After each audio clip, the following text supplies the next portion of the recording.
everything except Twitch. Oops. I didn't go live on the other websites yet. I didn't realize.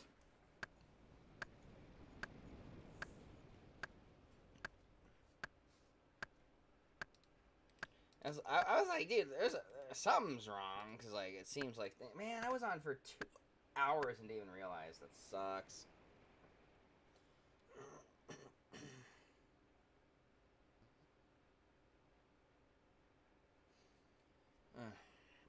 Look.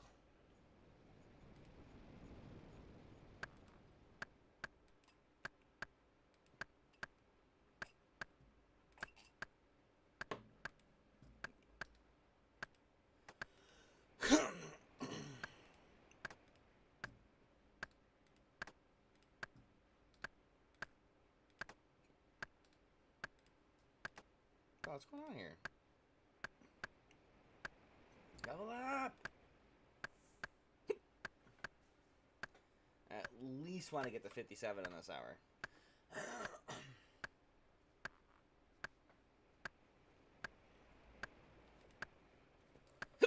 Ugh.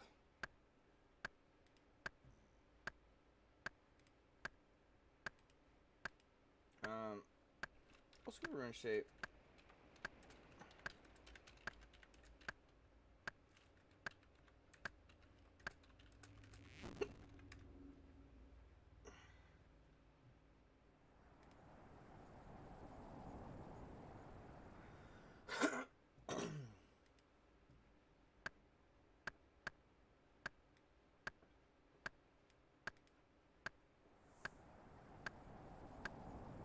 It actually is like 3 hours. Fuck. It's gonna be a while.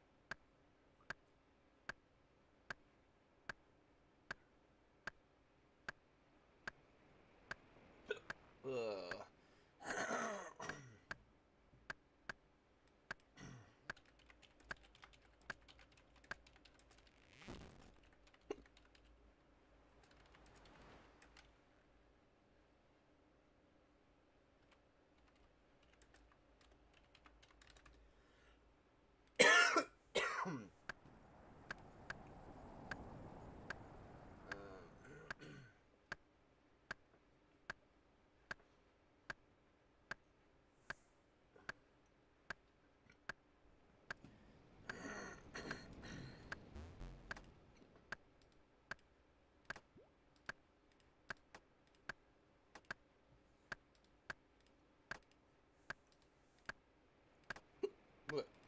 Well, see, every single time I level up woodcutting, I also get more XP per hour, like a little bit.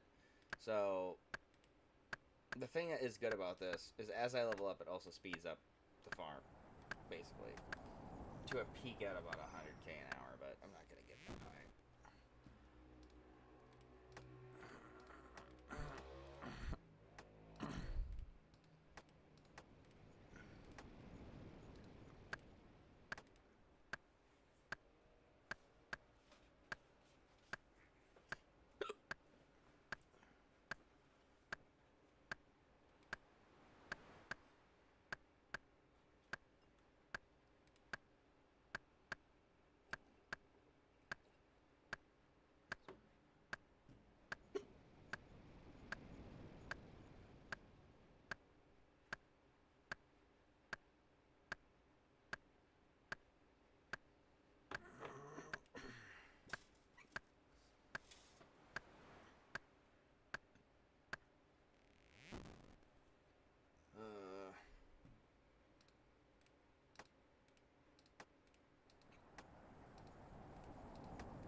shit.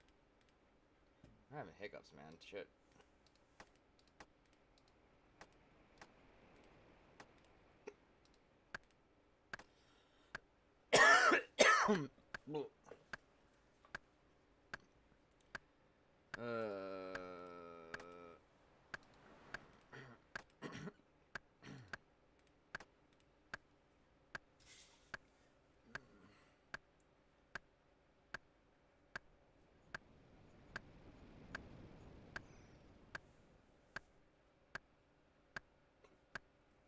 Somebody save me. What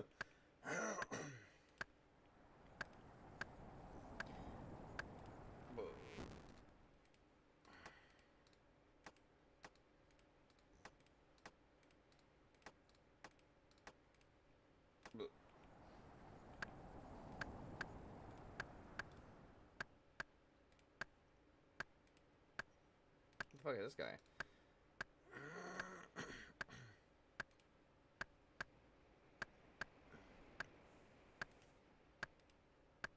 Belarus has never used rune light. That's crazy. Yeah, you gotta. If you don't use rune light, it doesn't know how to track your stats. Alright. Posture is out the window for now.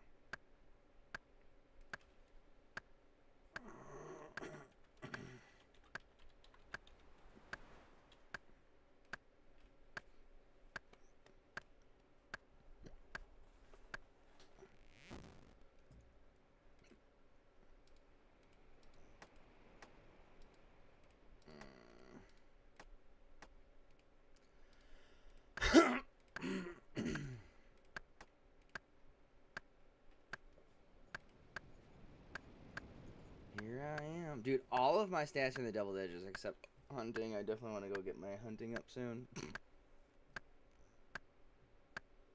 See, all my skills are above 30 except 2 of them. All of them. That's crazy. I have 2 fucking skills below 30. Fletching and hunting.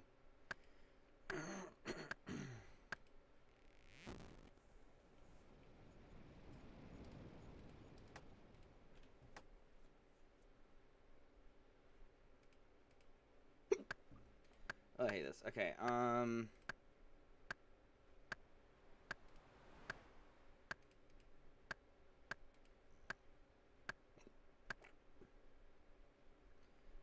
Cure Queen is such a bitch. I hand the sands. Dude, why is it that the fucking Ardone Diary is so difficult? It requires a bunch of level 60s and 70s. I think actually harder than the Wilderness one. Failure.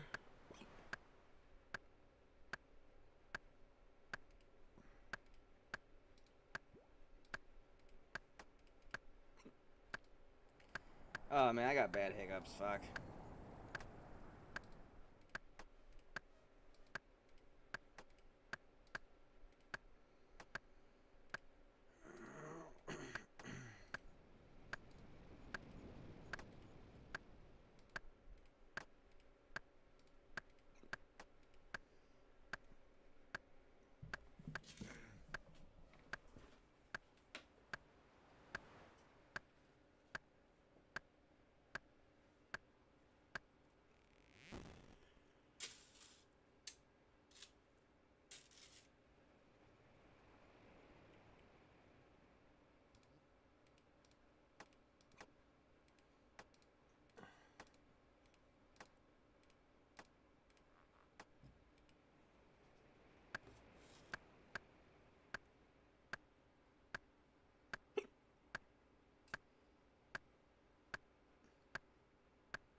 Look, I don't have anything in my inventory.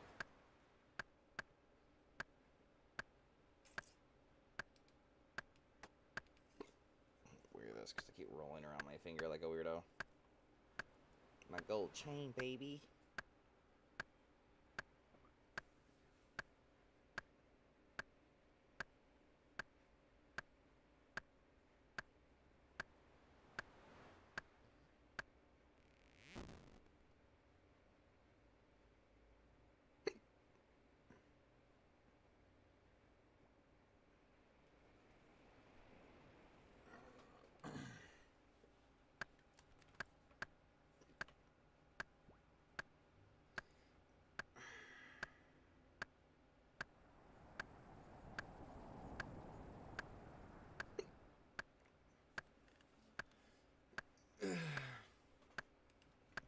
Somebody. Yeah, I'm gonna have hiccups for like 2 hours. Like, well, I get hiccups that they last a long time. It sucks. I don't know why I got it, but yeah, I got it. It must have been a little too dry, but not dry enough to cause me to have an attack. So, because I kept drinking water, eating it to try to stave off the attack, but maybe my body's still freaking out. I don't know. Oh, jeez, I hate this.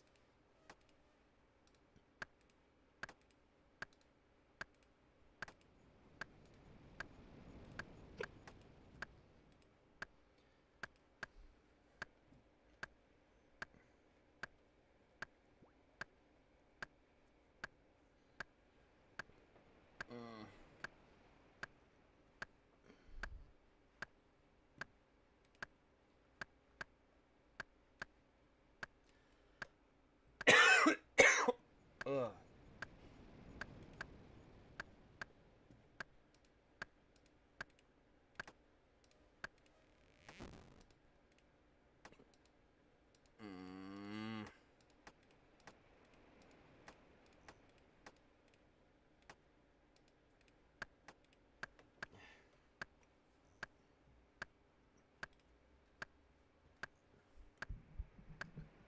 Every level we get up speeds up the XP from the last level, so.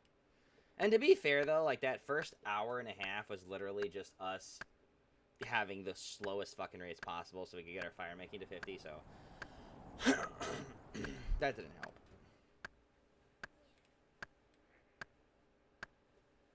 It still had to be a 60 to even do the U-logs, but whatever. We'll buy fucking just normal logs from the Grand Exchange one day. And just grind those. Or the cheapest logs we can get. I don't really care. Get some levels when we need them if we...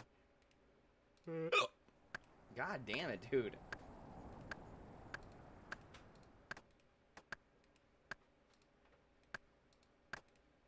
Ugh.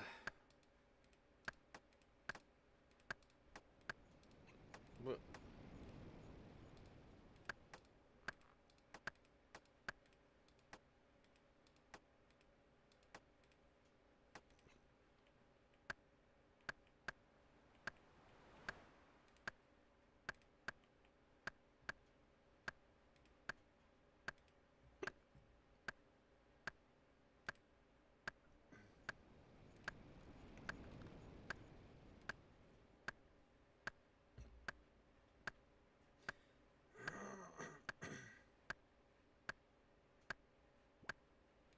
What?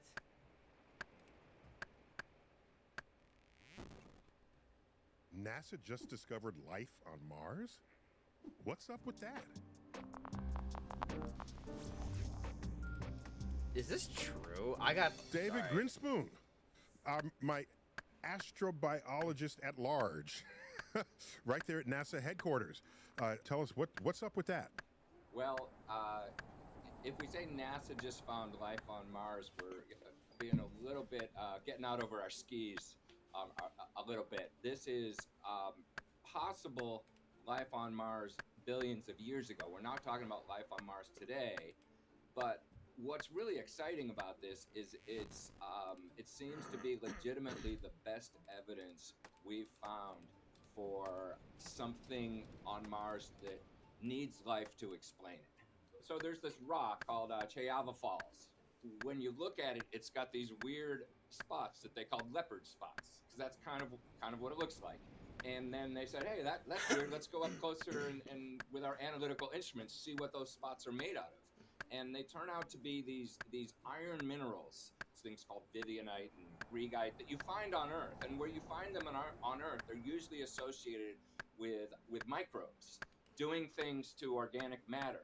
And then they look at this spot and they analyze it, and there are organics there.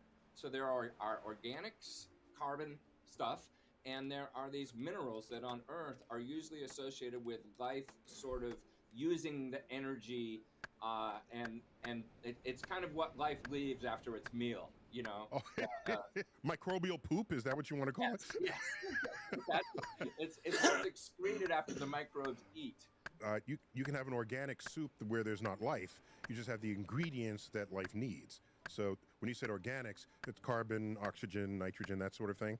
Yeah. So the organics themselves don't tell you that there's life, but they get your attention. You go, okay, so that's interesting. But then the organics, in conjunction with these possible biogenic minerals, make you go, And so presumably the fact that it's all in one place together indicates that the life was doing its thing in that one place. Yeah, exactly. It's if they weren't caused by life, there's a couple other hypotheses for what could have caused them. It can be done if there's high temperature reactions. So that was one idea. But then you look at other aspects of this rock, and the chemistry seems to be telling you this was laid down in a low temperature environment. And then, Okay. and then it could also be done if it was a heavily acidic environment. But then you look at other aspects of this rock and you go, no, it doesn't seem like it was a heavily acidic environment. So they've sort of started to rule out the obvious other explanations, and they're left with not only the biological explanation, but maybe that's almost like the favorite explanation now, which is. So this was discovered by Perseverance, the SUV-sized rover that was plunked down there some years ago. And why didn't any other experiment notice this? Yeah, we have not found these kinds of deposits anywhere else. So they're not all over the place on Mars. But then, of course, one thing we've learned from both our orbital and surface explorations of Mars is that Mars is a diverse planet with a lot of different kinds of locations. And so, you know, this is a particular location with these are sedimentary rocks in a place that had liquid water. So these things are not all over the place on Mars.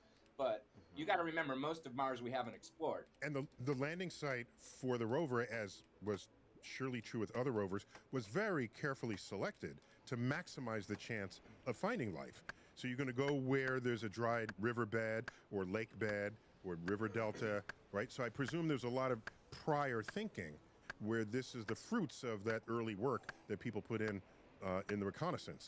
Oh, absolutely. I mean, this location was chosen, as you say, because it seemed promising.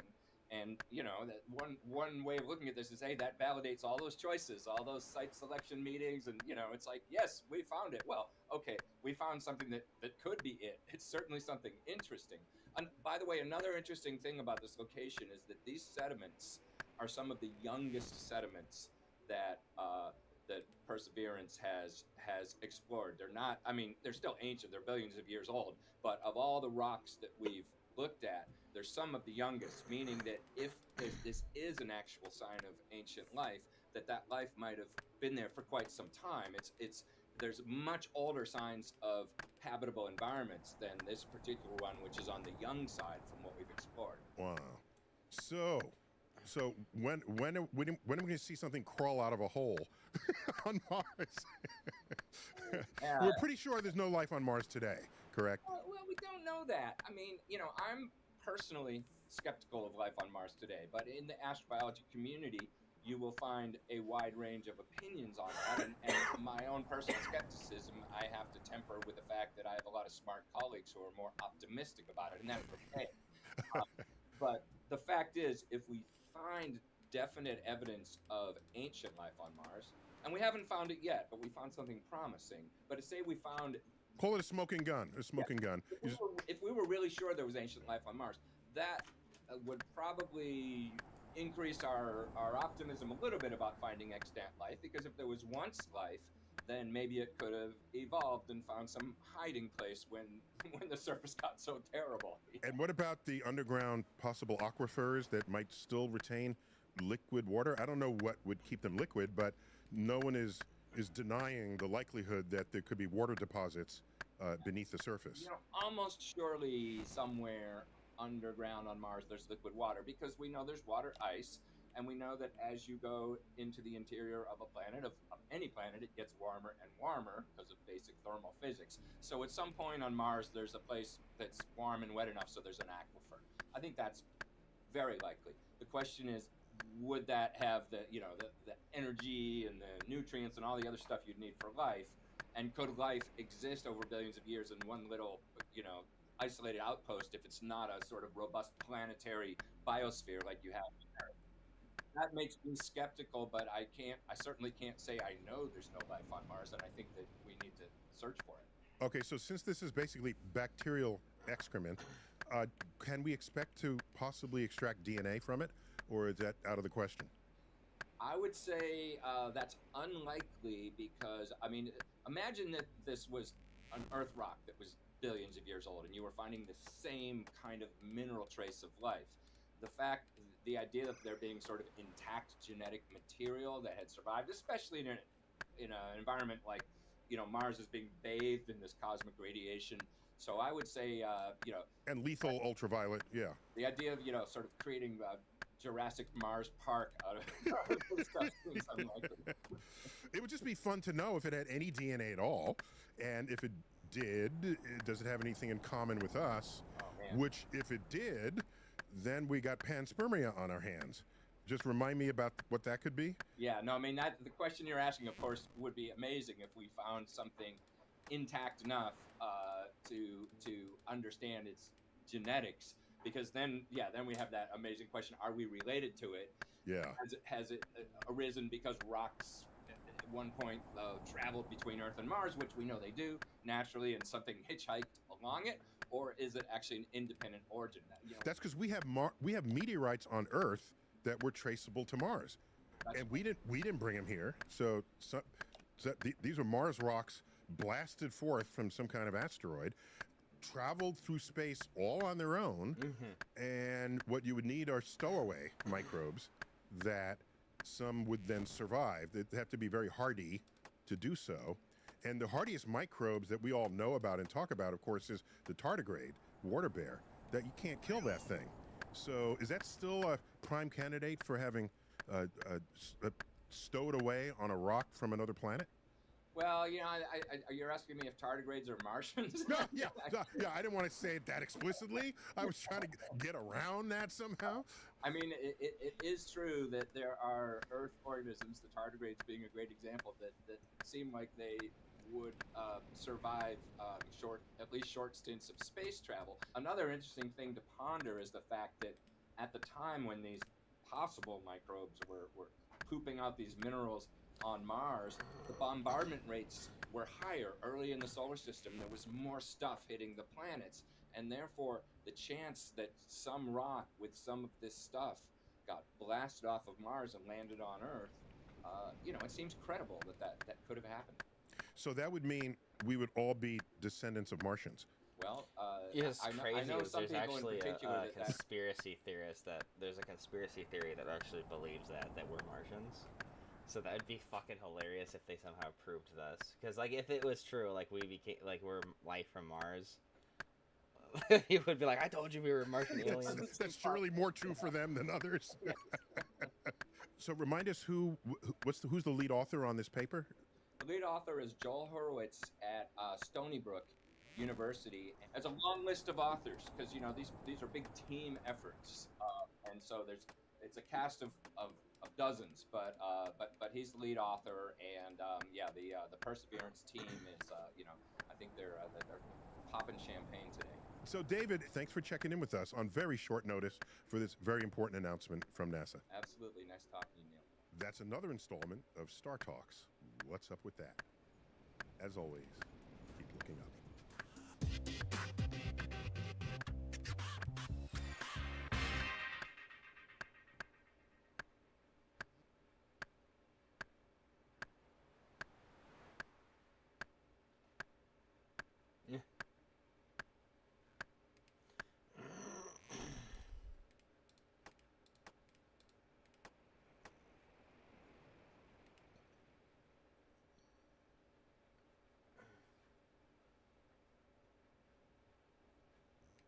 I'm gonna watch Star Talks as I'm doing this since no one's chatting. Yeah. Hey, if you guys want to talk, go ahead, and then I'll pay attention to the stream. But you know.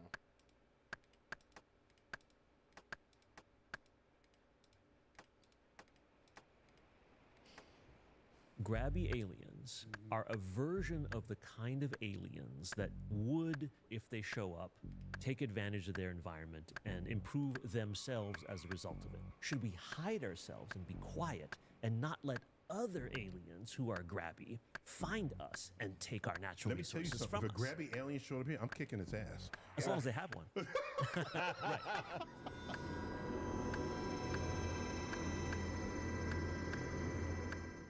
This is Star Talk Special Edition. Neil deGrasse Tyson here, your personal astrophysicist. And it being Special Edition means we got Gary O'Reilly. Gary, in the house. Hey, yes, in the house. In the house. Yes. Former soccer pro. Love your wiki page with Thank you your sexy kindly. legs. You're looking too much. Stop it.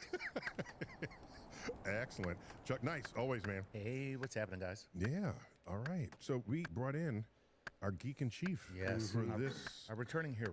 A return. Charles Liu. Charles, welcome back. Thank you so much. You've got your own podcast, Yes. The Luniverse. The Luniverse. About to That's start. clever. That's Yeah. clever.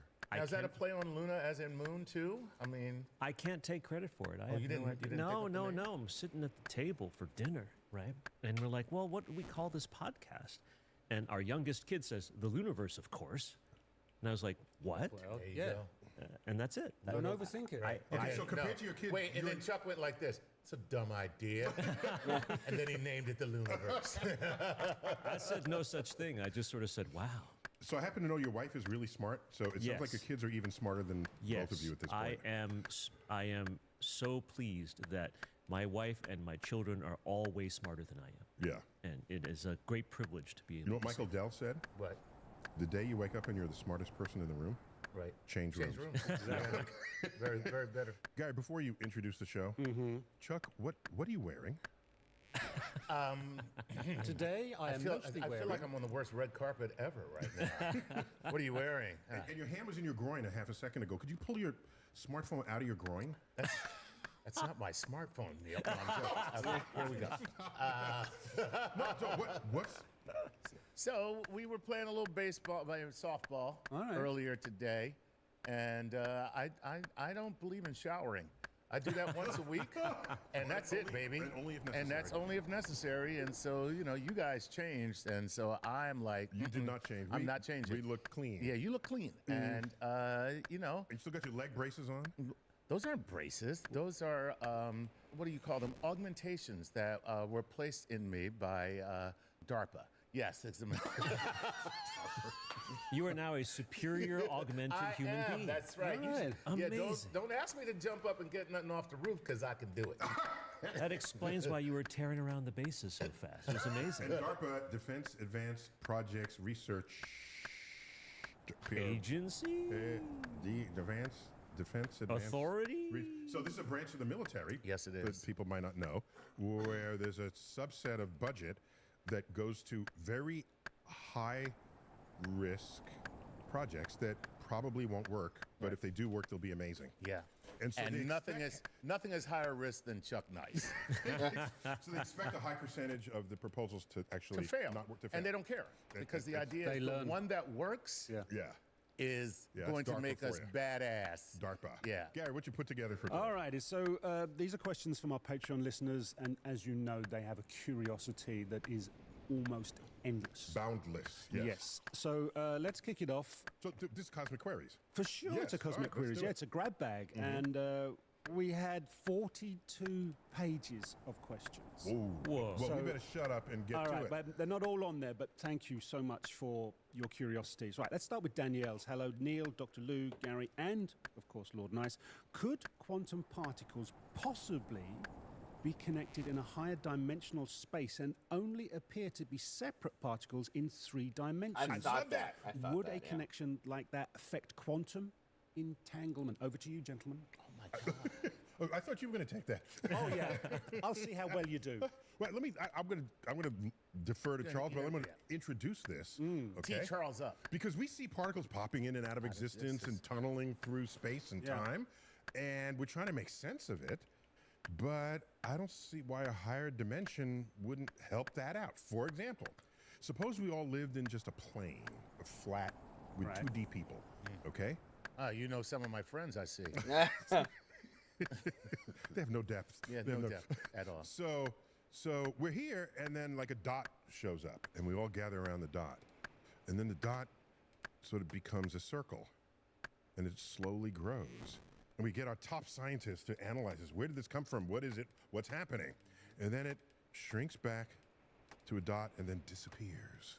We would invent a whole quantum physics to try to understand this, when all it is somebody passing a sphere through the two-dimensional plane in which we live. Because the first contact is the point, and then there's this circle. As you go through, it maximizes at the diameter, comes back out. But here we are touching, we're thinking there's something magical, and from 3 dimensions, it's completely simple. So Charles, this question sounds like let's up the game. Can we explain all this mystical, magical, quantum spookiness by just it's ordinary people in 4 dimensions playing marbles? Not only can we do it, some people have already tried. It's called string theory. The idea is that every particle we see in 3 or 4 dimensions here might actually have many more dimensions attached to them. And interactions on those other dimensions, like the sphere with our particle, but imagine 2 spheres interacting not on our 2-dimensional world, and bingo, you have additional weird things happening. So you, Danielle, are right on the cusp of exactly what physicists have been trying to figure out for decades. Is there perhaps another explanation where we can say the reason this thing is acting so weird is because there's connection elsewhere? Now, the problem is... How do you test for that? Right. We can't have any good experiments. Because we can't access those dimensions. And there are so many... Yeah. And you're like, and we never will, thinking that way, Chuck. Don't be such a downer.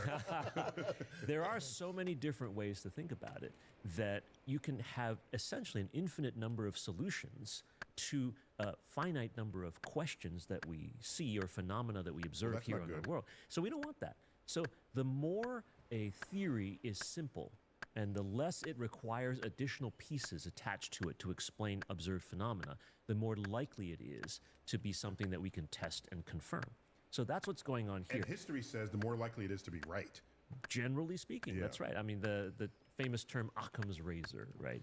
Just the philosophical... I'll tell you exactly what he said. He said, multiplicity ought not be posited without necessity. Right. That's the actual quote from Occam. Right. And that we convert that to just his Occam's razor. Just the simpler idea is more likely to be true than the more complicated idea. That's only a philosophical idea. Yeah, though. exactly. That's not exactly confirmed Nature in every doesn't have instance. to obey you in So that in regard. this instance, that's right. It could well be that that helps to explain quantum entanglement. But entanglement is yet another phenomenon, which is a little bit odd, and we're still working on that. I know right now it's a hot topic, and a lot of people talking about working it. on it. Yeah, but there's still many, many questions about it. So we could relate it to entanglement, but it's not yet there enough for us to be able to answer that question, yes or no. Or it could be like when Einstein did general relativity, where he was solving some other problem, and bada bing, the mysteries of Mercury's orbit were solved overnight. Mercury's orbit was not behaving the way Newton would have it go. And all of a sudden, Einstein's general theory of relativity just explained it without even trying. Without trying. And so it became a side benefit That's right. of it. And one thing about your negativity, okay? Okay. Uh-oh. I feel a read coming on. So I was on the Infinite Monkey Cage with Brian Cox in London. Okay, and That's how were the your my stomping turf. ground. How many monkeys are in an infinite monkey? Let me guess. So that's the name of his show, his podcast. It was a radio show. And so we were talking about wormholes. Okay. And I said, well, with a wormhole, you could do this and travel through. And he jumps in and says, well, wormhole is not stable. It'll collapse immediately. So we need to think about it. Someone from the audience, a Brit, said, That's what distinguishes Americans from us Brits. They're always so positive about what can be solved. And we're always saying what can't happen. That's funny. And that shut him up. That's culturally accurate. On a not always, but on a number of occasions, you will find an American positivity against a British. Yeah, Right, so, really? yeah, so we go there. I mean, it has its drawbacks, Yeah. you know, when it's just like, I'm the biggest, the best. Many people don't realize I'm the most positive.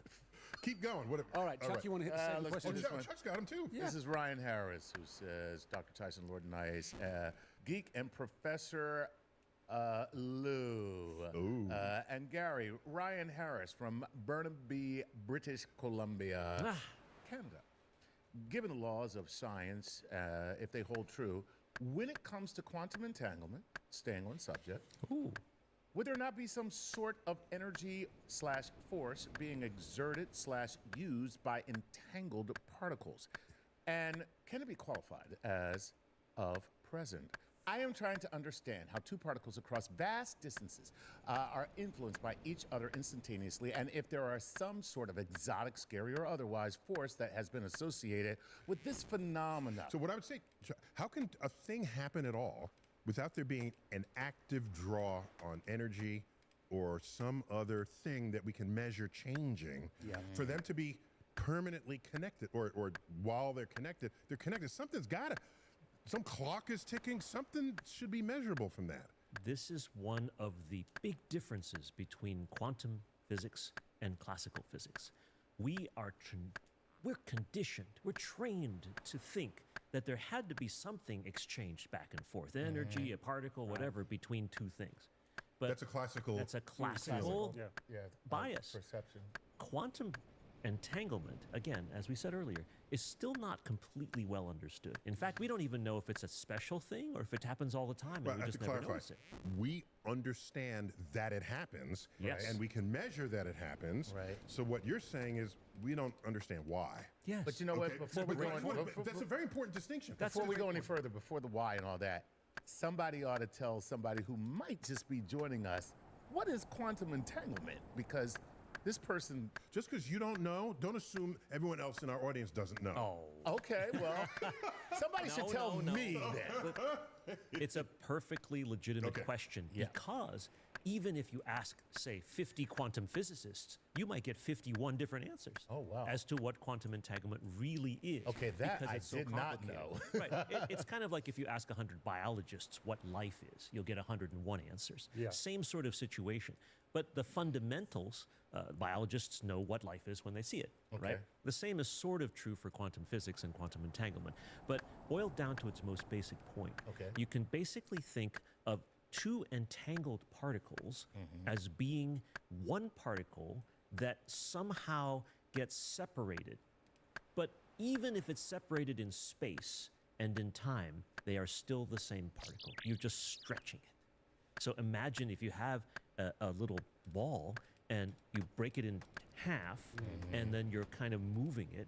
It's kind of like this quantum taffy or caramel almost that continues to connect them even though there could be a huge amount of space or time between those two parts. They are still the same particle. And that's a quantum thing that you're describing. That's right. Not a classical thing. That's right. Because classically, there's nothing between them. Yes. But I'm speaking like with a classical brain Yes. to say And that. we all do that. It's very, very hard for us, even those of us who have done a lot of work in quantum physics. And just to be clear, to think these that two way. particles, I like the way you're saying it's the same particle, but they have slightly different properties that complement each other Gotcha. to make the whole particle. Right? So they have Very well each said. side took out some features of that same particle. So is this like the twins, where if you slap one on the butt, the other one goes ow? Sounds Kinda. like you've done that. I think that's. I don't want to say that's true, but I think Well, that's true. that requires an additional assumption about classical Whether physics of particles have twin butts. butts, interacting with quantum butts. Okay. And then you have some real issues So that do we get to the point where we say the universe is one single particle and that's just all of a sudden done its thing and it's Great question. Yeah. We are definitely not all one particle, but the universe could be one single entity that Right. contains a multitude of very, very small, more complex parts. This is something that happens a lot. We think of, for example, atoms as being some sort of indivisible piece of matter. But then we've learned Well, the Greeks since, thought that, yeah. right, we've learned since Atom that means atoms... indivisible. That word in Greek means indivisible. Nice. We've learned since that atoms Did are you know made you up didn't of... know The Greeks any good at anything? that? The Greeks suck. Those idiots. They did pretty well in the World Cup back around 60 years ago, right? No, they won the European Championship That's a few few decades ago. Yeah. But I am That being, democracy thing is I am being overrated, you know. facetious. Right, should we jump into the next question? Yeah. Let's go All for right, it. for it. Ezekiel Reeves. Hello, Neil, Chuck, Gary, and Lord Lou. My name is Ezekiel from Wawa, Ontario. I love this Well, it's already. not Lord Lou. It's Geek in Chief Lou. Okay, I accept No. any title No, anyone wishes I to give me. adjudicate titles here. okay, Doctor. So, quantum physics is rooted in observation and particles deciding which state they are in depending on probability. Can this explain how we evolved the conscious mind and free will? Wow. We Don't went you have there. 4 hours? I did not see that coming. Oh, yeah.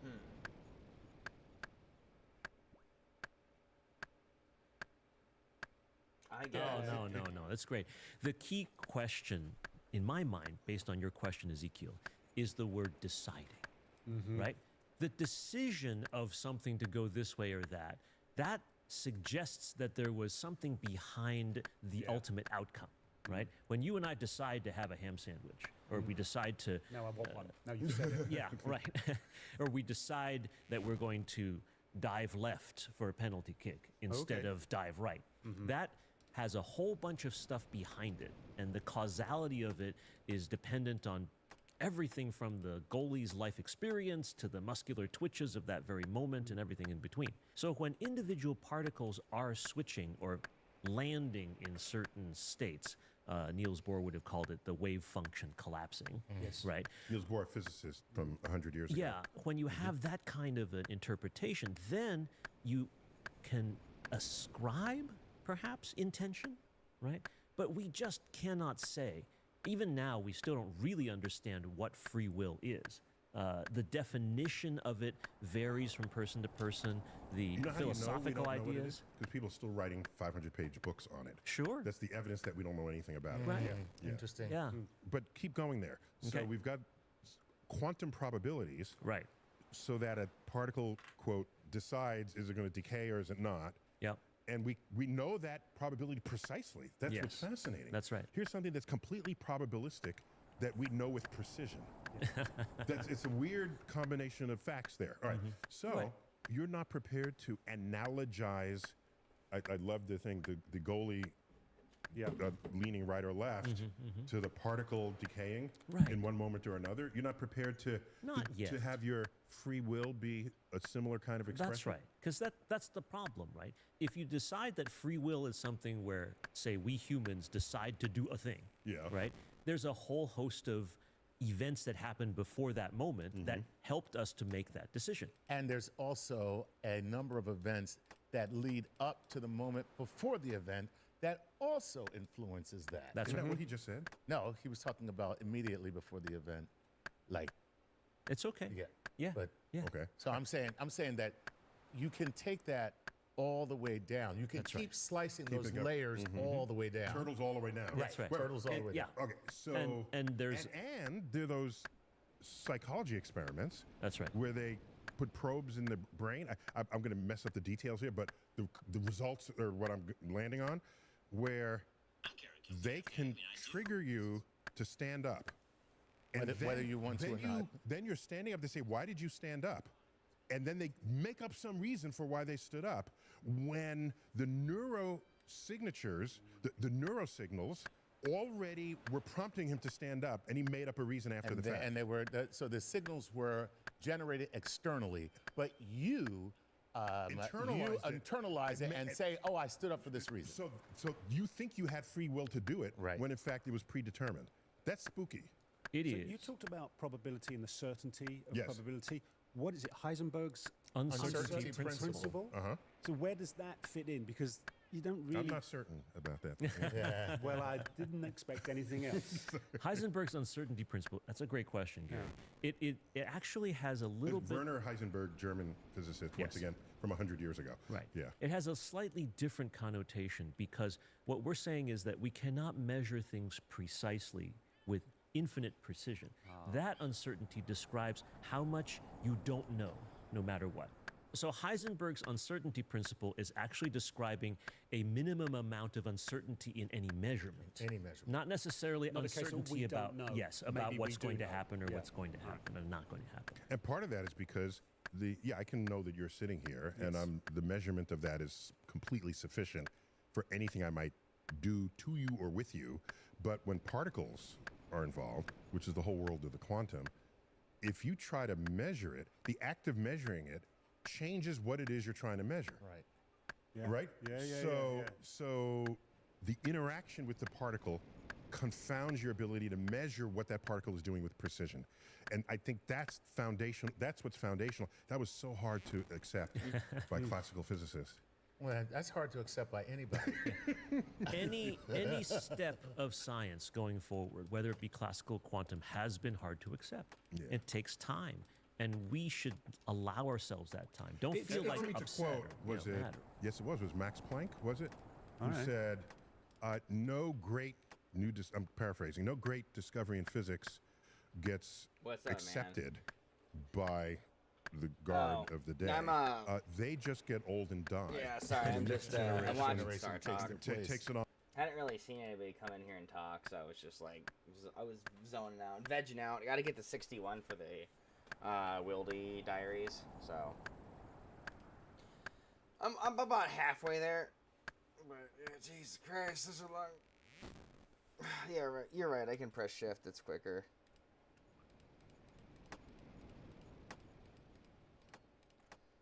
Yeah, you're right. It's funny because I remember to do that with Blast Furnace because I set up that key in settings, but I was just vegged out, dude. Watching Star Talk. I like learning. On as though it has always been. Well, But the I'll stop cosmological it if constant might be if the you're exception in to here. I know, but, And I have someone to talk he to. predates the cosmological constant in that quote. But anyway, All right. go. What you got? All right, here we go.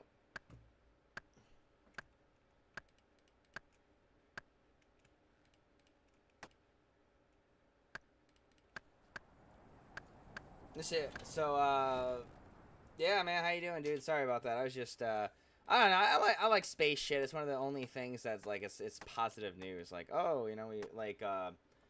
I was reading the news where they think they found light. Well, the evidence or the fossilized remains of life, but it's like it's very fairly certain on Mars.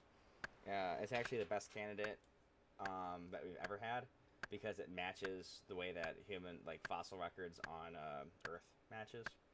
So basically, they found a type of rock that in a cold climate and a non-acidic climate can only be made by bacteria. But to even help support the evidence of it, they found poop, bacteria poop, they believe. So not only did they find a rock that's exclusively made by bacteria on Mars under the circumstance, but they also found the bio-waste of what bacteria on Earth poop. But one of the questions that a lot of scientists are having is what does that say about life then? Because that's the exact same type of life we would have on Earth. So if we end up, because like we're gonna in about 4 years in 2029, we're sending the most advanced, technology ever to Mars that will be able to basically excavate deep boreholes. It will be able to do massive amounts of study that we could only dream of, okay? So basically, if there's life anywhere on Mars, on the surface or underground, we'll even be able to, like, DNA test it. Like, this is, like, the next rover and the colonization that we're attempting is going to be, like, leagues better than what we've had until recent. And so far, all the evidence is pointing that there's like a 90% chance, or even higher now, like a lot of the scientists are saying, that Mars had life, like almost 100% certainty. But the interesting part about it is every study that we're doing right now to analyze the remains of this bacterial life that was there shows that it's the same type of bacteria that's on Earth. Okay? Well, that's a different planet. So why are their bacteria and our bacteria is the same? Does that make any sense? And so like it's because like people wouldn't think of it crazy if it was like a different continent, but this is a different planet, right? So panspermia is like the #1 candidate now for life, and if panspermia is correct, and most life is very ancient, being distributed through supernovas, then that would mean that life is regional. So that means in certain regions of space, all the life is going to be very identical. Meaning, we might actually find life and find, like, other people. Like, things that are very close to it. Like, imagine, like, the same DNA that ended up making a human would be on all the other planets, too. And it would just be like if a person had that type of climate. Now, what the most interesting thing that is being discussed right now in the scientific community is that they actually think it's the opposite. They think that we got our life from more developed microbes that were on Mars or somewhere else first. And what I was telling my wife, which is so fascinating about this, is there's actually a group of conspiracy theorists for like a really long time that said we were Martians, and that's why we like fit Earth but not quite.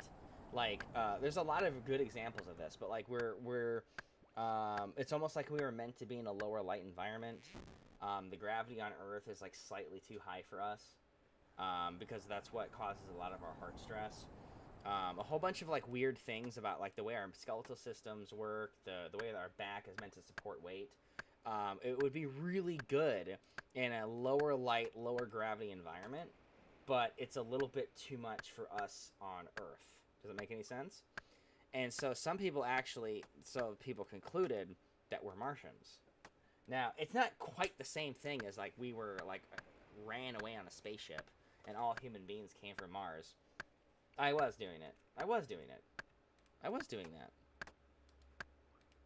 I'm right-clicking because I'm in the middle of a conversation. It's just less brain power. I'm using one hand to do it. But so yeah, it's a really interesting idea that they're actually finding like legit evidence for this. I hate that it doesn't do it right away though. Fascinating to me. Fascinating. What's up, Elaine? Sup? Yeah, you're back from yesterday. How you doing?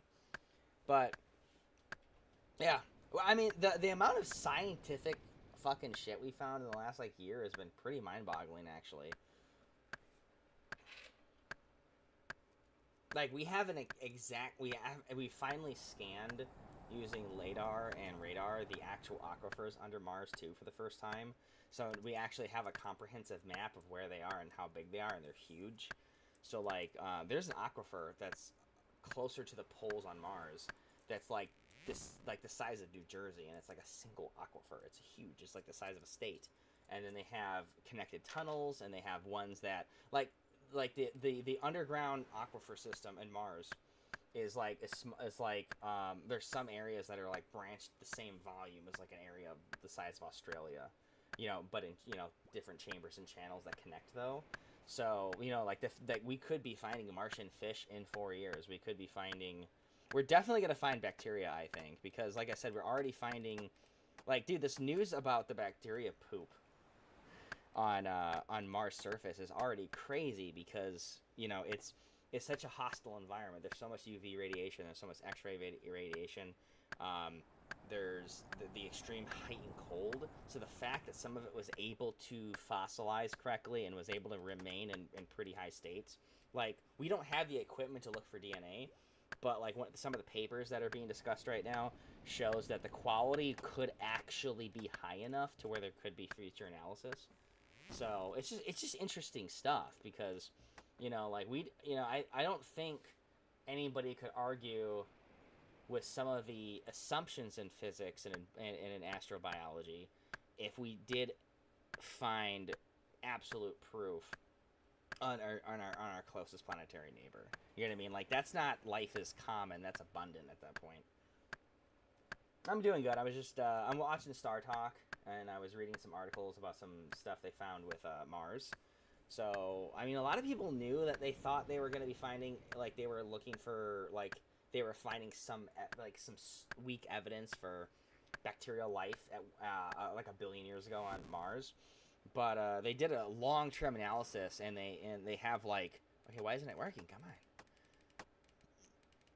And yeah, it's like tier 9 fucking evidence. Like there's a scale of, it's called a Loris scale between 1 and 10, where 10 is absolute certainty and 0 is like there's no certainty. And like that comment that's coming through like they thought that they were like a 7 on that, like maybe it was alien technology, which I guess that means they can be a little wrong, right? But they're like a 9 on the Loris scale for certainty on evidence of bacterial life on Mars now, which is very high, very, very high. And that's not just one scientist in Harvard, like with that comet. That's multiple scientists that have looked at the evidence that we've excavated with Curiosity, and so that's just really cool.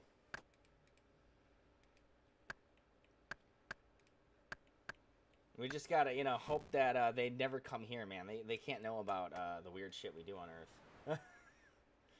If there is any life that's intelligent, stay away from Earth. There's nothing smart here.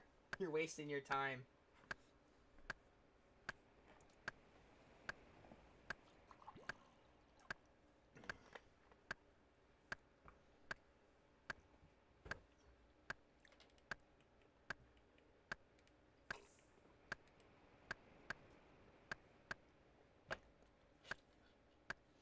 I just think the reason that it's cool, and I want things like that to be found, is because it would really increase, you know what I mean, like the public drive to go and do these things, like make a base on the moon, and make a colony on Mars, because I think it's what society needs in order to get away from military spending and into scientific spending. I don't think people understand, but like, I think the reason we don't have a cure for cancer and we can't make people live forever is because we spend 2% of what we spend on military on those fields combined, right? Like, when you're getting 1 cent out of every dollar, like a half a cent of every dollar, I think it is, for medical research, and the rest of it you just use to build bombs, you're not really, like, utilizing your money really well. And I think it's so odd that, like, this is so normal historically for countries. We gotta defend ourselves from invincible enemies. It's like, I don't know why no countries just thought maybe we just need to purely rely on diplomacy and just use our money to like better our economy and our scientific research. You know what I mean? Like, I wish there was like a mythical fucking like Camelot world. You know what I mean? Where that existed. They would be cool. I think we would be way more advanced than we are. It's like, if the fall of the Roman Empire never happened, we would have had the Industrial Revolution 400 years earlier. It's like crazy shit like that, Because they were about to get it. They had technologies and blueprints for machines, very similar to what we started using for like oil, for like factory pressing and metalworking. So like they would have probably had an Industrial Revolution if they wouldn't have fell. So interesting, cool shit like that. I know this ain't the type of stuff people usually like to talk about, but I got involved in it because I was bored. Nobody was in here, and I got to get the 61 fucking woodcutting for the stupid journal. And it can't be boosted. It has to be base level 61. It's absolutely stupid. But I'm not doing Zombie Pirates again without the diary, because I realize how much money I would be making every hour. I mean, I think I made 600K without the PK, without getting killed. It would have been like 600K. So that's 1/4, almost 1/5 of what I would be making with the diary. So I mean, that's like that's almost 3 mil an hour, man. I need to get this diary done, because once I turn my private off, you know what I mean? Like, dude, I'm fucking golden, man. Like, it's not even close. I'll have a way of making I'll be able to make a bond in 4 hours, 3 hours. I mean, that's nuts. If I'm making that kind of money at this level, I will definitely be doing drop parties and giveaways by next weekend. And then we're going to have like 30, 40 viewers again. It'll be nice. Because that's all you need, dude. You just need to be able to do drop parties and have someone advertise for you.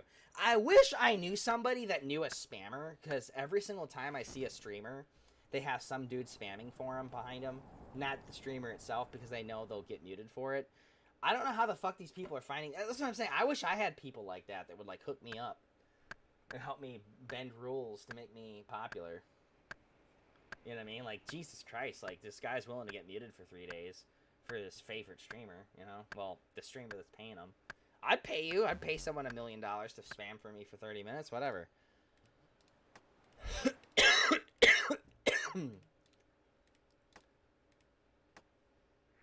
Oh yeah, what am I doing? I'm doing the non-shift thing again. It's just because I'm when I'm thinking about other shit, I'm not really.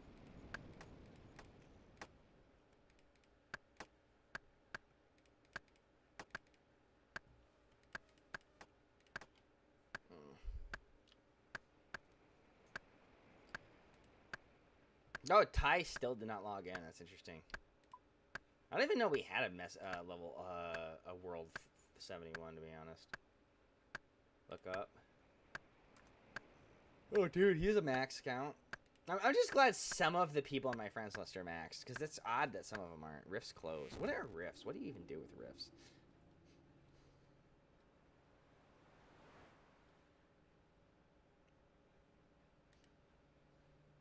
He doesn't really kill bosses, does he?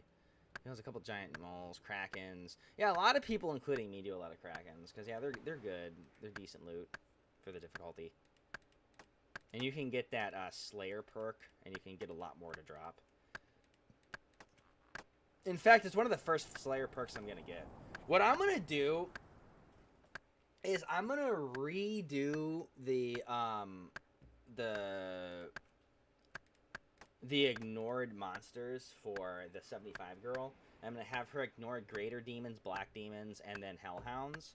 And then everything else on her table's actually pretty good, pretty profitable, pretty fun. So that's what I think I'm gonna do. Is I'm gonna re-roll her, because it'll be. I think some of those will be good money makers and pretty quick. I'm just looking for speed. You know what I mean? Dragons are fun. Dragons, you got decent loot on. You kill 20, you kill 30. I got a full inventory of dragon bones and fucking dragon, hide. I'm good. And then I gotta do a bunch of diaries. I gotta do other unlocks, because I want noted bones. I want noted hides, shit like that. Actually, it really sucks that you can get noted bones from all wilderness things, but I don't want to take the risk of getting killed in wilderness for dragons. It's way too fucking common for PKers to show up there.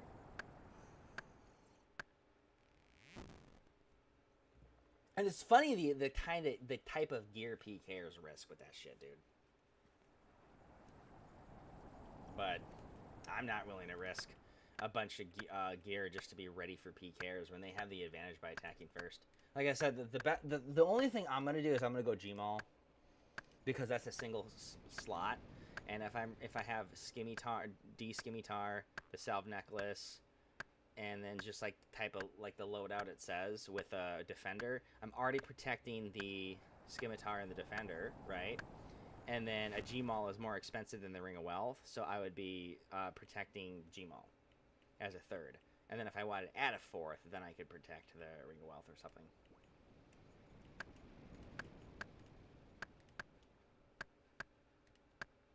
Because that's the way I look at it. I just want to see, like, what I can be, willing to risk to get a couple extra kills from any PKer that tries to interrupt me. That also allows me to farm longer, I mean, hell, I could get lucky and a PKer could drop a 400k item, and then I just go bank it, you know what I mean? And then, okay, thanks for the extra money.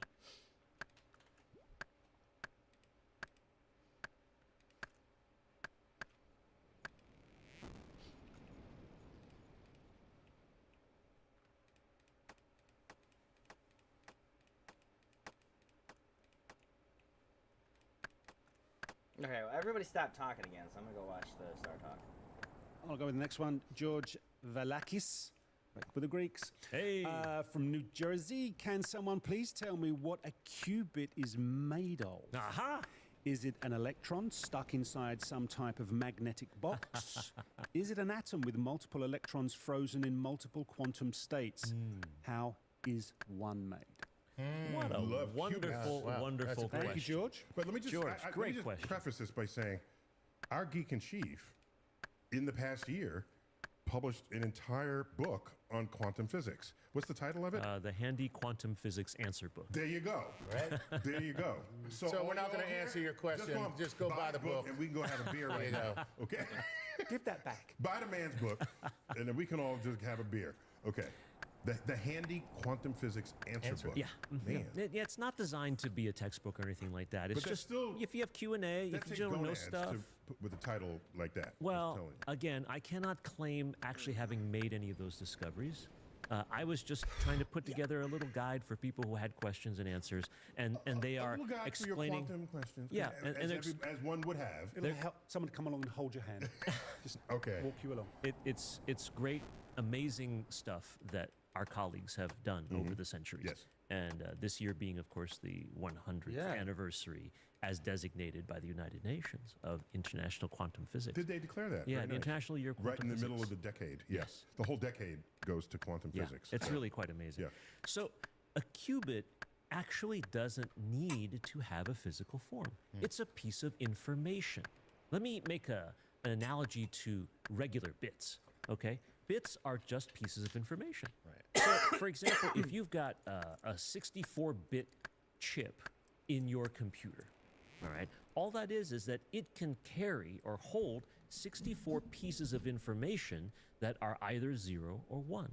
If you have a bit, it's just a piece of information, and you can store it either electronically in a chip, with a plus 5 volts or minus 5 volts or something like that, or you could say store a bit of information in a QR code, which is just a square that's white or a square that's black.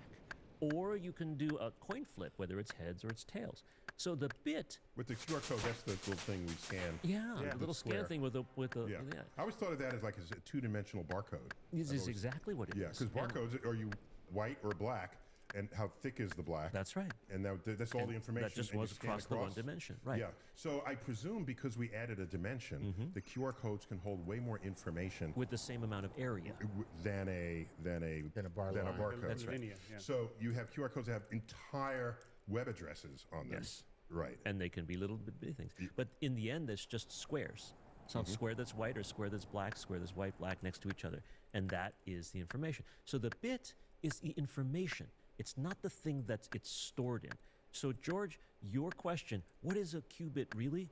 It's a quantum bit, but it's a piece of information. And you can store it in any kind of container that quantum systems can hold this information in. Didn't Microsoft just bring out a quantum chip They tried within the last yes, few days? That's right. It's the very beginnings of using quantum computing in regular computing that But we're that- used to. but yet- But they are far, far away from a true quantum computer. Okay, you just said that it's not a thing; it's information. But That's right. now tell us the difference between a traditional bit, which is a 0 or 1, or Yes. black or white, and a qubit, which is a statistical Right. occupation So the- of a. So, Right. so just go there. Okay. Well, a bit is either a 0 or a 1, Or black and a white, black yeah. and a white. Just a piece of information that is or is not. So it's right? binary. And so it's a binary piece of Binary, information. thank you. Right. The qubit is binary when you read it. Aha. But before it becomes read, it is not yet settled. So it can be somewhere between 0 and 1, and the complexity of the amount of zeroness or oneness a qubit has fluctuates and varies until such time as you read it. Right. So if you have a computer nowadays, we want to make a bit switch as quickly as possible. All right. So we want our computers to switch from 0 to 1 or 1 to The 0 speed of the as computer is fast as you embedded in can. that, yeah. Right.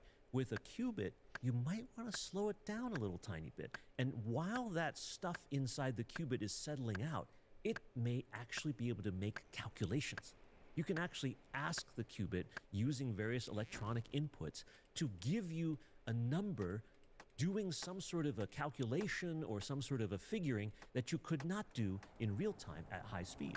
And because the quantum time frame is so fast, even if we slow it down, you still wind up being able to do certain calculations way faster than any classical So computer why- So can do. probabilistically, you're no longer bound by the binary. Yes.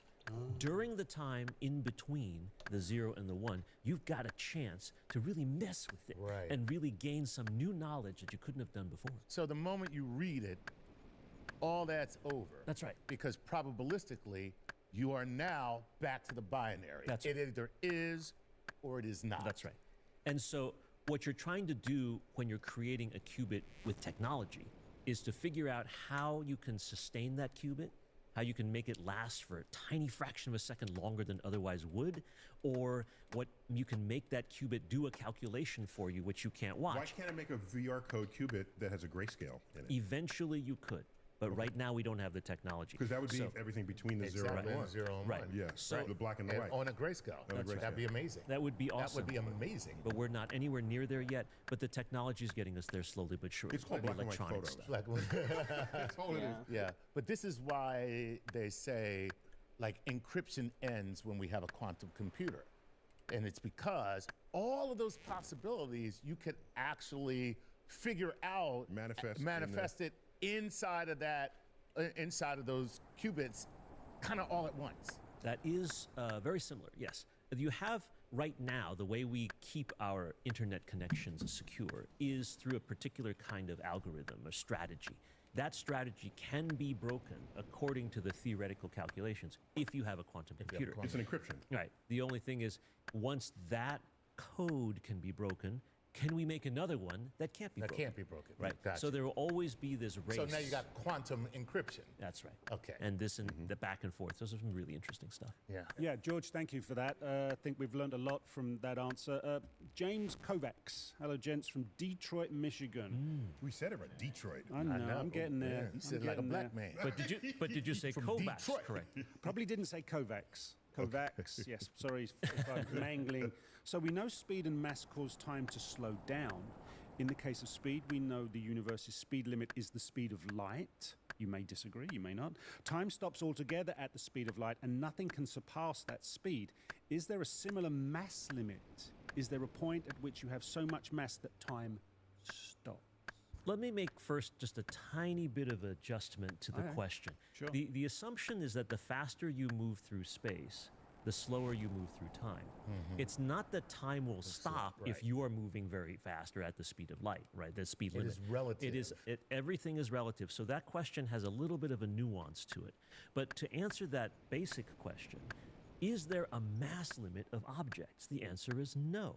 You can make an object of arbitrarily large mass in the universe, and that would be totally fine.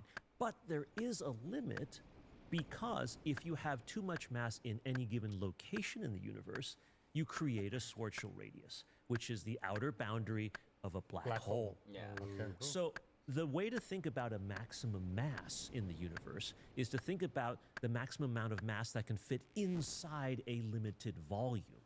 Okay. And not be a black hole. And not be a black hole. I was going to say, because don't black holes, isn't the idea of a singularity as unlimited volume inside of no limits on volume? Great point.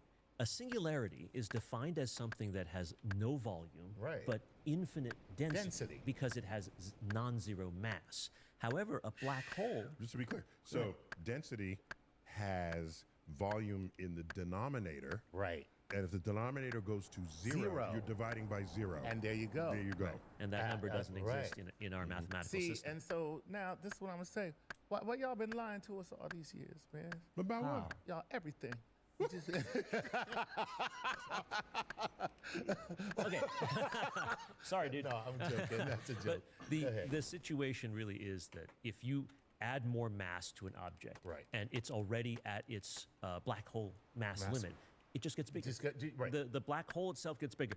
Inside the black hole's event horizon, you could have an incredibly massive object or a singularity or something like that, but we will not be able to know because information cannot not get pass through that event horizon, at least as far as we know now. Yeah. All right. The cosmic blood-brain barrier. That's what I call it. Excellent. Ooh, very I love organic It. of Yes. All right. But does that mean our brain is inside the barrier or outside the barrier? It depends on who you are. All right. That was Keep good. it going. Next one up comes from Raluca Alexandrescu, formerly of Bucharest, Romania, but now living in Toronto, Canada. My question is, How would we study the universe if light traveled at infinite speed? Yeah, I knew you'd like this I one. love me some infinite Yeah. speed. Okay. If, So- it goes there's on. more. Yeah, Okay. there's more. All right. If we lived in a universe where the speed of light was infinite and we did not have the benefit of seeing back in time as we look into deep space, how would the study of the universe change? Would other laws of physics be changed if light traveled at infinite speed? And let me tee this off, and I'm We'll going be able to see pass if it that off, was the pass case. the baton. If the speed of light were infinite, we would know nothing about the history of the universe. Because we couldn't. Okay, Then we the couldn't Big see. Bang would be forever lost in time because there's no time lag from things that happened 14, 13 billion years ago. That we need the finite speed of light to know anything about our past. It would be like in geology, where anything just got in sedimentary rock, it just dissolved or disappeared and removed all record of anything that had happened before. So the That would universe be a wants us- sad universe. The universe wants us to know. Ooh. Wow. Ooh. Look at that. This is deep in. You got your white robe on here. This Yes. is very. I'm not actually sat in this chair. I'm actually levitating just a bit out of this seat. So that would be sad to me if we lose all of that knowledge and information. Charles, you have any other insights here? I don't know how sad it would be. It would be different, that's Yeah? for sure. Yeah. Our ability to tell time would be essentially wiped out. That's what Neil is saying, and that's kind of a trouble. Well, tell history time. Yeah, right. I can know it's 2 PM. I could know that. The causal time gets messed up. But right? it's just Because- us as a species that registered the concept of time. Not at all. We know that there are many species that can tell difference between day and night, for example. Yes. Right? And they actually age and they know when to spawn and when to come back to the stream. So they do measure time, but not in the way that we understand it as ticking and so forth, right? But clocks here on Earth, if the speed of light were infinite, would also run funny. There would be a ability to see things that are happening, but the way that we measure them is dependent on how fast that information gets around the universe. So there's lots of interesting, cool results. I don't know if they'd be sad, but it certainly would be very, very different. But I'm going to focus on something that's a slightly different, and I got to give credit to our former colleague Ken Croswell. I remember. Yeah, Ken Croswell was wound up writing a number of books about astronomy. Also, a very, very talented astronomer.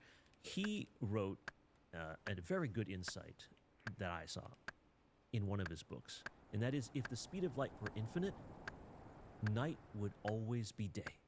Good point. Because the light from distant parts of the universe would get to us immediately, as well as stuff close to us. As a result, every single spot in the sky would be just covered coming up somewhere the- by a star. right. Yeah. Right? Wow. So all the lines of sight in the universe would be Being full of brightly light. lit. And so we would never have a sky that we could look at night and see what's out there. So that's the most fundamental difference in our study of the Wait, universe. but wouldn't an expanding universe still dilute the light, even if it traveled If the infinite? expansion rate is finite and the speed of light is is infinite, infinite, it don't matter. then it doesn't matter. Doesn't matter. Catch it. Right. Can't- It will never catch can't up. win. That's right. That's right. So there would be no So night. light outraces everything Yes. all the time. If it were infinite, yes. that would be it. And if memory serves, the fine structure constant has the speed of light in it. Yes. I'm sorry, you lot. What? It's okay. So the universe has among its several constants, speed of light is one of them. Right. Some constants are combinations of other constants. So the fine structure constant. It gives us information about the formation of energy levels inside of atoms. Okay. And so, if that were infinite, what does that mean? All right, we got to do an explainer on the fine structure But we have to bring Deacon Chief back for that. Yeah. Well, it actually has a really interesting history because for a period of time in the history of quantum physics, the fine structure constant was measured to be exactly 1 divided by 137. And no one knew why 137 was this magic number. And today we know that that was actually an approximation. It's off by a tiny, tiny, tiny fraction. But that's something fun to talk about in the future and about the advancement of history and how we tried to create ideas. Isn't it 1 over 137.16 or something? .00 blah blah Oh, blah. it is that yeah, clean. it's It's very that very flat close. in there. Okay. Yes, yes. All right, so that's another thing. So it could mess with other stuff as well. Okay. Because the speed of light shows up in our calculations. Right, right. And if it's infinite, what does that do to the calculations? And our Oh, understanding of blows what's them about. I see what you're saying. Yeah. You change everything. Yeah. Yes. Yeah. Oh, that's so wild. Just You saying. can, you're blowing stuff up now. Yeah, you really have to. You blow up the system. Yeah. Oh my God, that's Yes. right. And it almost doesn't even mean anything to say the speed of light is the limit, Right.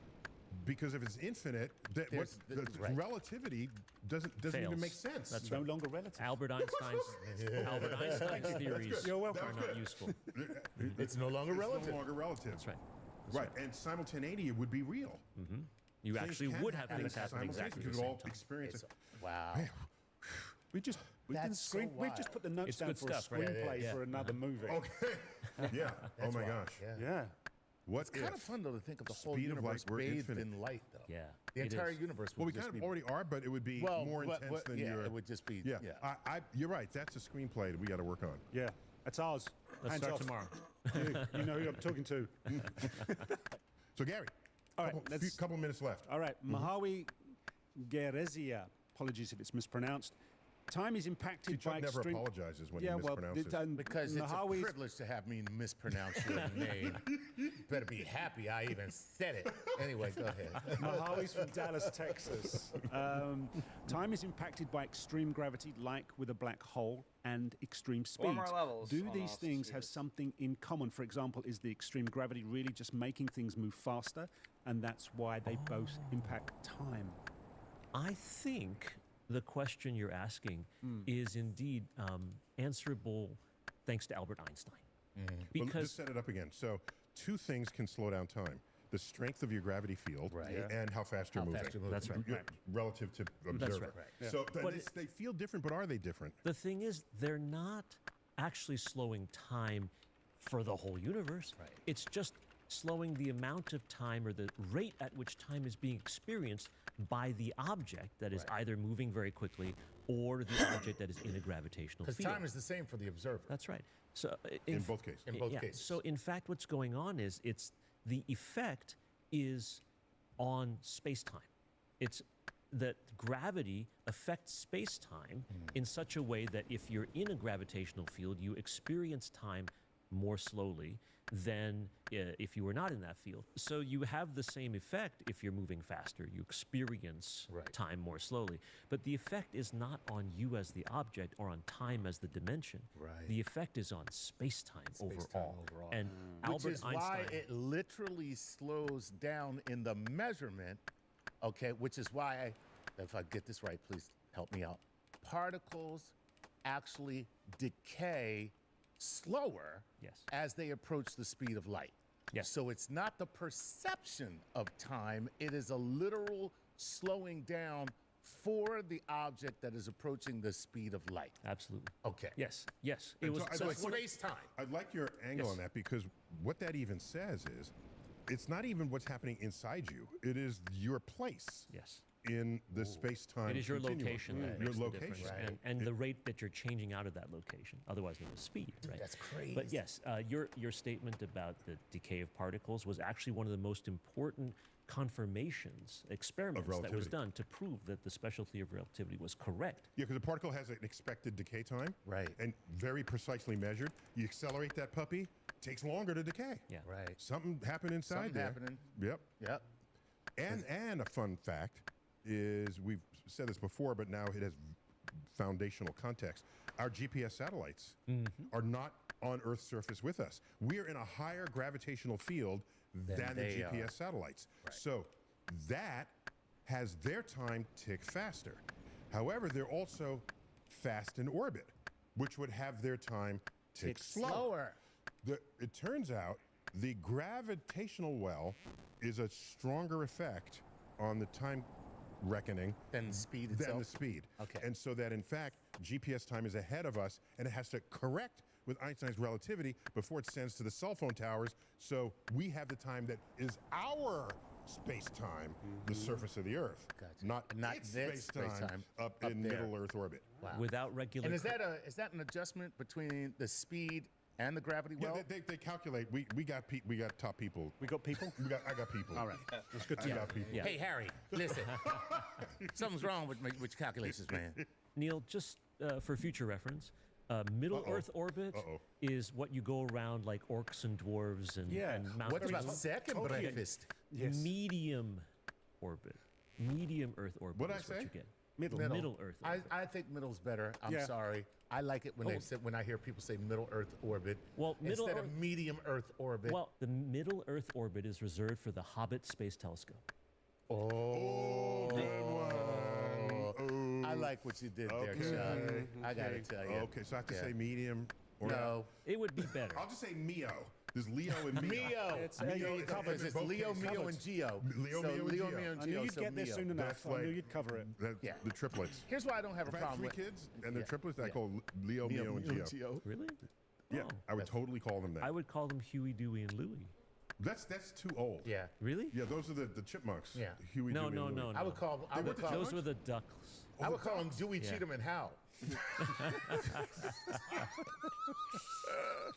The law firm. We got one. What, last question. Okay, right. one more. Okay, Here we this from go. Doug D in Danbury, Connecticut. What do you think Wait, about who's this? Doug D from Danbury in Connecticut? Doug D from Danbury. What do you think of the grabby aliens theory? Is it similar to the Dark Forest Fermi paradox solution as depicted in the 3-body problem books? Do you think it's just one example of an opportunity for speculation? Grabby aliens? What is that? what a great question to end this episode on. I knew you'd like it. The concept of the grabby alien. First of all, just to I've never clarify heard of for this. everybody, right? Well, then you're gonna learn Grabby something. is a word that was invented for precisely this. Grabby, as in aliens that want to grab things, not crabby aliens. Okay, actually they invented the word grabby. The people who sort of are trying to talk about this, so that they would not ascribe any kind of emotion or ethics or morals to these aliens. It's just that they have a tendency to want to expand, and wherever they go, they tend to want to take things, natural so they're resources. Here we go again. If you, we That's the. So colonization has one sentence. Is that yours? It's mine now. Okay, that's colonization. there is a colonial, imperial kind of connotation to this, right? course. Because what do we say when we want to go live somewhere else? We colonize Mars, right? That's actually not what we would want to do in a moral environment or an ethical environment. We might want to live there. We might want to visit or explore or be immigrants or something like that, but we wouldn't want to colonize them. But the point of grabby aliens is that they don't ascribe that kind of, say, imperialistic or colonialistic kind of just- idea. it's just just in that their native. this is in the nature of, say, human species. If we go somewhere, we want to take a look and see what's there and use it and improve our society or improve our lives. Grabby aliens are a version of the kind of aliens that would, for example, if they show up, take advantage of their environment and improve themselves as a result of it. Okay? That would mean that if your civilization actually interacted with a grabby alien civilization, you would have very little time between the time you found them and the time they showed up and took all your natural resources. Okay? So the interaction between grabby aliens and non-grabby aliens becomes a very interesting dynamic of science. Should we, as a species, attempt to be grabby, in other words, be open to the universe, send out explorers and pods and then establish ourselves as being, say, a dominant species in this part of the universe? Or should we hide ourselves and be quiet and not let other aliens who are grabby find us and take our natural Let me tell you resources something. from If a us? grabby alien showed up here, I'm kicking its ass. That would be nice, except most likely the grabby aliens that showed up would have superior technology to us. Now, you I'm know still what's kicking their ass. wonderful is it's there's a Unless, movie. as long as they have one.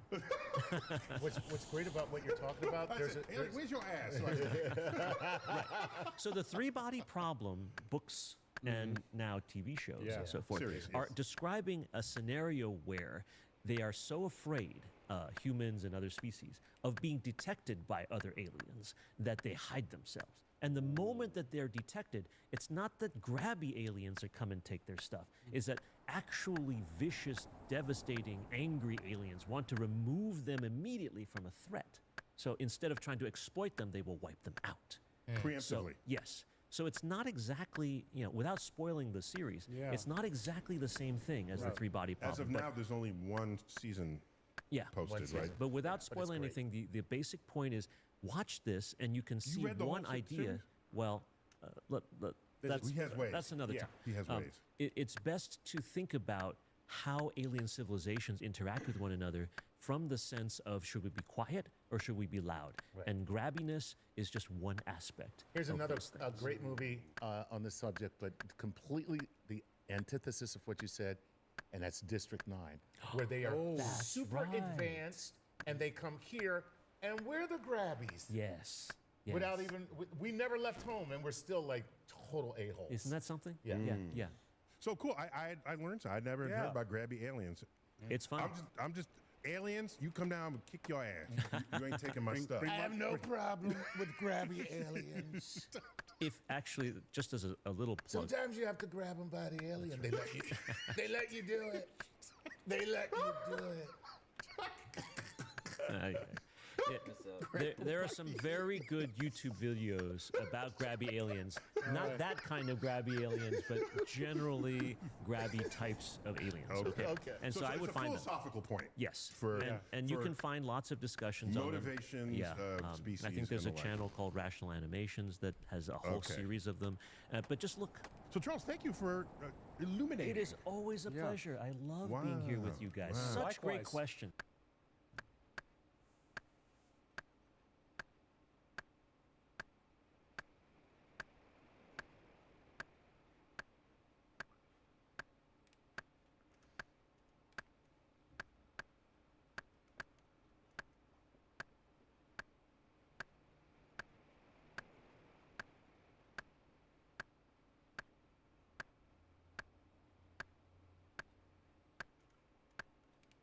This is a big one. If you're familiar with the channel, you know I've done videos on sailing with the alpha and the beta, but we just got a blog that shows us how sailing is going to integrate with over 12 different skills in old school RuneScape, which is so many, and it doesn't even include Slayer, which we'll talk about at the end of the video. We're going to break down exactly what's being introduced in the game, from new methods to resources, and talk about what you might need to prepare ahead of the release of sailing.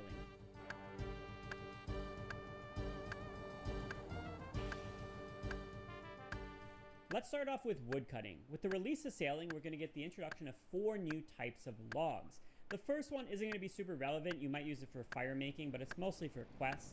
The next 3, though, are hardwood logs, and they're going to be super important for multiple skills, mainly related to construction and your boat, but there is some other uses regarding fletching and potentially farming in some ways, at least for XP.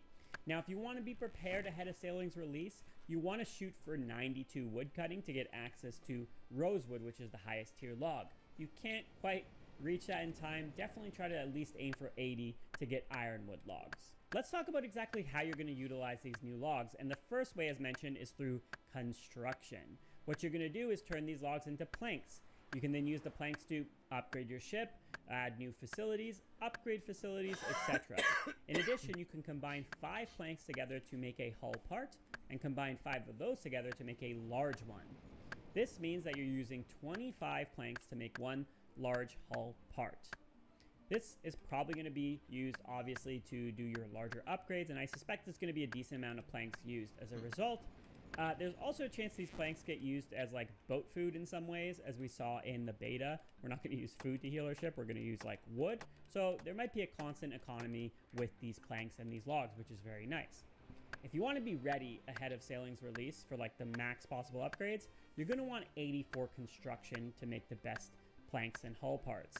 This is actually pretty good and pretty convenient for a lot of people who stop at, 82, 83 construction for max POH anyways. So yeah, just push for those extra few levels, or maybe just boost for them. Other than that, you can maybe shoot for 77 or 53 to get you sort of ready in the mid game for sailing. Another way you're going to utilize these logs is through fletching, and I don't think this is going to be a training method. We'll have to see what the XP is, but primarily you just need a couple logs along with a squid beak, which we'll talk about later, to make a blowpipe. There are 3 new blowpipes coming in. They are all much weaker than the toxic blowpipe, but it fills the same sort of thing. You got a 2-tick weapon with a 5-tile range that fires darts, which is awesome to see. I expected eventually the blowpipe to come in. I think, in fact, when I was doing the beta, I made a blowpipe, like a What's up, placeholder Jasmine? blowpipe while I was there. Now, this is going to be a good option for early mid-game Ironman, definitely, but I don't expect him to go for the Rosewood one because the requirements are rather high. 65 range, not bad at all. 84 fletching is a little bit steep, but definitely more obtainable with the new fletching minigame. This real stopgap here might actually be the wood cutting level. It's 92 wood cutting to get rosewood logs. If that's the only way to get the logs, similar to redwoods, you're not going to get that for a while. So I expect instead to go for one of the other blowpipes, which are still pretty respectable and fill the same niche. That's going to be the most popular option by far. If we're trying to compare this to what currently exists, there really isn't much when it comes to like two-tick weapons. It would be throwing darts with an offhand like an antler guard, which provides similar stats overall, maybe a little bit weaker, but you're also getting negative defense bonuses and you're getting a reduced tile range as well. However, the antler guard does provide prayer bonus and melee stats, so maybe there's a case of using that in some ways, but I do think the blowpipes are going to be a very popular option in the mid game. I also do think they have a little bit of an option in the late game as well. Primarily when you have to just tag a monster or hit a monster once and the damage doesn't really matter. So this is stuff like Slayer Tasks, or Fasani's Nightmare Sleepwalkers, or TOA when you're dealing with the little medic spawns. This is a way where you can tag them very easily without having to use your actual blowpipe. When I use my actual blowpipe, I'm using my best darts, right? So I'm wasting those darts. Or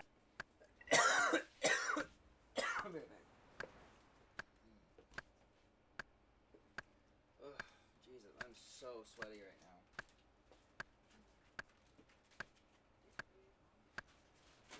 Goddamn Nancy, did she cheat on me again? Am I gonna wake up with new sores on different parts of my body now, huh? Is that what's gonna happen?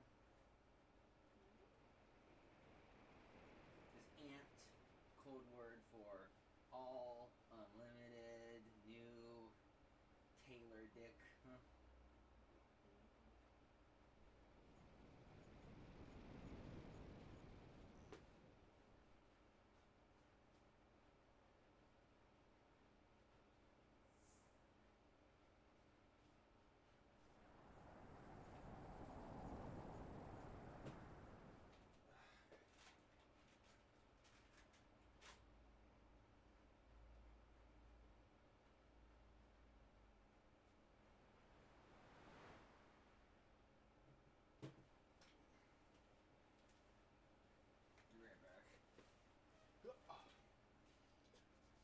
Chop those goddamn trees. I'm gonna change my shirt here. I'm too sweaty. It's pretty gross.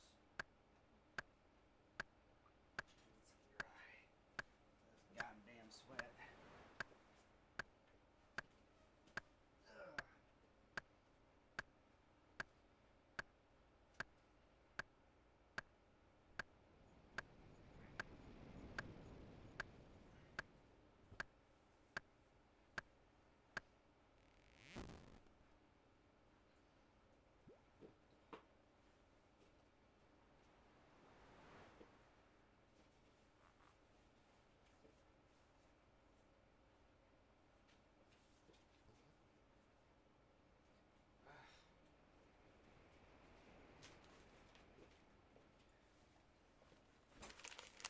Ugh. Yeah, it already feels better because it's drier, you know? Lord. That bothers me, man. I don't want swamp ass. I'm back. Oh, hydrate? Okay, sure.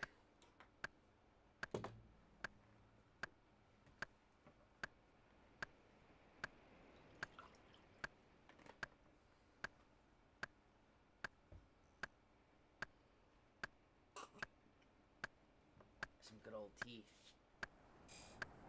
That's healthy-ish. Actually, I'm done with the green tea now. Hey, Nee, can you put this in the fridge for me, actually? When you get a chance?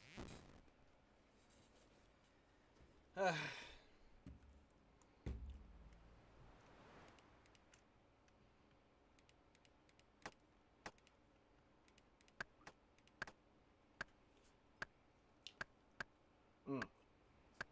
gonna keep watching that YouTube video about sailing.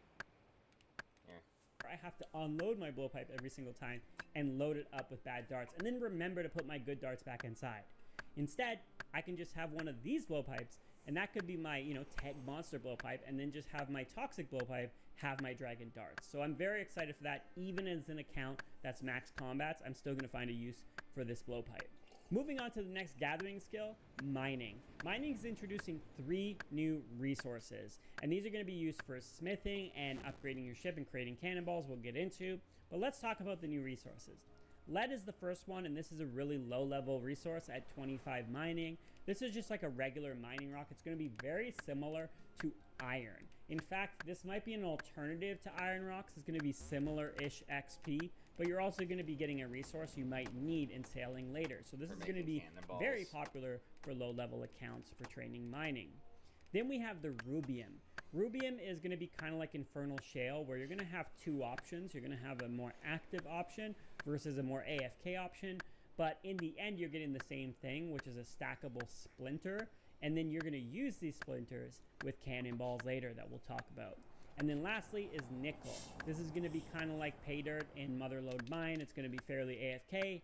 Naturally, in mining, you're going to use all these resources with the smithing skill entirely through smithing. The lead can be turned into lead bars, which is a low level upgrade for your ship, facilities, etc. The higher level bar that you're creating is cupronickel, which is using the nickel and 2 copper to create that bar. Interesting here, you're using copper. That's a very low level ore that I have not had in my bank for a very long time, so I'll definitely need to stock up on that ahead of the release of sailing. In addition, you are using existing bars, bronze through rune, to craft a couple of different things. First thing you're going to do is make keel parts, so 5 bars will make 1 keel part, and again 5 keel parts make 1 large keel part. So this is going to be a case where I recommend definitely stocking up on your bars ahead of release.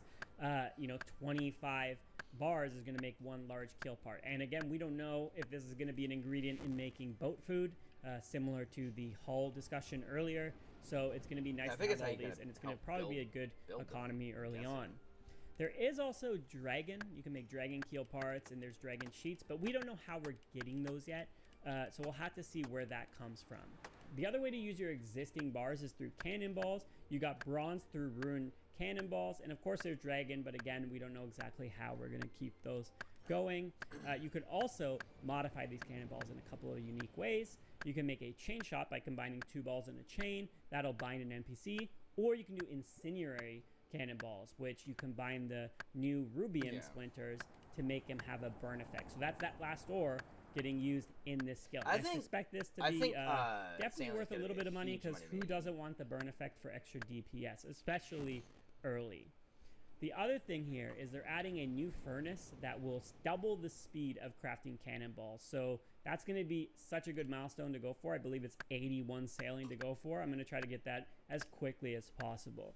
I also recommend that you head to Giant's Foundry at some point and get your double ammo mold ahead of the release, because that's going to get a lot more use with this update. Now, if you want to be absolutely fully ready ahead of sailing with all the unlocks here, you're going to need 94 smithing, but that's for the dragon tier, and we don't really understand that just yet. So even shooting for like 86 will be nice, or 90 to make the cannonballs. The next skill has massive impacts on the game, not just sailing. Definitely PVM as a whole is going to be changed because of this, and that's fishing. Fishing has 2 new activities and a bunch of new fish that of course impact cooking and herblore. I will talk about cooking in combination with fishing here because it makes sense to know what they do, but we'll talk about herblore a little bit later. The first type of activity you have is harpoon and lantern fishing, which allows you to catch 2 types of squid. You can use these as a food source, it's like a low-level healing food, or you can use a knife on them to get squid paste, which makes a certain potion we'll talk about later, or in addition to that, you can try to get a squid beak from them when you're cutting them with a knife.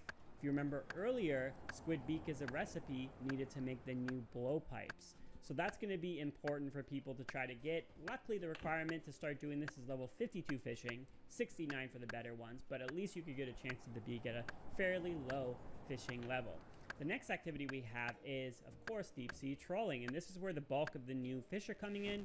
And let's talk about some of the interesting fish when it comes to what they can do for healing. Oh shit, what? When you're cooking them. Haddock is the first interesting one you can do at level 73 fishing and cooking, and this can overheal you up to 10 hit points, which is honestly very nice because it's something you can do it's gonna be more game of the changer for PvP, early mid game when you don't have access to anglers quite yet. even if you had anglers in like the GE, anglers when you're having like 50 hit points only overheal you like 10 or 11 anyways, so this would be equal to that. But generally speaking, this is going to be your mid-game overhealing food until you have access to anglers full turn. Yellowfin tuna, that's a sort of interesting one. Nothing too strong, but it gives you 20% run energy back in addition to healing you by 19. So similar to dashing kevets, which I think heal you a little bit more. So this can be a good option when you just need a little bit of run energy here and there. I had a couple of layouts that had these inside. I think like maybe Whisper or something like that. Next interesting one, this one's massive, is halibut. Halibut can be used as a combo food, which means you can use it with like anything, and then this, which is similar to what you use like Shark Karamwan. So it's like a Karamwan, but it heals for 20 instead of 18. So we're boosting our healing capacity by 2 here. So that's going to be taking over a lot of the metas for combo eating. However, Karamwans, you know, they're very, very quick to get. Who knows how quick halibut are to get, so you might have to pick and choose when to use Karamwans versus halibut. Bluefin tuna is arguably going to be like the second best, maybe third best food in the game. It heals for 22, which is the same as anglers and mantas, which is the current best in like a single tick. You have moonlight antelope meat, which heals you for 26, but it takes time to get the second effect, like 4 seconds, and you can overeat too many of them and stuff like that. So this here is going to be equal to manta and anglers, but it's also going to restore you 5 prayer points, which is a nice little bonus. It's not a tremendous amount of prayer points if you think about having like an inventory of them. Like if you had 10 of them, that's 50 prayer points, but hey, that's not bad. And if you combine this with redemption, there could be some interesting tech here, because you can lower yourself to redemption range, you know, heal from redemption, heal from the fish, get back to like 50 HP instantly, and then work your way back down with those 5 prayer points and proc redemption again, like something in thieving, and maybe some interesting PVM uses, maybe like Vespula. This could be an option to just bring like one of these, but I don't know, we'll have to see. And then the best food coming into the game is gonna be Marlin. This is just the straight best food because it heals 24. That is the single best single bite you can get in the game. So that's going to be a fish that people are going to go for. So if you want to be ready ahead of sailing, you need 91 fishing to be able to get yourself some marlin. Hunter is also introducing a new method, the crab expeditions, which I really hope is like an expedition. Like you go out there and you catch hundreds of crabs, deadliest catch style. But this is going to be mostly sort of as an early game hunter training experience. Now, obviously we have hunter rumors now, which are really good, but this could be something you can do out at sea. The crabs are obviously used in cooking and herbal. When it comes to cooking, none of these provide any unique effects or crazy healing. I think the best one heals for about 19. But if your fishing levels are lagging behind, maybe you did some early hunter rumors on your account and your hunter's really high, this could be a solid food option for you. Of course, you can also break them down and get paste from them to make a couple of herblore potions. And, you know, for the most part, they're kind of niche, but there is one that's pretty good. Farming is also heavily impacted by Sailing's release in 3 different ways. The first one, we've already talked about quite a bit. Hardwood tree patches are obviously going to enable you to put these hardwood trees in, these new ones, rosewood, ironwood, and camphor. I suspect you'll be able to chop these out in nature, but this is just a way for you to plant them, get a bunch of XP because they take so long. Probably a decent pet chance as well, and maybe some tick manipulation involved as well. But it will require 92 farming to be able to leverage that completely. We're going to talk about the new type of patch because I really want to get into herblore, and that is your coral nursery. You're going to be able to plant these frags, which are essentially seeds, right? They're just the ecologically accurate way of describing them, to grow mature coral. Now these coral and the coral patches are actually kind of similar to herb patches in a couple of ways. Timing wise, they're sort of similar, but they take a little bit longer, like an extra hour. And in terms of the way you use them, they are going to be your new primary ingredient for all the new potions in herblore. Before we talk about the rest of farming, I want to jump over to herblore now, because we just talked about the coral nursery, which is like the new herb. We just talked about hunter and fishing as well, and all 3 of those combine into the new herblore changes, and this one is absolutely massive. Anti-odor salt. So this is a stackable salt that's automatically consumed to smoke a hunter trap. You can currently smoke a hunter trap in game. You can currently bait a hunter trap in game. Both of those increase your catch rate. No one doesn't. However, since this is a stackable resource that happens automatically, makes sense. Why not just carry a stack of these around, right? Increase your catch rate. In addition, they're using a primary and second ingredient that you'll see isn't going to be used in abundance So it makes sense to make a bunch of salt on the side. So moving on to the potions. Anti-bleed tonic is the first one you can make at 56 herb lore. It cures bleeding and heals for 5 hit points. So in terms of curing bleeding, this is mainly used at Bar Dorvis. It's very nice when you get hit by an axe. You're basically preventing yourself from taking 15 to 20 damage from that bleed. You can also use it at Custodian Stalkers, which also have a bleed effect if you fail to protect magic against them at the right time, which is kind of annoying to do when you're trying to AFK them anyways. So this could be an option to bring there as well. Zabak also does a bleed, but I don't think it counts as the same bleed, and I also don't think it's worth bringing into TOA for one mechanic you're probably not going to interact with. Other than that, though, we also have the effect of healing you by 5 hit points. So this potion can heal you total 20 hit points, which is actually not bad, and I suspect it won't cause an attack delay.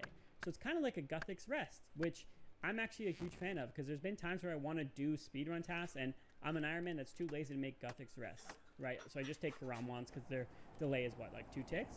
This will have no delay, so I'll probably bring this instead. So I'll probably make a stack of these primarily for that use case. And I suspect more bleed to come in the future as well. The next couple potions I want to talk about are boost potions. There's one that is going to boost your fishing by 6, and the other one is going to boost your hunter by 6. Both of these are using the new mid-tier coral. I don't suspect you'll need a ton of these potions long term, but they can be very helpful when you're trying to reach certain achievement diaries, like the 96 fishing one that you need for Mauritania elites. I mean, doing it from 90 guaranteed, no stew boost, is incredible compared to our current options. Hunter, less so when it comes to boosting. Like, the highest requirement, I think, that you can boost for is like 69, but still, there's going to be cases where you can boost. And there might even be cases where you can move to a new activity earlier than you think, because you can just bring a couple of these potions until you get the major level up, the actual level up, to be able to farm those naturally. Okay, so we also have an extreme energy potion. This can restore 40% run energy. Now, I don't think this is going to be used too much. Honestly, it makes sense to use a stamina instead. The other reason is it uses the umbral coral, which is like the high tier coral that you're going to use in another potion. So I really wouldn't bother making too many of these, if I'm being honest. Maybe if you didn't have access to staminas, it's a decent alternative. And speaking of staminas, we have the extended stamina potion coming. This is like a regular stamina potion, but it's 4 minutes instead of 2. And this doesn't use a coral as a primary ingredient. It uses an existing stamina potion, which means, use your existing stack, and those stamina potions are going to go further than they would before, which is very nice on Iron Man. One thing here, though, they do use marlin scales, right? Which is, the marlin is the new best fish, right? So you are trading off the ability to heal 24 in order to make better stamina pots. So these marlin, man, they're going to be probably good money makers because they're the best food and they're used to make extended stamina potions. In terms of using these potions, I mean, anywhere you bring a stamina, you can effectively bring like less now, so it's going to be incredible for some content. I think Chambers of Zarek is the one that really sticks out for me. I bring 2 staminas into Chambers and 1 for Olm. This will make it so that when I'm doing solos, I really just need the 1 stamina for the entire raid, including Olm. You can go into Olm with 1 stamina and come out with probably 2 doses. So this means you could probably do scales and bring in just 1 stamina to Olm, which is super, super nice. There's other activities, I'm sure, too, God Wars Dungeon, stuff like that, where you might only have to bring like 1 of these, and the rest of your inventory can be whatever you need. The last potion we have here is the Arma Brew, and this is one I've been thinking about quite a bit. So it uses the umbral coral, which is the best coral, so you're going to definitely use this to make that probably really good XP at 89 herb lore especially. And it uses the rainbow crab, which is the highest level hunter crab you can do at level 77. And this potion is essentially, it's a Sarah brew, but it's different in a couple different ways. Instead of raising your defense and lowering the rest of your combats, this raises your range and lowers the rest of your combats, including defense.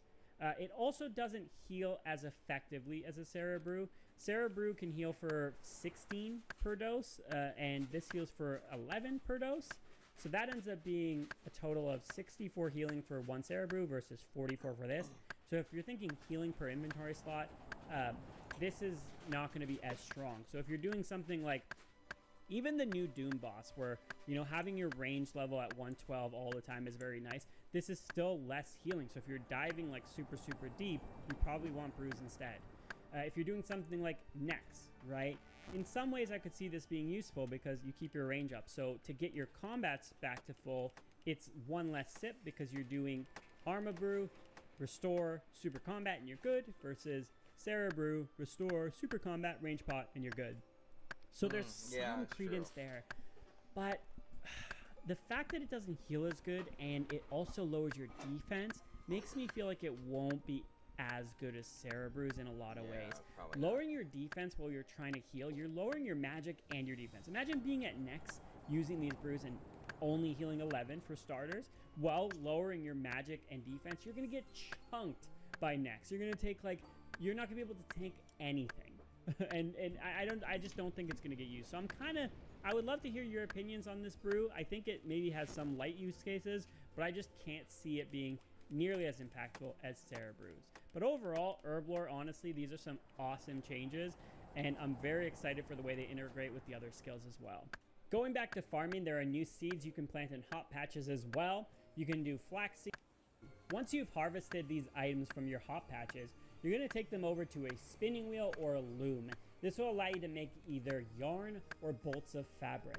These are going to be used in two different ways. One of them is for upgrading your ship's sails, so that's going to be good for getting the best ship. And second is going to be for making fishing nets for deep sea trawling. Now, if you want to be ready ahead of sailing to be able to make the best sails and the best nets, all you need is 73 crafting. And I think 84 most crafting, people are going baby. to have that before sailing comes out. Yeah. Thieving is the last skill I want to talk about today, at least, that's being impacted by the release of sailing. We're going to have a new NPC to pickpocket, chests to plunder, and stalls to steal from. But there's some interesting mechanics and items to keep an eye on here. First thing that's very important, when you're stealing from the chests or the NPC, you're going to be able to get coral frags, which of course are your new seeds to plant in your coral nursery. So that's going to be a really good source for them. Keep in mind, this is the frags, not the mature product. So we don't have a source for the mature product that we're aware of at this point. But this is also just one source. We don't know, maybe NPCs or monsters that you kill or bosses. Those are likely going to drop coral frags and mature coral as well. But this is going to be a good source, I'm sure, especially early. There's also going to be the ability to steal some cannonballs here. The cannonballs overall, though, like the highest you can get at 76 thieving is adamant cannonballs. So this might not end up being a super viable option for most accounts. It might just be better to make your own. But perhaps there's some decent money to be made here. And then these also give you the option to get a good amount of clues as well, which thieving for clues I think is always a pretty good idea. Now the stalls, that's going to be an interesting one because they're not like your traditional stalls. Instead of depleting as soon as you take from them, they're actually going to stay up. You just have to watch out for the guards patrolling the area, or the guards around you. So this can be probably a somewhat AFK option for thieving. For interesting items you're getting here, really the fish stall does have the ability to thieve some of the new fish. None of the fish are too important here, but you can get the squid here. So I guess this is an alternative way of getting a squid beak without getting 52 fishing. You could instead get 42 thieving and get a squid beak, luckily, through thieving. But apparently it's fairly rare to actually get the new fish from these stalls. And then the other interesting one is the cannonball stall. So this will allow you to actually get rune cannonballs. So hopefully it can be an okay source of rune cannonballs, but it does require 87 thieving. So if you want to be ready ahead of sailing to have the max abilities for thieving, that's what you're going to need, 87. I'm going to take a minute here now. I did not expect this many skills to be integrated into sailing on the day of release. Like maybe like a year or two from now, but not when the skill comes out. And I'm actually really looking forward to this integration because it's starting to make the skill feel very alive, feel like part of the game when it touches so many different parts. And it's clear that these systems work so well together already, so I'm sure it wasn't even as difficult as it would seem on paper because of the way old school is structured. And it doesn't just affect skilling either, like it's clearly going to affect PVM as well with some of these new potions and foods. And it's not the end of what we're seeing pre-release. They're going to release more information on how this is going to impact Slayer by having new Slayer mobs and creatures. They're also going to show us new bosses that are coming out with unique drops as well. Hopefully this video was helpful. If you stuck around for this long, I really appreciate it, and I'd love to hear your thoughts below. And that was it. There's a new one.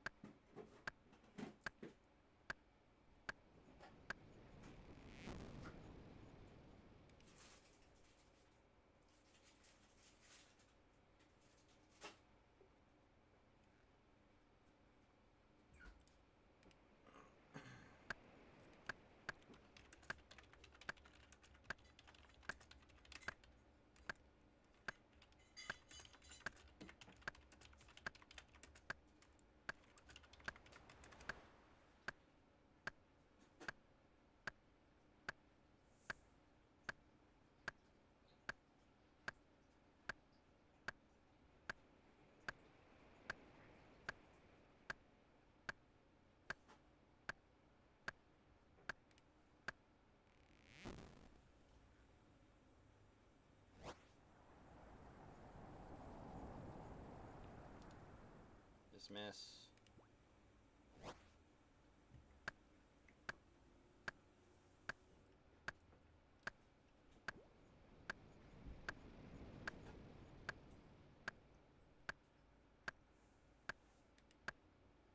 Yeah. I'm gonna do more Slayer because I want to start doing Dragon Slayer for the Brimstone keys and stuff, but no, easy. Compact. 1 second. Yeah, it's not really using water anymore, these things, see? It's like weird. I think it's breaking, that's why.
Alright, here we go.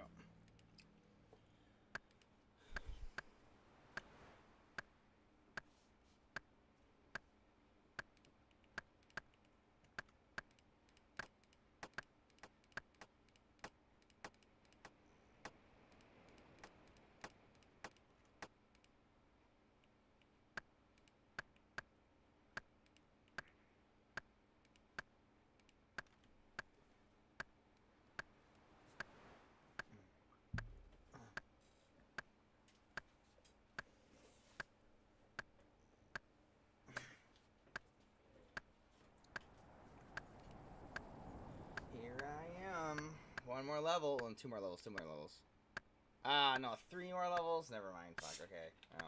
Worse than I thought.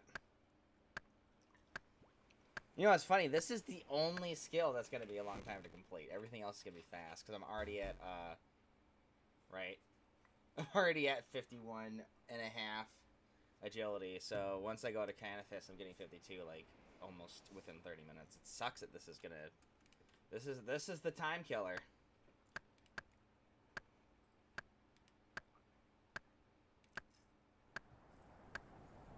But it is what it is.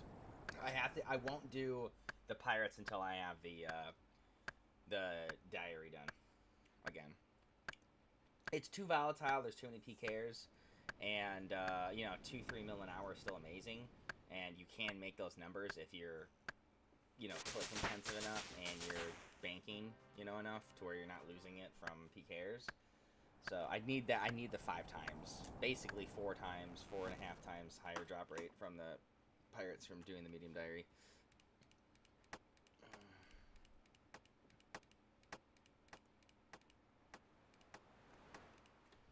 I mean, shit, dude. I mean, I mean, there are better methods that are just basic combat, but the requirements are much higher. So basically, I plan on doing these until I get the combat stats. Because, I mean, dude, like I said, I got like 2 levels of strength almost in like an hour and a half of them, and I wasn't even getting the drops, you know what I mean? Like, so if I do that with attack, I'll be getting 70 attack in just a couple hours. And so then once I get up to like closer to 90, I'm not doing it anymore, because almost all the high gear PKers for some reason are around 100, 106. So I would just get decimated by those guys, and by the time I have 80 in each of these stats, I have better methods. I have methods that make me 4 million an hour. So there's no reason for me to risk gear and be frustrated by PKers when I have stats that are high enough to do other things at that point. And I also got to get 56 herbal. I got to get a whole bunch of, you know, skills up too. You know, I have other priorities than just getting rich, but getting the money is definitely going to help me with other things though, like being discoverable on Twitch. I guarantee when I start doing drop parties and shit, people are gonna like the money. We're there, dude. I'm really happy though. It's gonna take less than 20 days, and I'm gonna get to the point where I needed to in order to actually like get a bunch of followers and have my account pretty heavy. So it's nice. I'm happy.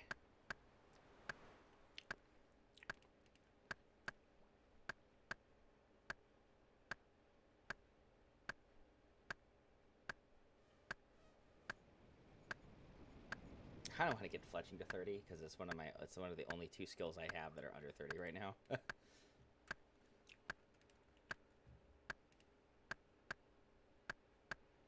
I get that to 30 too. 30 as well. Yeah, I need to get fishing up. I need to get mining and smithing up. I need to get all of these up. I need to get this up. I need to get this. I need to get everything up to do where I can actually do sailing and I'm involved in everything. Yeah, it's crazy they have so many updates right now. Like, also, they have a lot of new content they're bringing out on top of sailing. So, and they're also going to make melee a little bit more viable for some bosses, which is great to hear.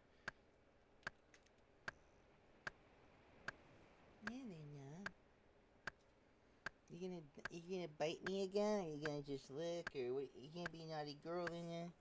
Oh, look at the love you look at me with. Look at that face. That face of love.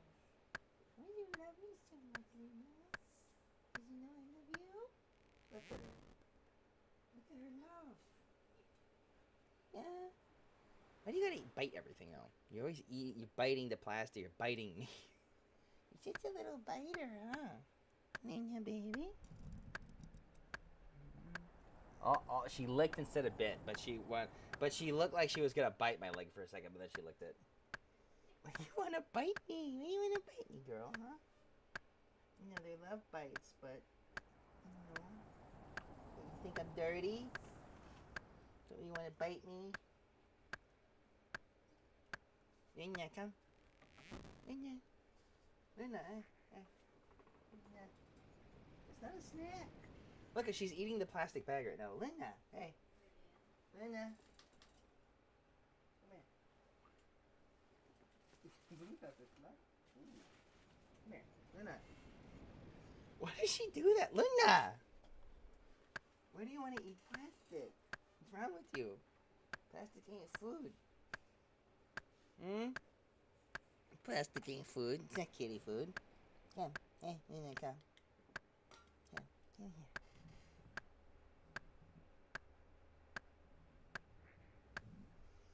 here. Luna, baby. Have you checked them for fleas at all, by the way, recently? I don't think I've seen you do it. Mm-hmm. Great excuses. Okay, well then do Luna or Abby tonight, okay? You better, because, I mean, that's the only way we're getting rid of them is if we clean them enough.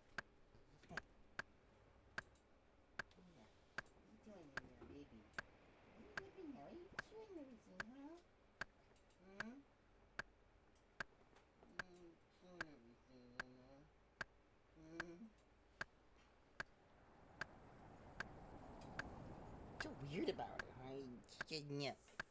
You nip me. You just chew on the goddamn bags. Ain't it careful with my cord, damn it.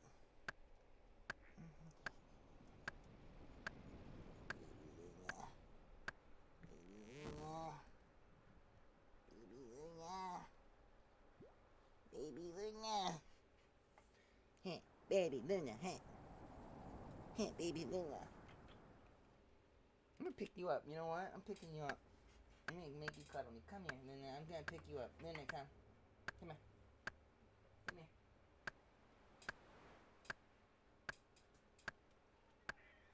Oh. Yeah, you're my prisoner.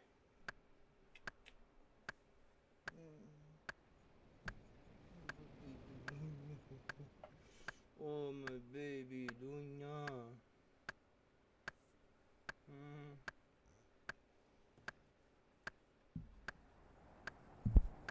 Look at this kitty, this naughty kitty, huh? The ditto Luna.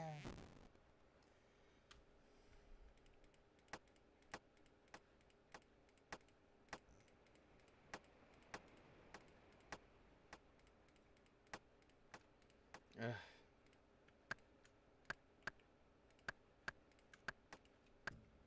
Alright, man.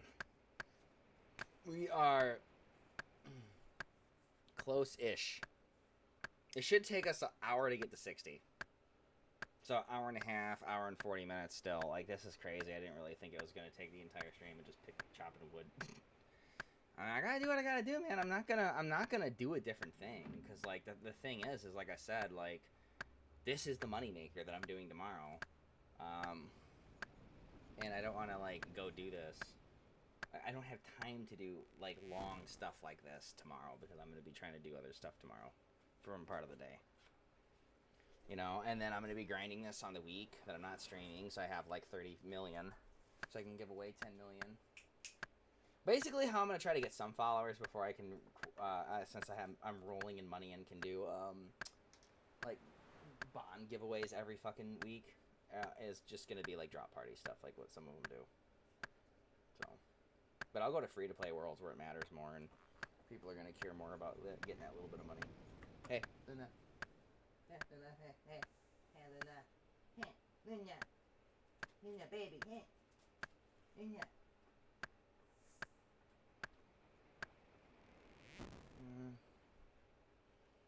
Why you such a little, you little such a chewer, huh? You chewer. Luna, you chewer. Come here, chewer. Come. Come here, chewer. Come here, my chewer.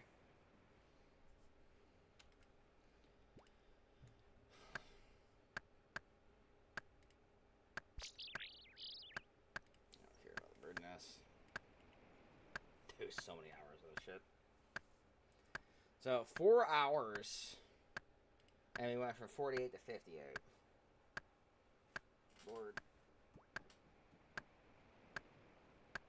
Well, I mean, to be fair, though, the first two hours was me chopping a tree, filling inventory, and then doing fire making. So, like, the fire making slowed it down by more than half, to be fair.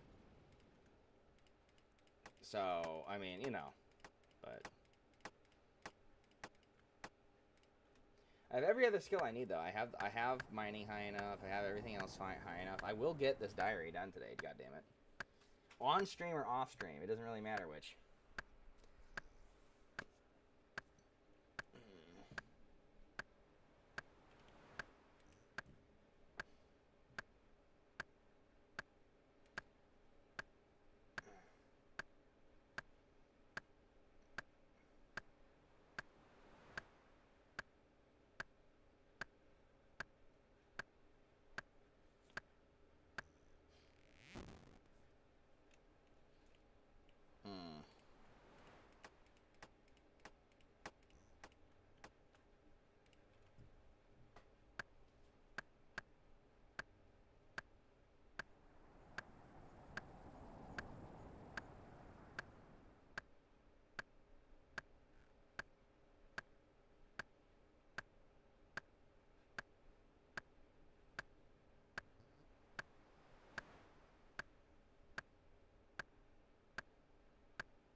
even know you could make that for extra money making. Dude, amulet chemistry is only 1,000 too. Interesting. I mean, it's only a 5% chance, but it's extra money. I think I'm gonna fucking get that, dude. I think I'm gonna get it. I had no idea. I didn't even know about it. Wow. Like later on when I'm making prayer potions again, because those are already a little profitable. You know what I mean? It's actually amazing. So, what do prescription goggles do again? I think it's only used for super combat potions though.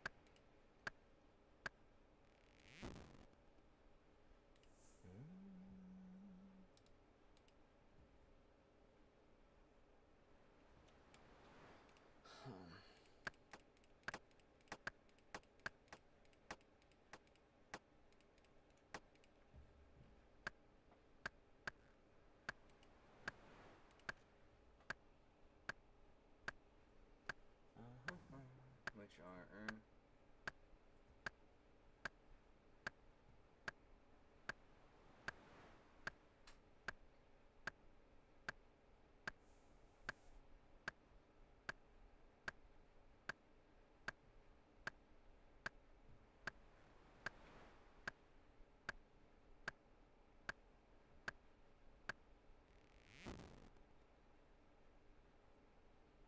Interesting. Wow. Very, very useful. So perception goggles and chemistry necklace combined are like the way to really make money with Herblore if you wanted to. Surprised they don't have that on the money making method guides, because you're having a 15% chance of saving yourself like a shitload of money doing it, which is weird. Like you're making extra dosages and you're saving ingredients.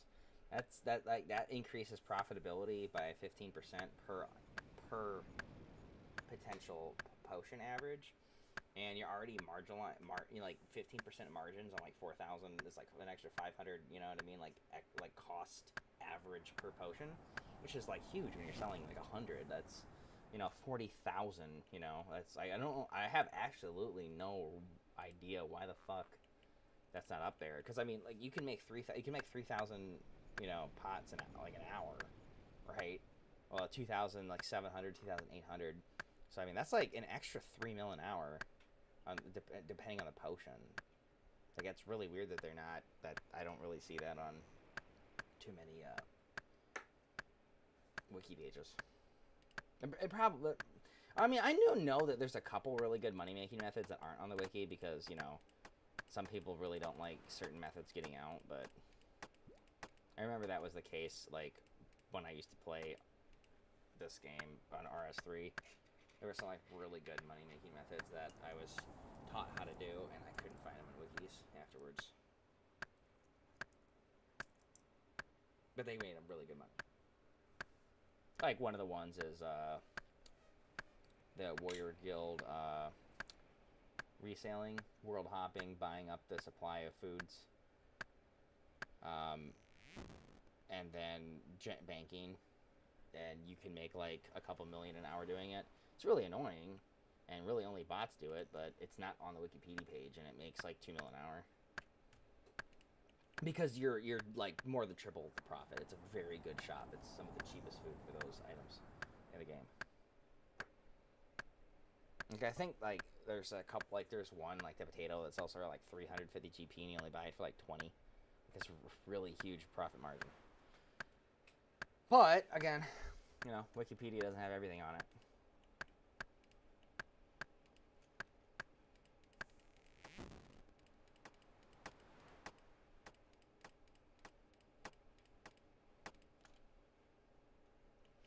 This isn't that bad because I'm 12 minutes in and I'm halfway up on this level. Because I checked it 4 hours. So I guess technically maybe I'll have this by hour 5.5.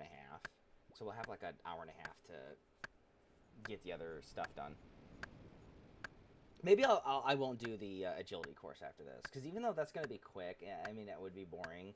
So we could do Between a Rock, and then we could do some of the other pre-preps. Between a Rock is the only one I can think of. I mean, we could go kill like a green dragon in the wilderness, because I don't have to like risk anything doing that. You can bring a fucking free dragon shield and a, you know, and a scimitar dragon fire potion and a combat potion, and we could kill one. So very low risk to kill that. Get to the Ent too, because the Ent is right next to the Ferox enclave as well. Yeah, there's a couple ones that we could do pretty quick without too much risk. Because even if we die, they're not really going to get anything other than the food on me. I'll bring all blighted, because we were getting a shitload from the zombies anyways.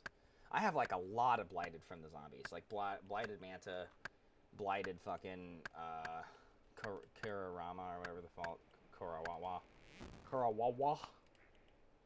Well, you know, what fishing level do you need to be to fish, Kurawawa?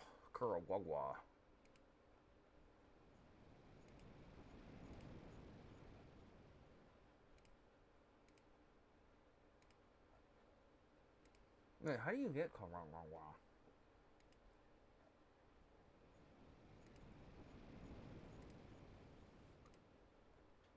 I don't even see it on the, Huh. Wait, how do you get Karawawa? Whatever the fuck however you say it.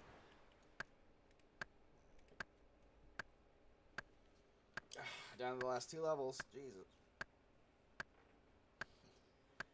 So now I know how long it would take for me to get my fishing up without cooking, without doing the cooking part of it.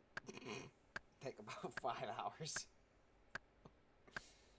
I mean, it's not that bad, because, you know, 60... I really do need 60 fishing for some of the other stuff, man. But, yeah, go figure. If you look at Barbarian, yeah, I think it's... 58 is the one where you really want it.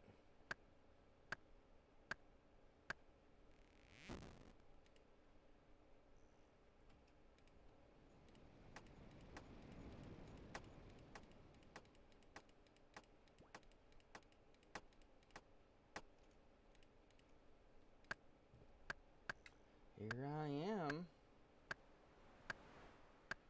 Bam, bada, bam, bam, bam.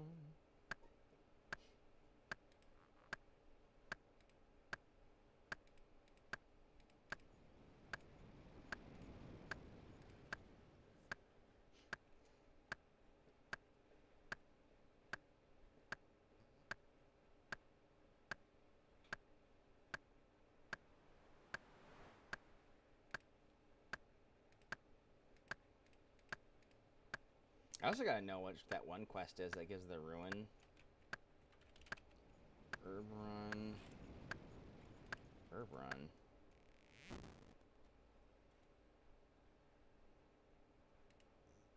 Huh.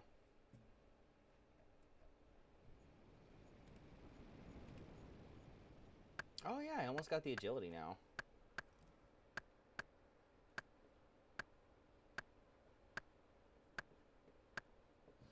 Bum, bada, bum, bum, bum.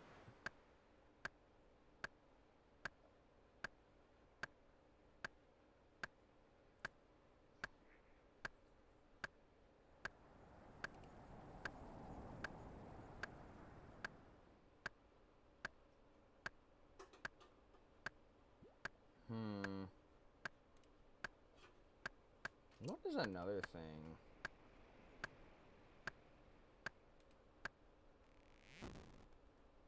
Sea slug. Oh yeah, it's just fishing XP, right? Yeah.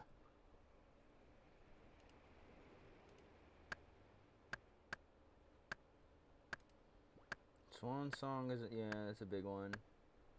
Shit, 50,000 fishing XP is nuts. Taibuawani Trio.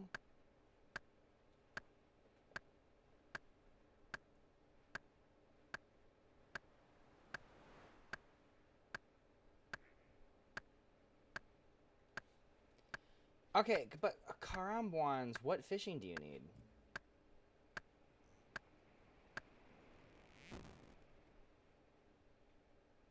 I like how he is like he'll buy other people bonds, but he's always just likes to that generosity got for others. All right, well, let me check this out. Fishing level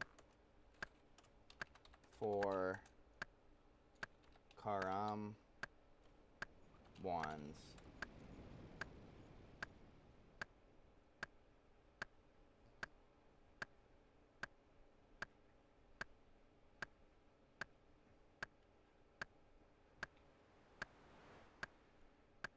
Small net fishing. Okay, how come it doesn't show me in small net fishing? I don't see Karamwan small net.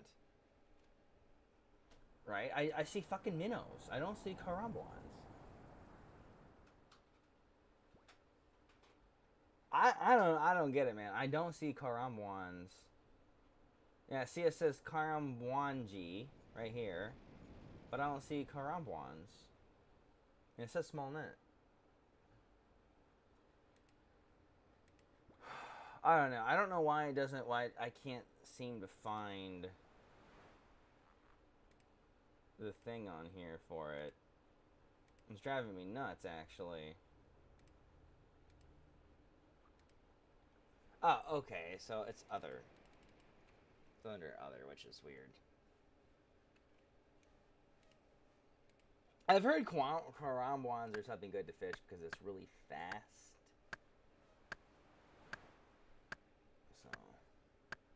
Well, there's Fish Barrel now too, dude. They got so much weird shit for members. What the fuck is that? What the fuck is a goddamn Fish Barrel?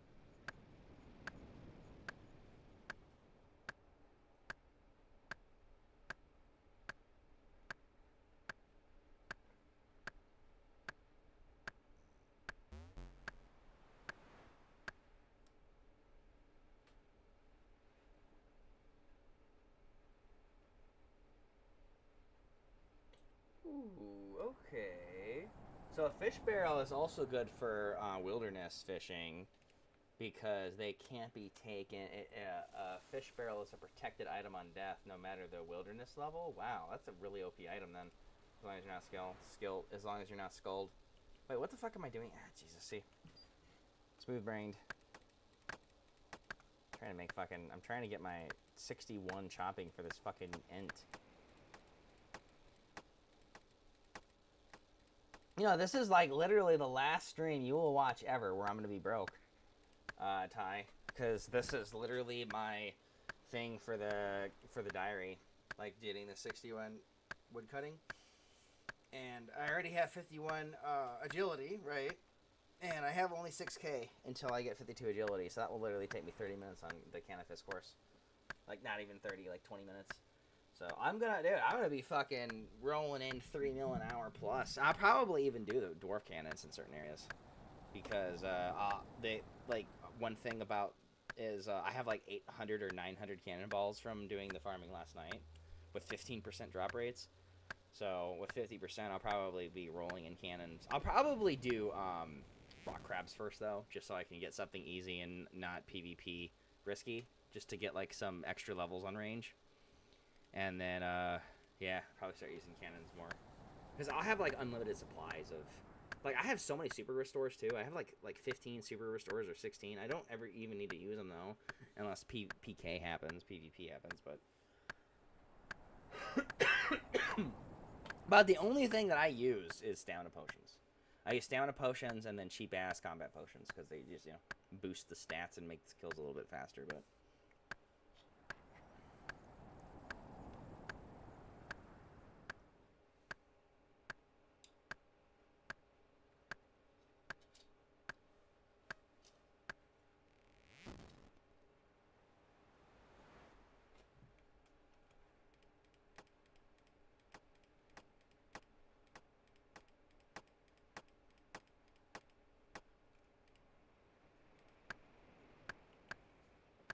What are you doing today, by the way, since you're not on RuneScape?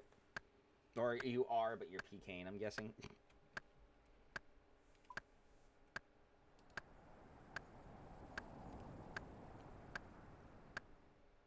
Yeah, I think you're definitely... Because all of your, like, your magic and everything seems to be like you were searching for very specific skills. So your account average for skill is 75, it looks like. I think my account average right now is 50. I mean, maybe a little less than that because of the stupid hunter, but I also have a couple 70s and close to that, so.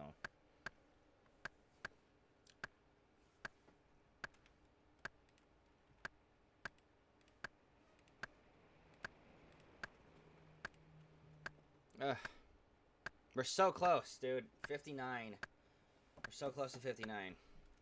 100 more logs, and, well, no, 50 more logs and we get to 59. It's actually not much. That's only 2 inventories worth.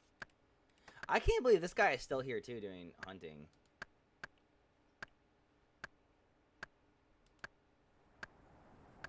What I don't understand is, like, does he get hunting XP from doing this? Like, what the fuck is the point? Right? Like, what spawns over here? Like, did chompy birds give hunting XP? Like, why was he doing chompy birds for that long? I'm so confused.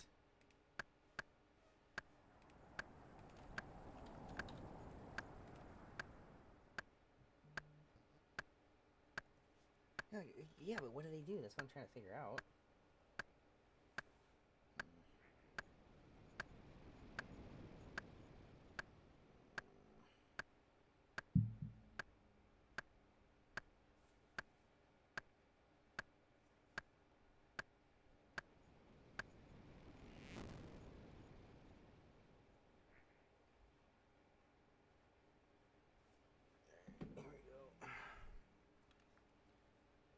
Here I am.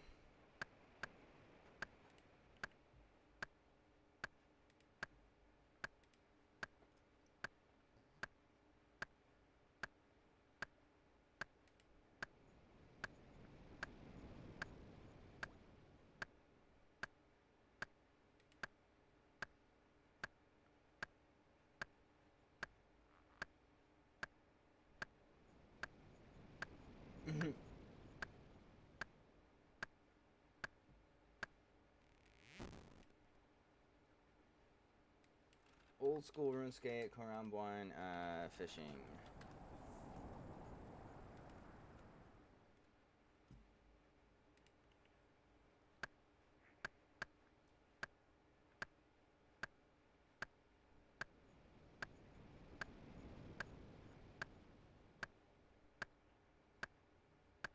Hey, Luna. Luna, what you doing, Luna girl, huh? Luna, hey, Luna, what you doing, Luna?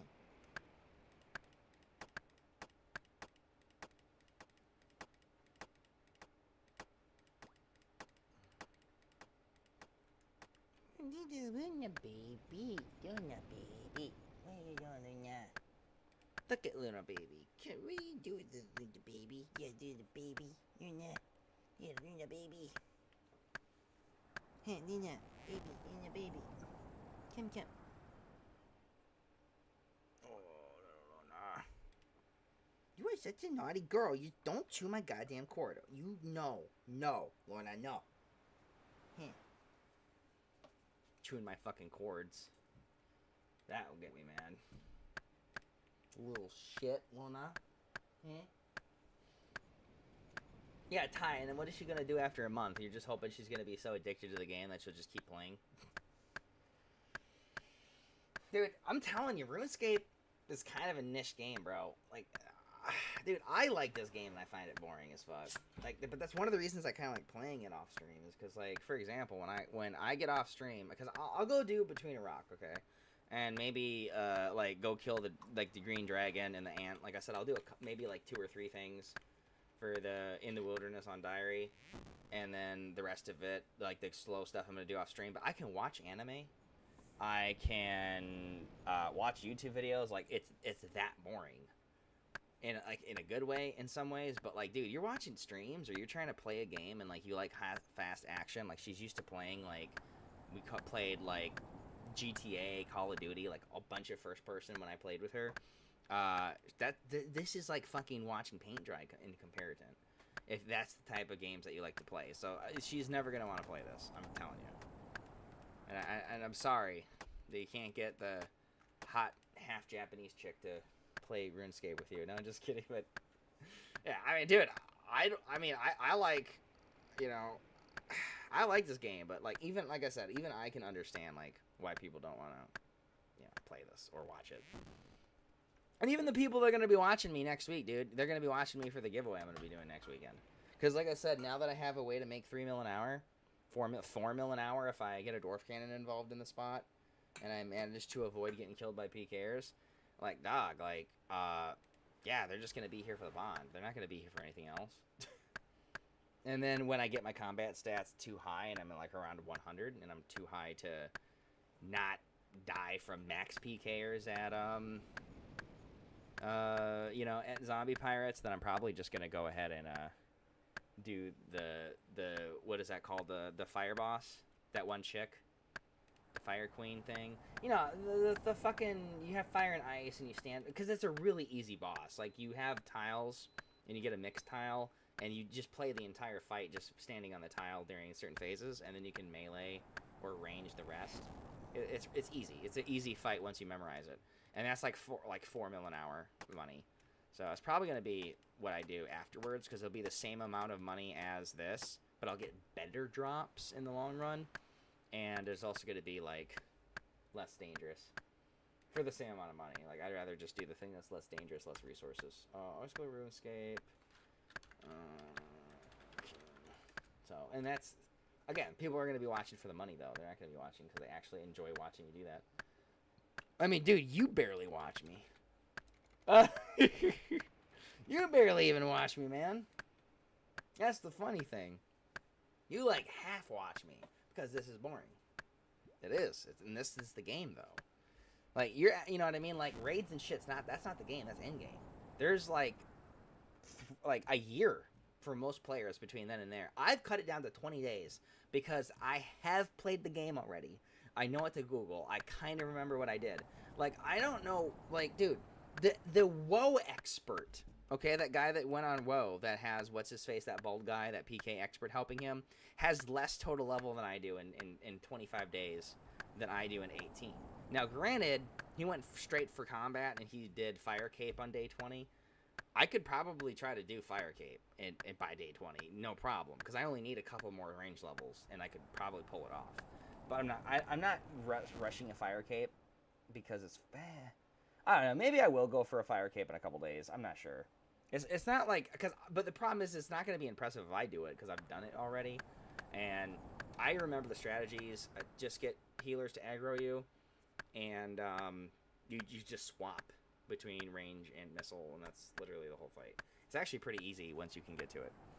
About the only thing different that I would do, which is actually based off of a guide, would be do the Dragon Halberd. So this way I don't have to, like, stress over getting to Jad. It would just be like coasting. You know, I have one extra inventory space that's used that I swap out for the, you know, the bow for the actual Jad fight. And then for the rest of the fight, I don't use up my ammo or any of my resources. I just, you know, use a Dragon Halberd. And the only other thing I would do is I'd probably get my prayer up more, so I have more spare prayer points. So that way if I'm using super restores or prayer potions, I'm getting more prayer out of it. Would probably be a good idea, to be honest, but other than that, you know, like, yeah. So, I really want to do Theater of Blood, man, but I guess in order to do Theater of Blood, you have to have really high stats. Theater of Blood sounds cool, and I want that hilt. Oh, damn it. Alright, we're at 59 fucking... We're 59 wood cutting, man. We need... Oh, so we are an hour away. Exactly 1 hour. So, whatever time it is. Oh, man, so I'm not gonna get this shit done until, like, almost 7. Fuck. That's a while. How many hours on the stream are we? Oh, my God. We're at 4 hours? So, we'll get it done in 5.5 hours. Because it's the XP rates are about 55k right now, so I'm gonna like exactly get it down in 1 hour from now. Ugh. That's steep.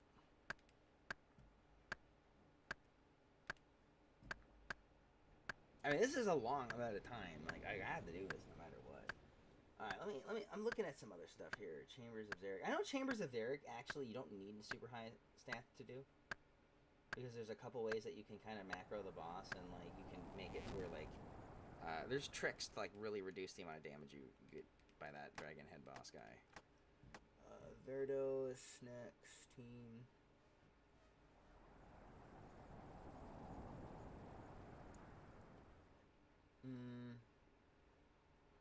Leviathan, huh? I've never done Leviathan actually. Oh, Fortress Coliseum. Yeah, that's the one I was remembering. It's actually pretty easy. Supposedly you can do. All right, Killing Yama, Mana, Kiri, Ira, Cryptid Gauntlet. Oh, Alchemaic Hydras. That's true. You don't actually. But you need really high Slayer to do it.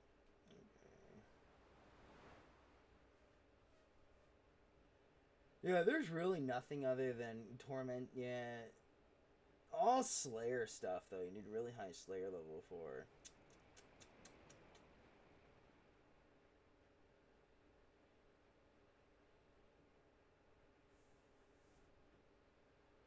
General Grador, though, is actually some of the lowest requirements I've seen so far. 80 on everything. For a safe boss that's in a non, well, I mean, he's right over Demonic Gorillas, and Demonic Gorillas are like 4 mil an hour. I'm trying to look at anything I can do, because the thing is like when you're looking at Zombie Pirates, it's 3.6 mil an hour if you've min-maxed it. So that's the issue. It's really high money. I mean, it's literally 4 mil an hour what I'm doing. So I want to find something that's at least comparable, and it's, you know, safer. I don't want to live at Zombie Pirates for months, because then everybody's going to know where to find me if I'm saying I'm grinding money at night. I do other shit. It's just...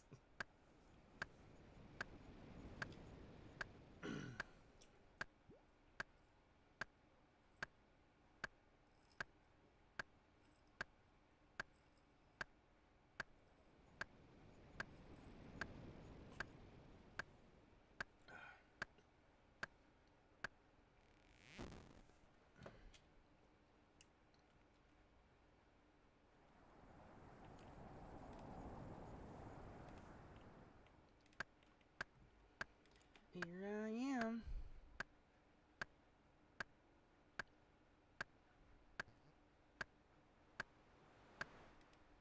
So a full inventory is around 1,000, well, almost 2,000 XP. Okay, so that means this 11 inventory is full. The way that I can look at this to level up one more time, and I should. You know what we're gonna do? We're gonna fill up this inventory, and we're gonna go do our tree run. No, we're not. No, we're not. Fuck that. What's up, Damar? Thanks for following, man. I'm getting ready to do wilderness content in the next coming weeks. So I need to get my medium diary done. So I gotta get 61 axe. Wood cutting. Fun in the sun. And we're almost there though. We got 2 more levels. I've been chopping at a fucking tea tree for 4 hours. Riveting content, I tell you what. But hey, man, it's got to get done. It's got to get done. And I'm not, you know, I want to do the actual money making off stream because it's more stressful and I can cuss and, you know, act like a short fuse lunatic. Because, you know, I'm gonna do it until I have 80, and then at least 70. So you know, there's you know, like there's a lot of things you can do to make 2 mil an hour, 3 mil an hour. But if you really want to get like 3 mil plus hour, you have to do raids, you have to do bosses. So.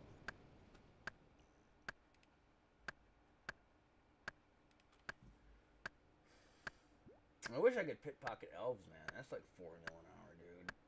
Like really high money, strangely enough. But yeah, I can't believe pickpocketing elves is like 4 mil an hour.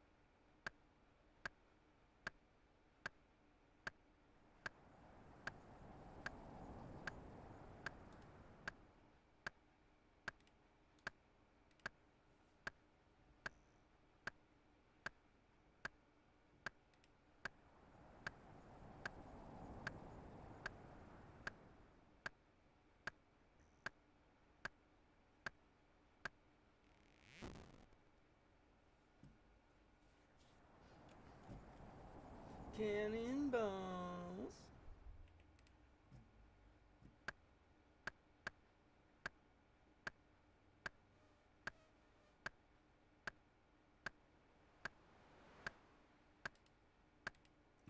Let me look at this.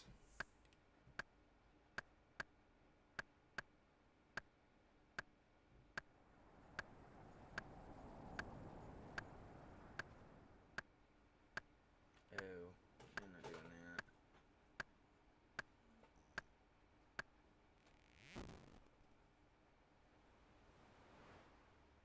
Yeah, it's exactly the same rate of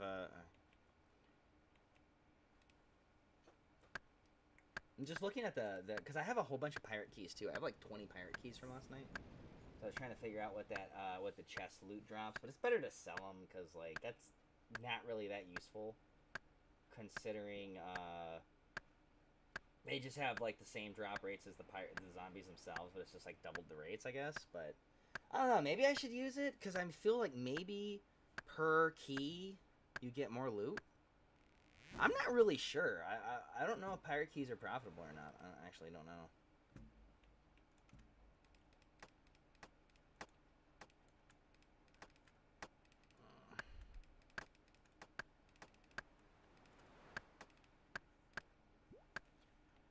Are pirate keys profitable?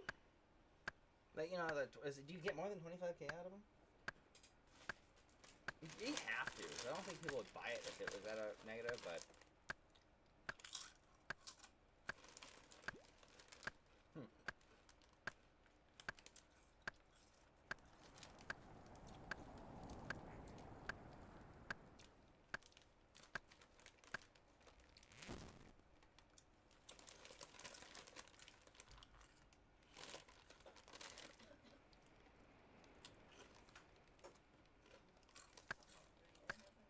What's wrong with you, Nee?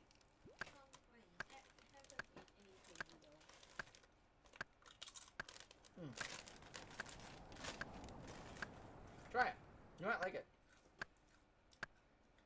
It's different. Maybe. I don't know. What do you think?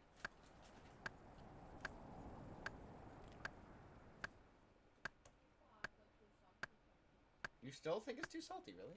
Interesting. Huh. You're weird. You have problems, Nee. Problems is gonna take a shrink to fix. What happened? Not really. These are a lot less salty than the other ones I like. Yeah.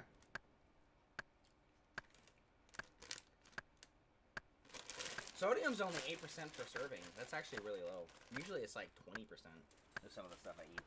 That's, you know, like spicy. But you do you, little Nee.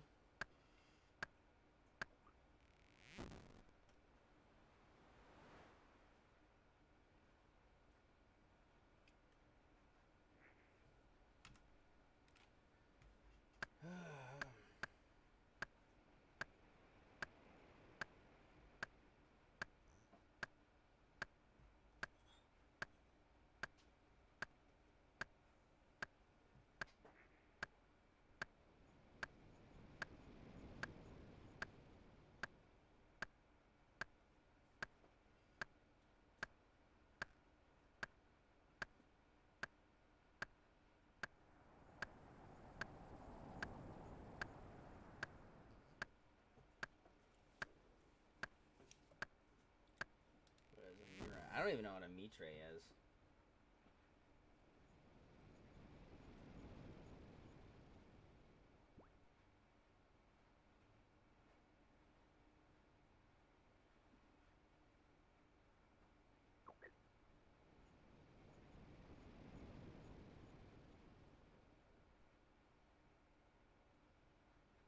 Hmm.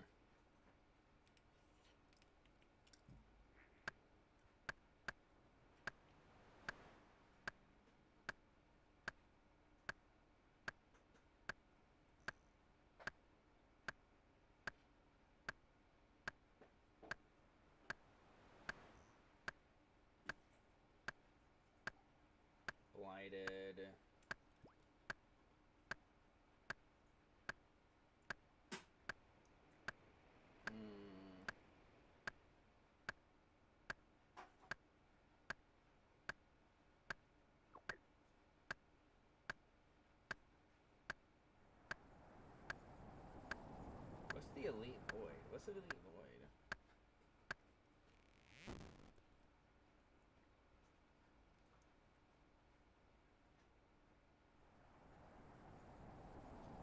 Spend all that money and they still make that much money is nuts.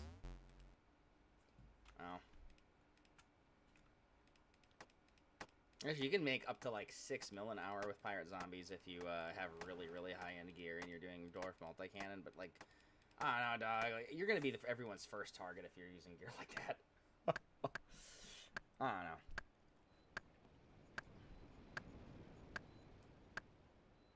And that's a bond in 2 hours, though. 2.5 hours. That's nuts. Wow. That's a bond in 2.5 hours. Might be worth it.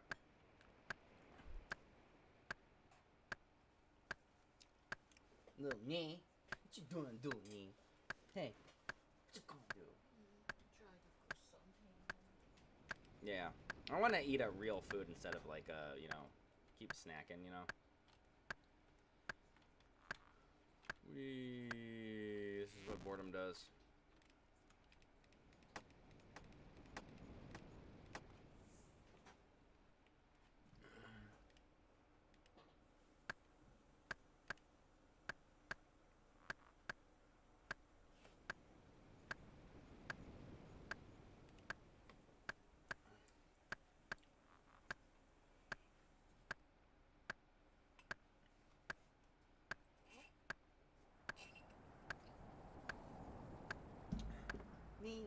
Thank you. Even though I don't really use it. Yeah, I stayed up until 5 a.m. last night. Me. What's up? Okay. Alright, sure, let me click on it. I didn't even know you were in here. It said you left. Wait, 1 second. What's going on? Oh, it's playing.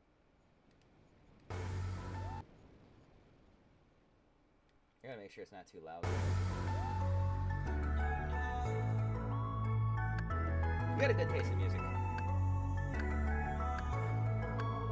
Hope that she's gone. At the same time, I hope she stays. Girl, I'm so tired of the games you play. Lost myself and I lost my faith. I cannot handle all this pain. Girl, why can't you leave my brain? It's been months, I'm so insane. Girl, you make me feel away.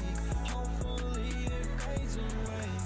So girl, what's up? Do you want my love? Am I not enough? Yeah, baby, please just hear me out. I need you here, I need you now. She's gone, I know that she's gone. By the end of the night, she hitting my phone. Seems like every time I'm in the studio, I'm singing sad songs. Reminiscing of the days, I guess I was all wrong. I don't get this, why am I sad? It was all my fault again. Feel my heart, girl, and my dad. You don't love me, what you said.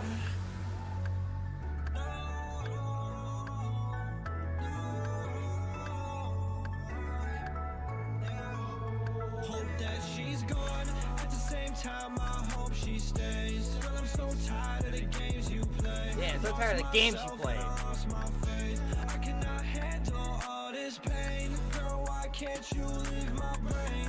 It's been months, I'm so insane. Girl, you make me feel away. Hopefully it fades away. I don't wanna get close. If I get attached, I won't let go. Walking that tightrope, and you know that I got my eyes closed. Girl, if I fall, will you catch me? I wondered if it was destiny. Well, I fell and I had no nap beneath. I'm stuck in my casket, rest in peace. Now losing my faith in love. I don't really wanna fall in love. I'm so afraid to love. I wish you trusted love. I wish you trusted love. Hope that she's gone. At the same time, I hope she stays. Girl, I'm so tired of the games you play. Lost myself and I lost my faith. I cannot handle all this pain. Girl, why can't you leave my brain? It's been months, I'm so insane. Girl, you make me feel away. Hopefully it fades away. What's up, y'all? New Screamer. What's up, dude? Southern Things Scribber.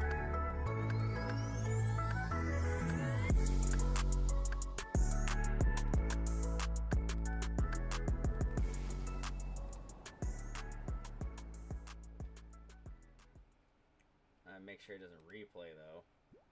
There you go.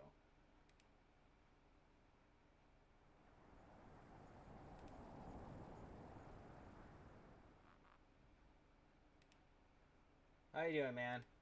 Just, yeah. Do you ever play RuneScape, or do you know it, I mean, clearly, I'm guessing if you're... I'm glad you play RuneScape.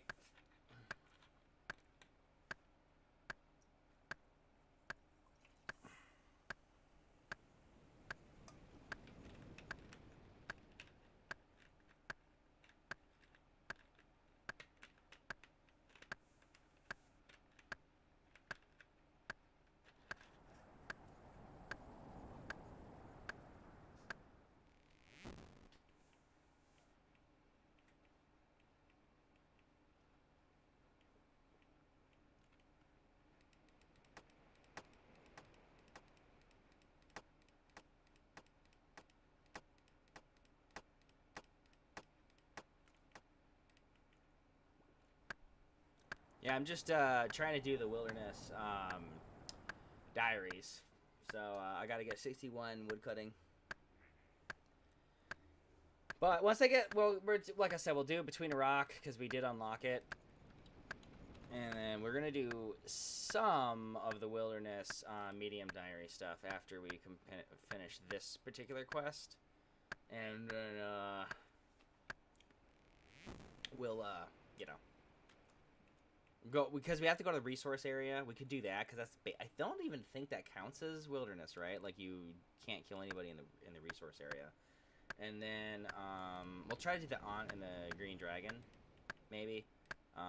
There might be a couple other easier ones that we could try doing right now before I get off, because I also got to get 52 agility for this. We could try killing a green javely and an oak.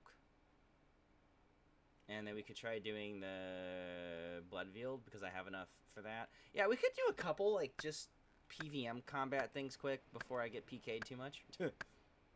And then we could do, oh, we could also mine some mithril. That'd be pretty easy. Yeah.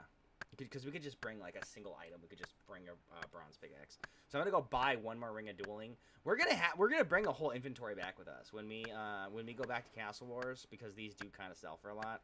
We'll use this to, because, like, I think every log is about 1/3 of a rule of dueling. So we'll be able to buy like 6 rules of dueling with a full inventory of teak. So that'll be nice.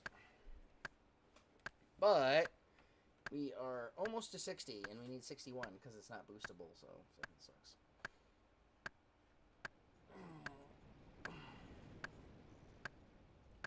And I don't know why it needs to be 61. Is it because you need to use a dragon axe for it or some shit? I guess what I'll do is we'll bring a dragon axe just in case, like, because I don't really know for what fucking reason it needs to be 60. Is it 61 for you? And it's 61 for dragons. I do not know actually why it's saying.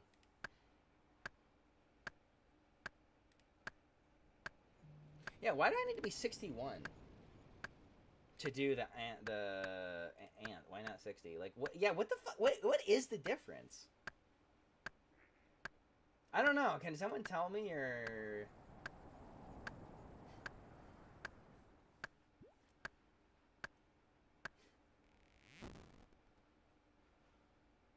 Yeah, you know, I gotta look at this, man, because this is bothering me.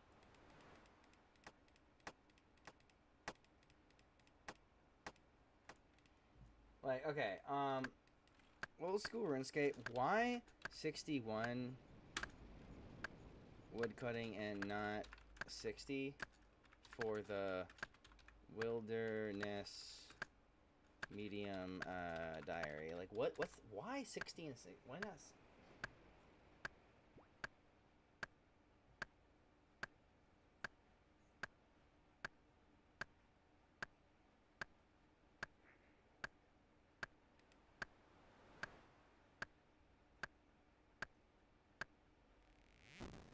So it's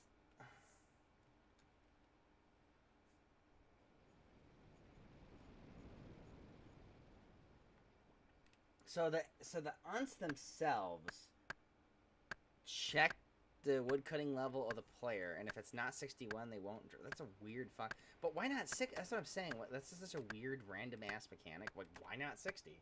You know what I mean? Since that's when you could chop you. It's just weird, but whatever. All right, so what do we? Okay, I'm just trying to look at what we can kill right now, because we're almost there. We'll be there in like 30 minutes. All right. Mine. We'll do, because, so, ants and green dragons are right next to each other, and then ankos are north of green dragons, so we might even try to get all 3 of these off at once, and then God Wars Dungeon is, like, northeast, I believe, and then Smith started between a rock, so we don't even have to do it, we can just start it. Open the muddy chest, and then how do I open a muddy chest? It's a requirement for that. Old school RuneScape. Open a muddy chest in lava maze.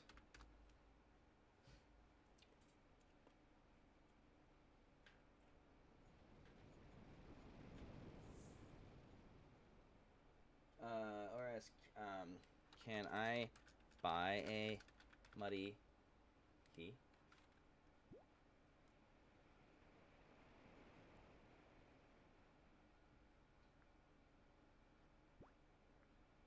Okay, so I could buy it. Okay, that's good.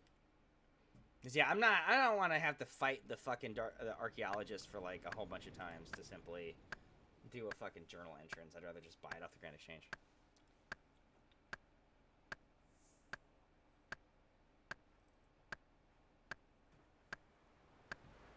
I want to do it all at once, you know what I mean?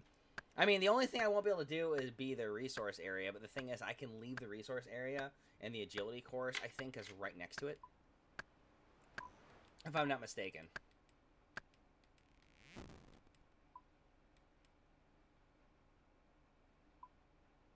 Yeah, it's right there. Yeah, see, this is the dark, this is the resource area. And we can also do this one, the lever. And to get over here too.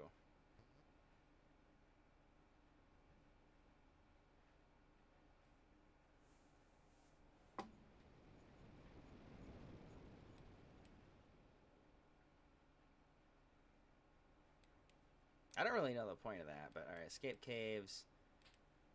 This is the muddy. I don't actually remember where it is. I know God Wars is over here, right? Or maybe I'm wrong. Where is God Wars? Yeah, here we go. Yeah, right over here. So this is right. We spawn in. We kill an ant because they're literally right here. Okay, ant kill felled. Get it? TP back bank. Kill a dragon. Run and try to see if we can kill the thing, and then maybe you just go straight in and then do the blood veil, and then we have all of the kill requirements done in one fell swoop, and then we got to open up the muddy chest, but I don't actually know where the chest keys, where you open those, to be honest. It's funny how all of this wilderness is pretty safe. It's like, it's between here and here that's like the worst. Because over here, most people are trying to do skills and stuff. They're not trying to fucking sit here and be, you know, dickhole PKers. I don't know, but a lot of PKers will camp, like, well-known areas to go to, but still, like,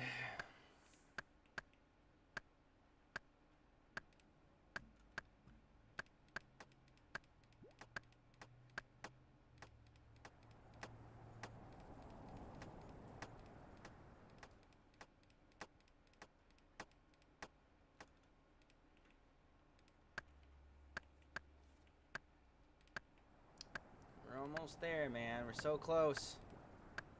We're so goddamn close. I can taste it. Buddy key, chest location. Images.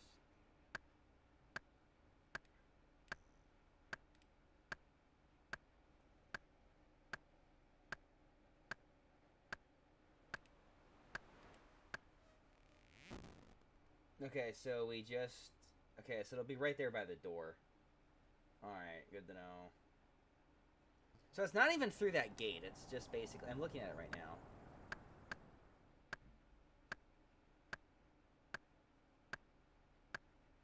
Oh, it's not that bad. Okay, it's not that bad. Yeah, it's not that bad.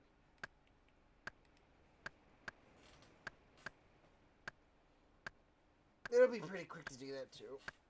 I don't know, maybe it'll be 50k or something. It's not like we have to risk it, though, because we're not going to be skulled, and we'll just go in naked. We'll have some blighted food and just go in naked. Be like, open, and then leave. Well, the only stuff we have to use any gear for is just going to be the, this shit.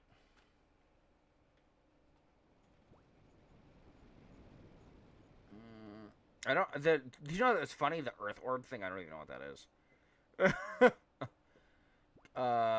Cast one of the three in the wilderness. Charge an air orb. Catch a black salamander in the wilderness. Yeah, I'm not getting anywhere near to doing the hard version. I can almost do the smithing thing, actually, though. But the hunting, no. Agility. Oh, fuck, that's... Yeah, I mean, that I might be able to do kind of soon. Fish, raw lava, eel in the wilderness. Elite, wow, okay. Actually, you know what's funny? The 96 magic is fucking high, but a lot of people are going to get magic anyways that are going into the wilderness, so. I mean, it's only medium that's important, though.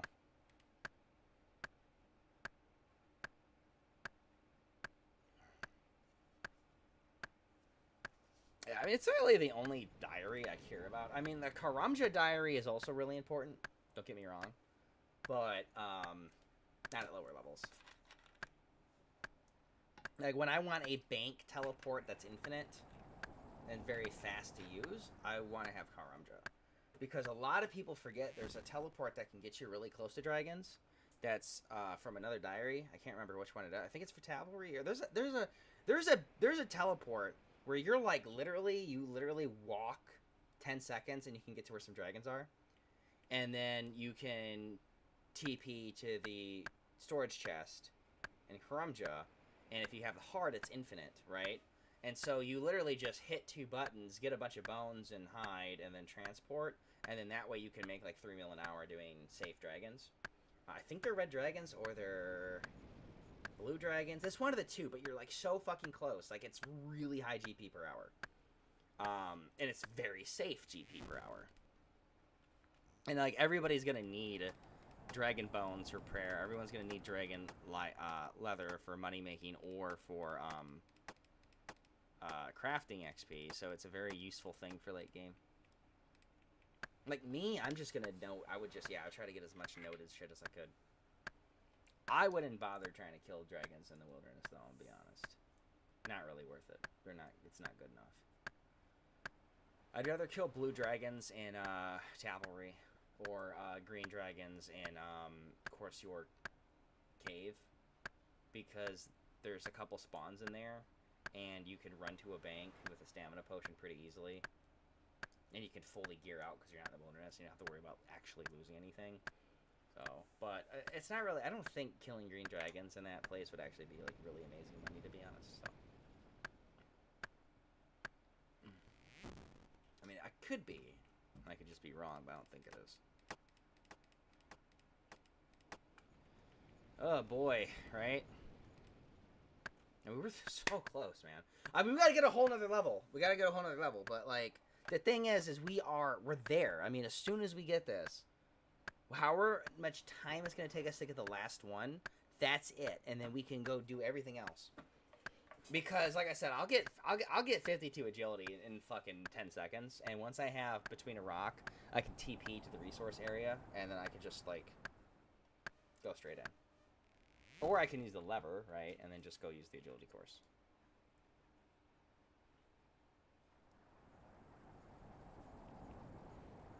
And I only got to accomplish it once. I only got to do the agility course once. So if I go with no items and I get PK'd, whatever, just go back.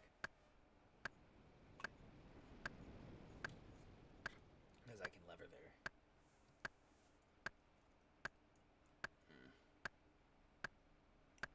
We can lever the lever.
want that max skill cape, baby.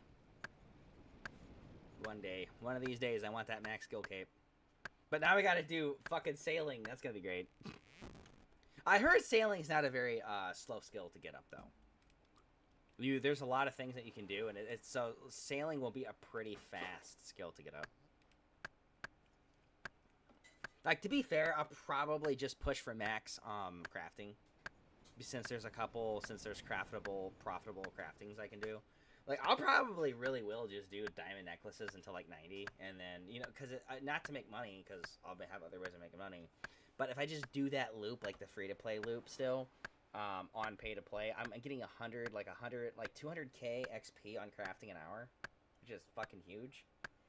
So, I'll be able to get up to 90 probably in, like, a day.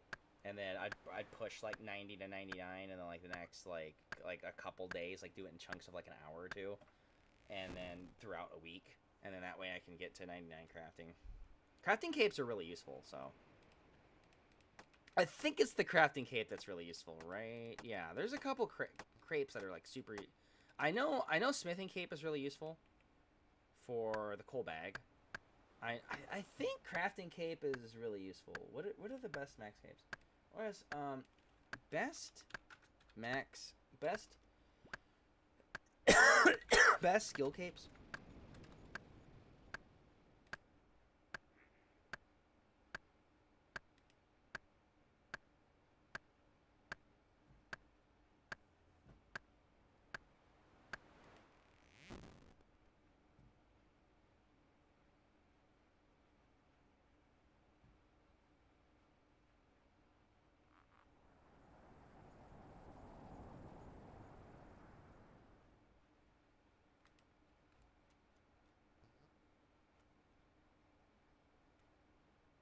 Yeah, crafting cape, yeah. For, because it will teleport you directly to a bank, yeah.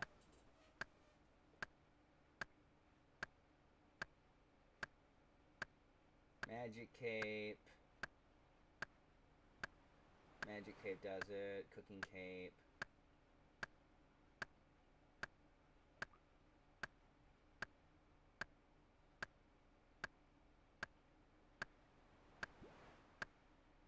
Oh, thieving cape eliminates the risk of failing a pickpocket attempt, which is nuts. I didn't realize that.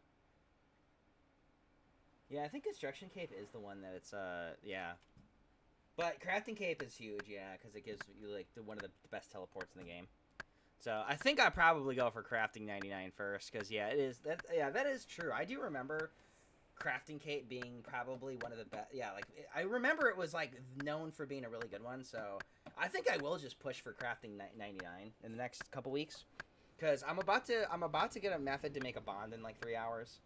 And then I think after that we'll go for like skilling a couple really useful skills, and I think my first one will be crafting, because yeah, I want a bank TP, really useful.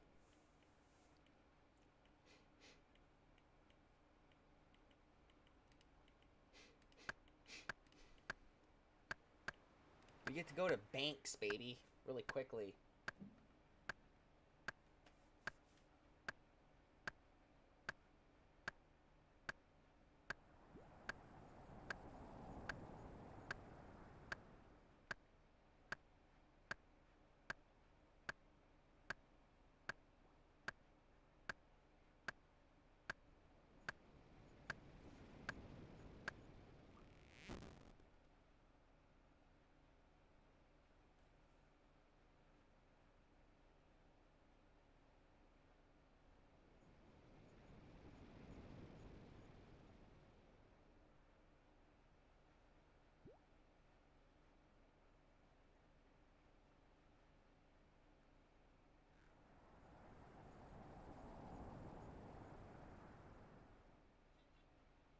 Yeah.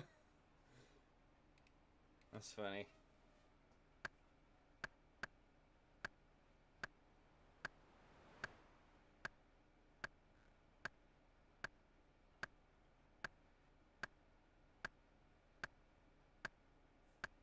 Juice just wanted a glass of water.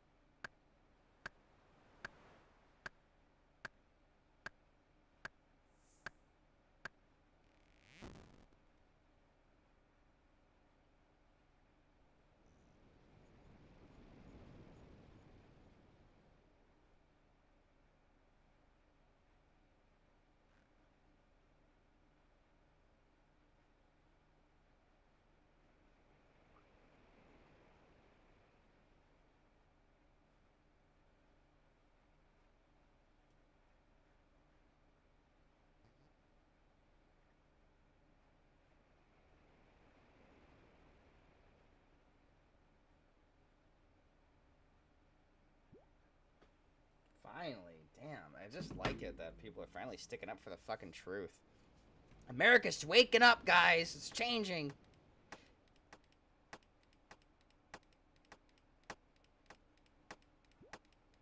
Wait, is this gonna level up my defense? Fuck, is it? Almost. Yeah, between King's Ransom and that, it's gonna level up my defense. It's okay.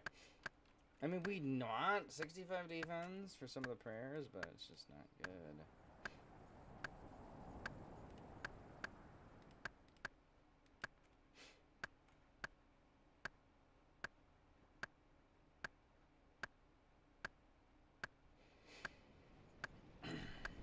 What does the health cape do? I wonder what the health cape does.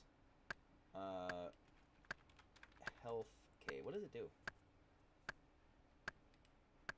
Like, what does it do?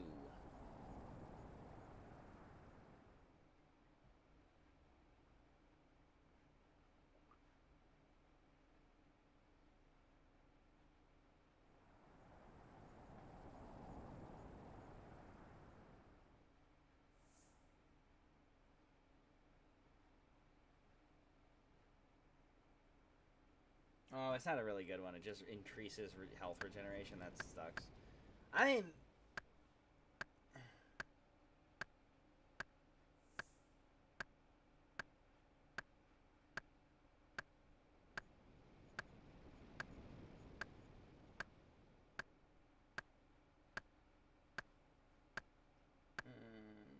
it's not really a useful one.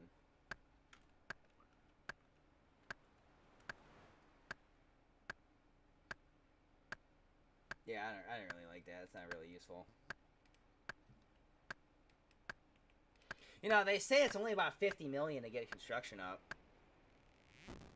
So if I actually have like a really sustainable way of you know what I mean, I could just go for construction cape, I guess. But the thing is even though I'm not gonna make a lot of money per hour, crafting diamond necklaces or even dragon ones would actually be you know, like money, you know. Wait.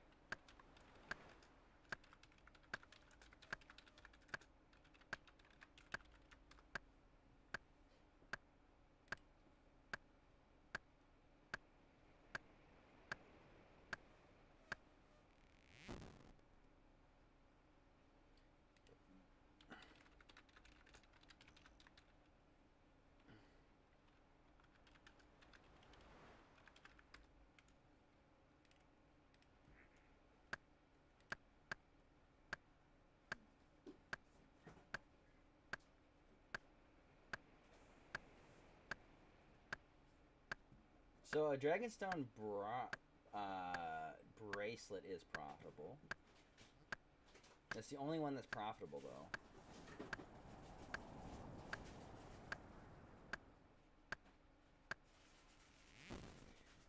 I mean, here's the thing, though, okay? The XP would be way higher than doing diamond necklaces. So making 300 a K doing Dragonstone stuff could be useful. I don't even know what a Dragonstone bracelet makes. What's the point of it? Let me look. What does a combat bracelet do?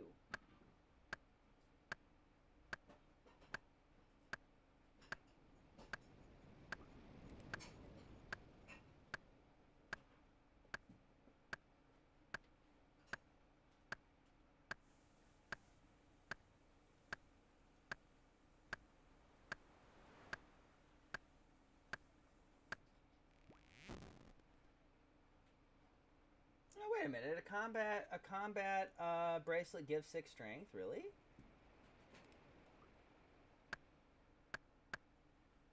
Huh.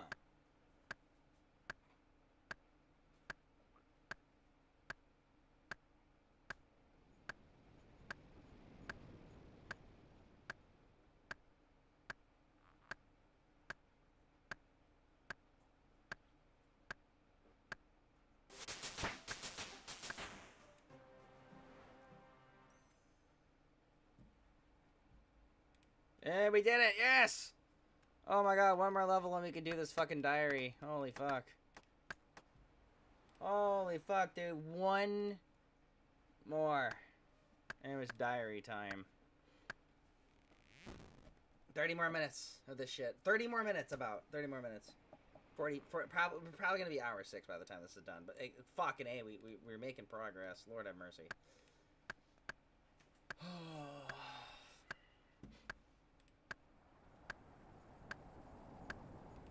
Well, it's funny because Van braces cost me.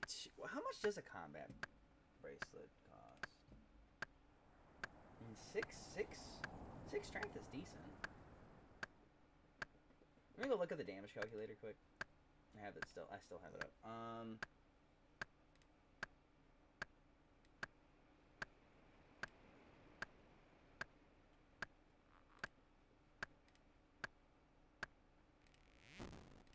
Climbing boots. I really wish there was like another fucking ring that was cheap. Fire cape. Dragon defender.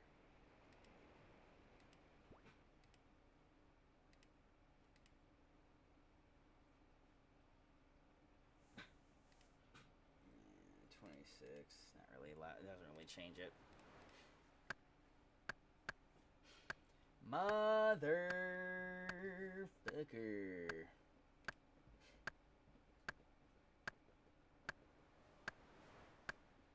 Oh shit, we got 70 strength now though. I can't believe our strength went up that much. 27, nice. We got a pretty high max hit now.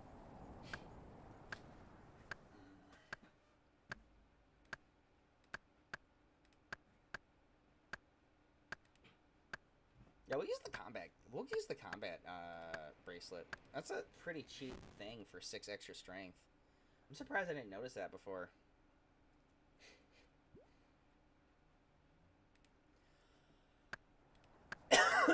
You know what I mean? Like, I don't mind risking a little bit more to kill these zombies in 2 hits. Or I have a lot higher chance of killing them in 2 hits, so for me, it's worth it. Because it also gives attack bonus, the combat bracelet, so I'm a little bit more accurate. I don't know how much it costs, but you know what I mean? It can't be that much. Holy fuck, guys, we're there. 1 more level and we can start doing diaries. Jesus. That took 6 hours. 5.5 hours to do this. It's nuts.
In Rick and Morty, they have a guy that they make fun of and they call him Piss Boy.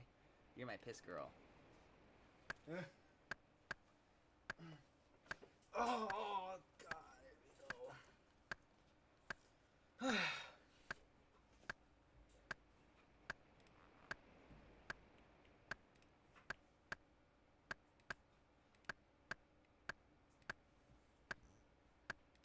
Here I am.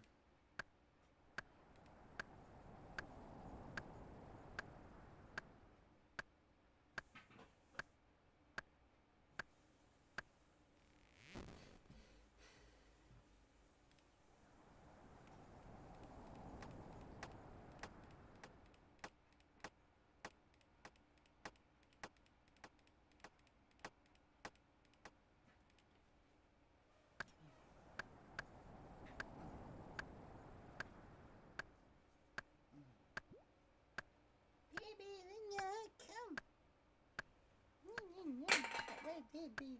Yeah. Are you my baby, Luna?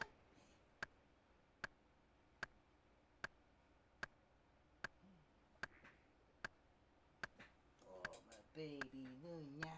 Luna, baby. Little Luna. Alright.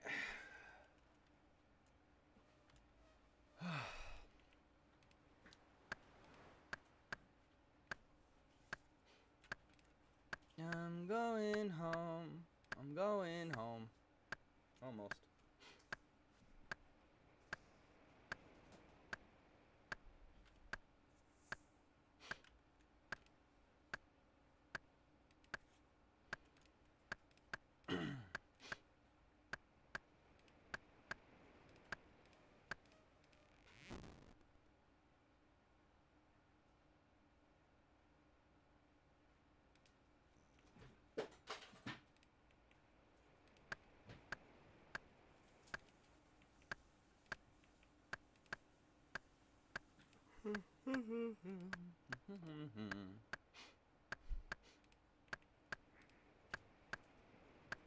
Ugh.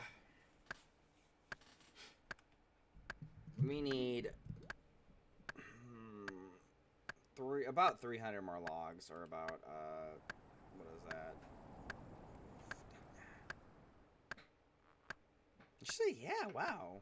We do only need about 300 logs. That's not that much. I'm surprised it takes so fucking long to get it then. Oh yeah, 300 logs more, basically.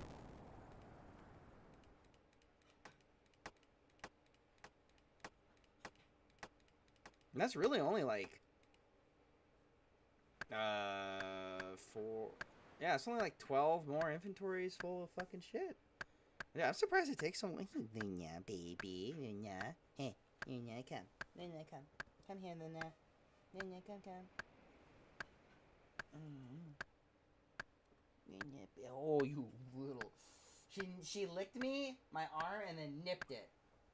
Like the love bite. You come here. You let me. Luna, baby, yeah, you wanna nip? You wanna cuddle and nip me? You wanna bite me? Because you love me so much, you just wanna take a bite out of me, Luna? Huh? Come here, Luna.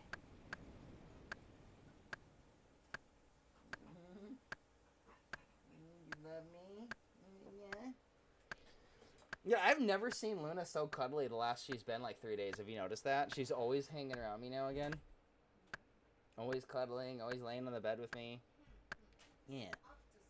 That's like a good girl does me. That's what you should be doing if you're a good girl. Always being my mushy. See how much I like the pets and the kisses and even the bites? You bite me more often, I'd be sweeter to you. Yeah, just come up to me and give me a little nibble, you know?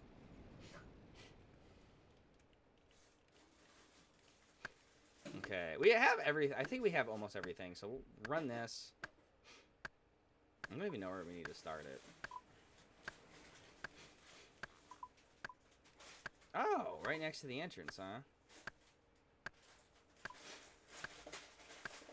Oh, I know this spot. Yeah, I know. Yeah. It's inside the dwarf place, and we gotta go to the teleport on the guy on the left, end up in the little island, and there's a guy, yeah, hitting the wall with a dwarf cannon. Yeah, that's it.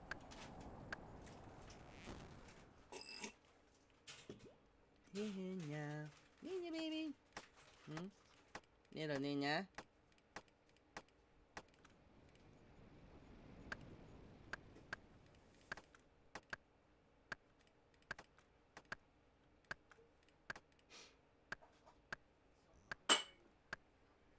Yeah, I'm pretty hungry too. Ow.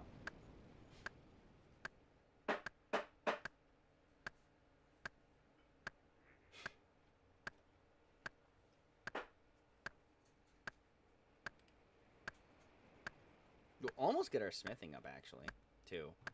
Smithing will almost get up, and our mining won't really be touched too much, but, yeah, it's something.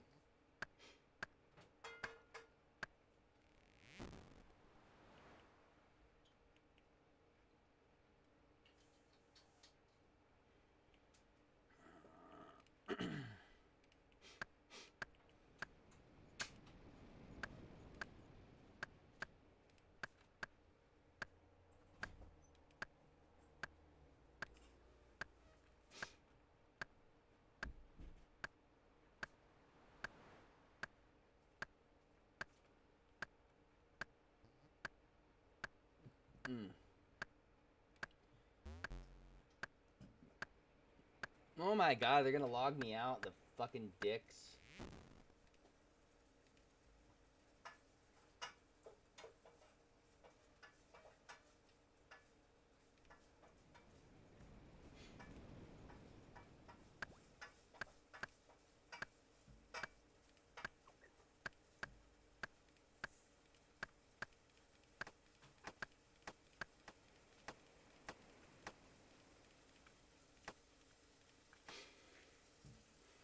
I'm coming home. What's... Oh, dude, Hexy Daddy Ooh joined for a split second.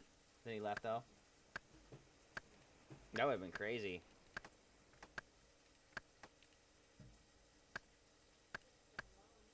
Yeah.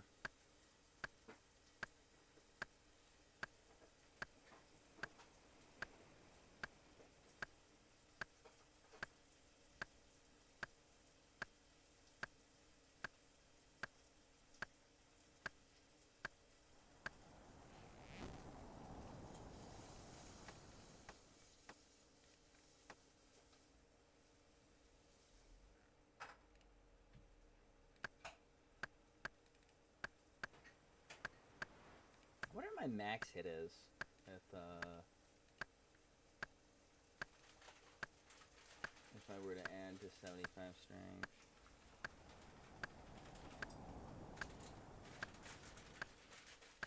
$30, wow.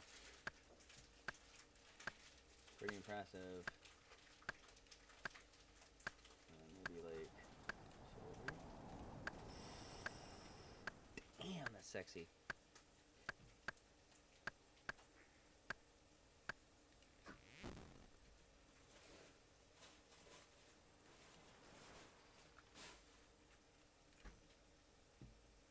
That's still crazy high. I'm actually surprised by that. Damn, 33 max hit if I get all this gear up set right. Like set up right. Damn.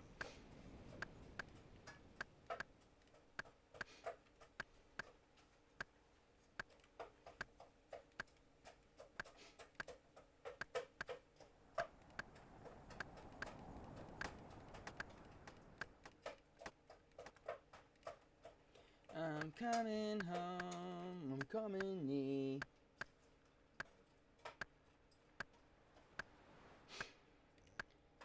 Oh my god. Nee, what time do you think you're gonna sleep? Like 10 or 11? Because I really want to do one more hour of this before, you know what I mean? Because I just made people watch me chop a tree down for 6 hours. So I kind of do want to do that quest and like some of the diary stuff for the wild, but I want to like maybe only like an hour on it, and then you know because we have plans, remember, tonight.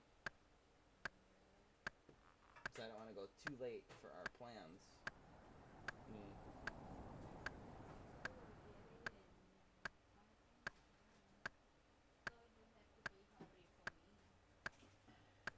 What do you mean about the kitty? Oh, man. Well, you can do that while I'm streaming. I told you that. No, before I do it on stream, you said, why did I do it on stream? Yeah, when she was fucking meowing like a whole lot, you're doing it behind me. Do it on the bed or do it somewhere else. Why do you want to do it? I want to do it on the bed. Well, then do it over there by the cat box. Why are you going to do it behind me? That was such a weird place to do it. There is You're literally right there. Go there. Then get a flashlight or something. It's just where you chose to do it. Do it in the bathroom. There's plenty of light in the bathroom. What happened? I mean, you could also do it in the bathroom. Couldn't you? Yeah, you could. There's a flat surface and there's a lot of light in there. Yeah. It's not. Oh, it's just another excuse from you, huh? I see.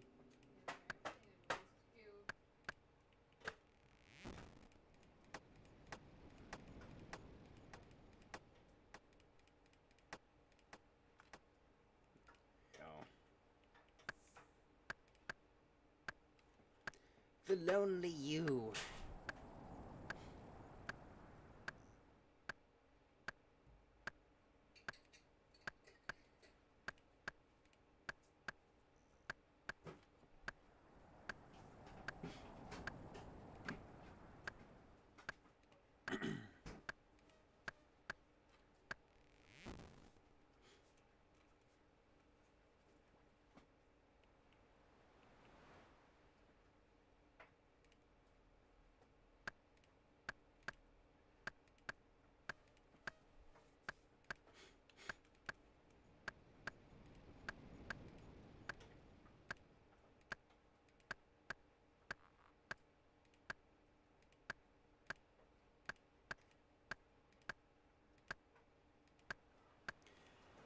Come on.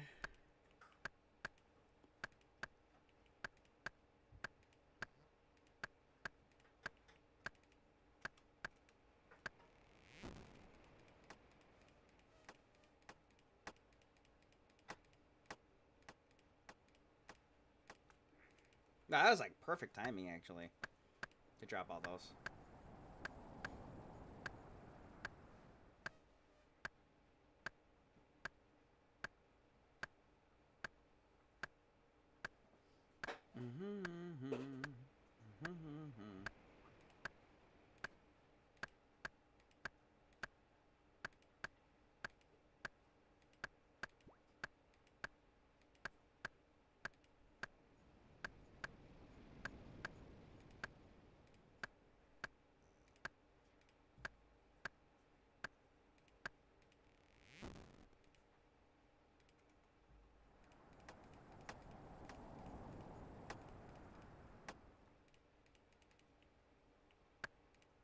Here I am.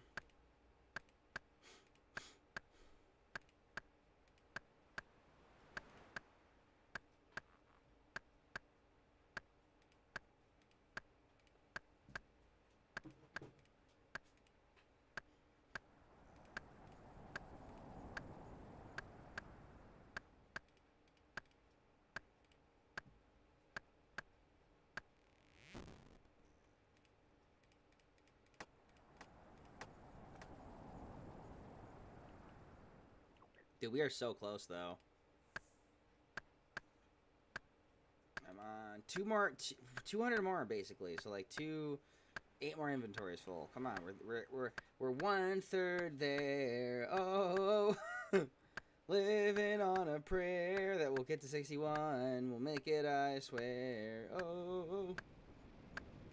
Bum bum bum bum wow wow wow bum bum bow wow wow.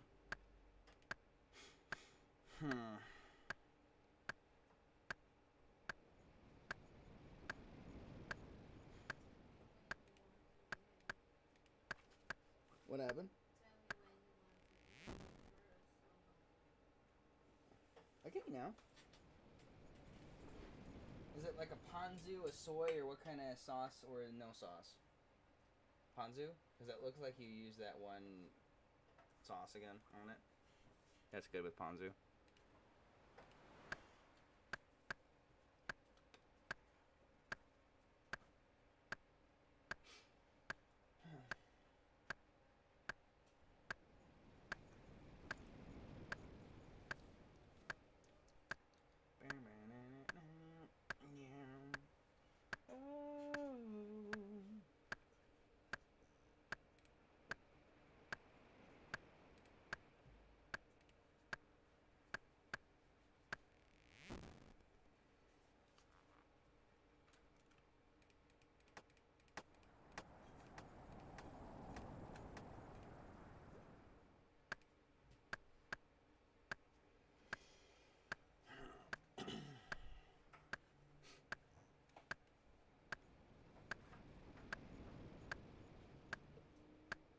I mean, it's almost 2,000 XP every time we fill up our inventory, right?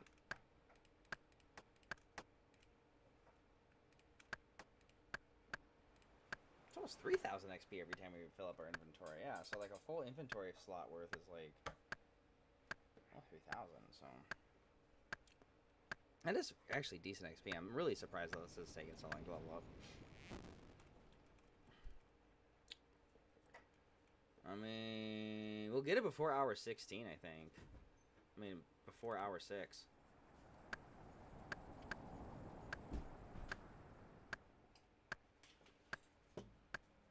Thank you, honey.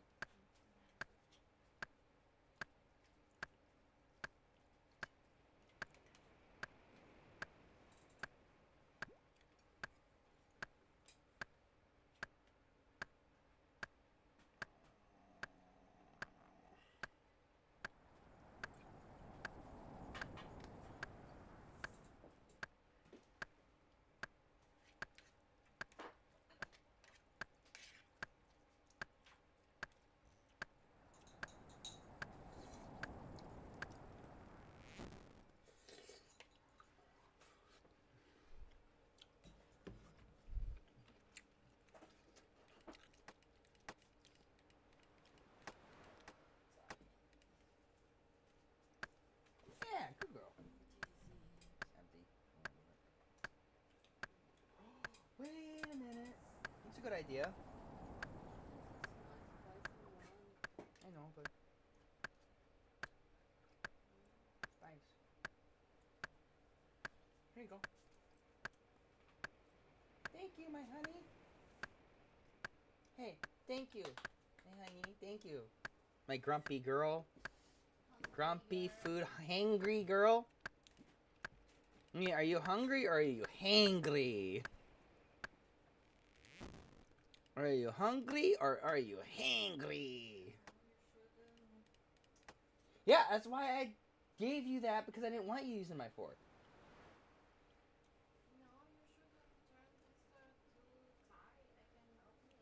I didn't put it too tight. Give it to me. Oh. Might have been the temperature changes sealed it or something, because I didn't really do that. Maybe I did. That was pretty easy. I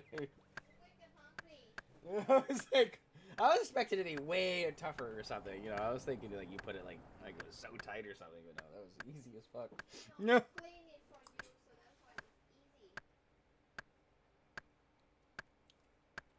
So that makes it even worse then, because it was easy to begin with, but you still couldn't do it.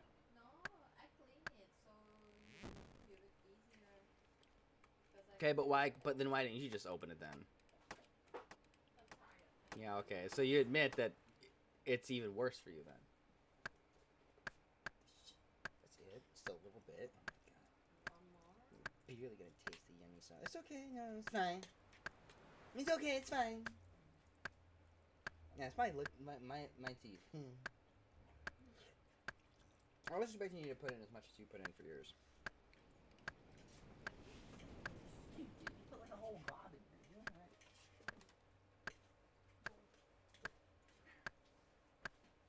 Where is it? On the shelf. Near salt. On top. On the top shelf. See it? Okay.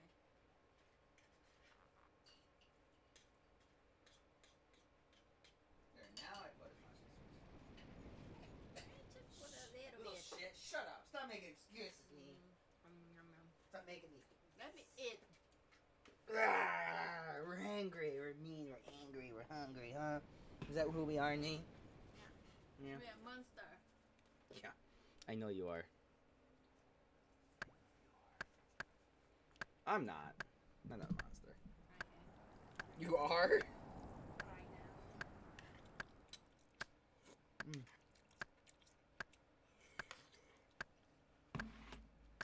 This is alright. You know, I gotta add in ponzu and spice, you know, to change the flavor completely. We're not going to add ponzu. No, I was making a joke. I was saying it tastes good, but only because I completely changed the flavor. You can't. You didn't cook it well. Don't eat it. I'm joking. It's good. I won't even be a joke and say fine. It's good. Okay. Go on. Now would Gordon Ramsay be proud? I don't know, but Yeah. I have food, so I less. what happened? I have food in my stomach right now, so I less hungry.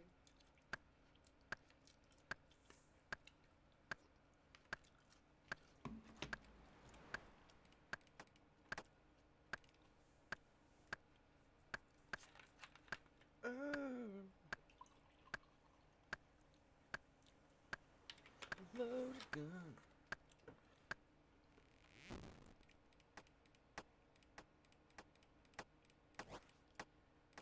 No.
Holy fuck. We're almost there. uh, 61.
Alright. That's a couple more trees and we're there.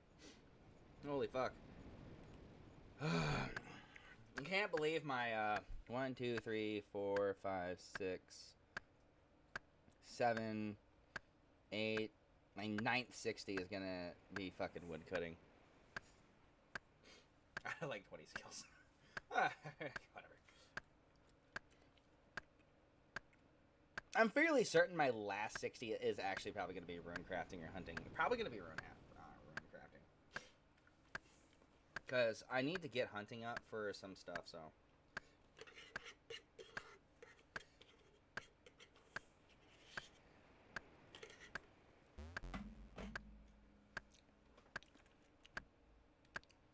Oh my god, it's logging me out. Yeah, because you're only allowed to be on the game for 6 hours. So I just gotta relog quick.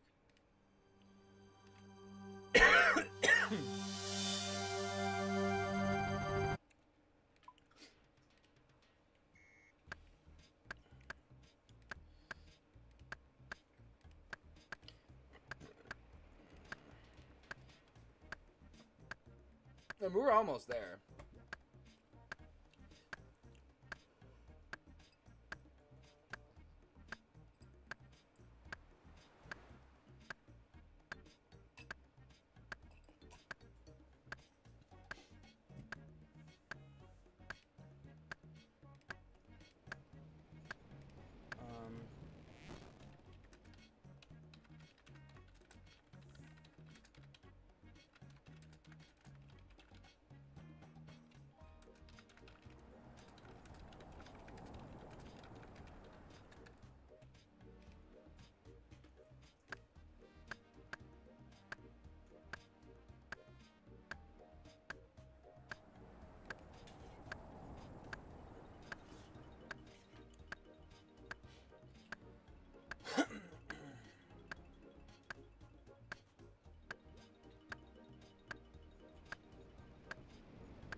Well, I can't even use it because I gotta use a shield anyways. Okay. Silly me.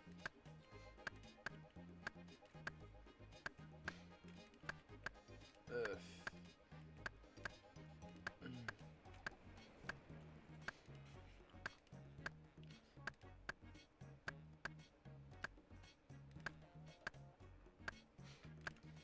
Silly neat. Silly neat. Silly neat. The song.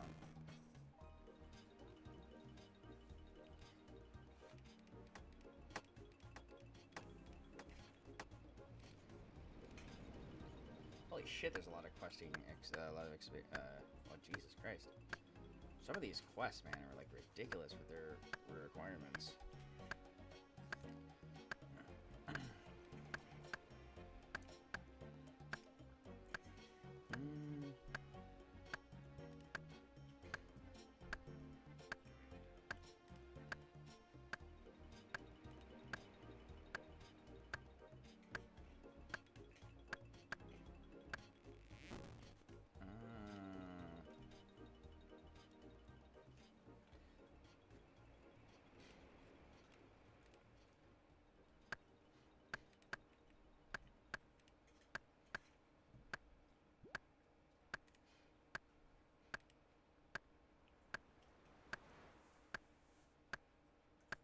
Fishing, prayer, farming. That's actually pretty good.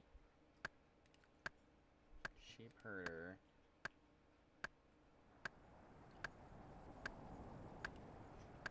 I know sheep herder, you gotta like do a whole bunch of stuff for it.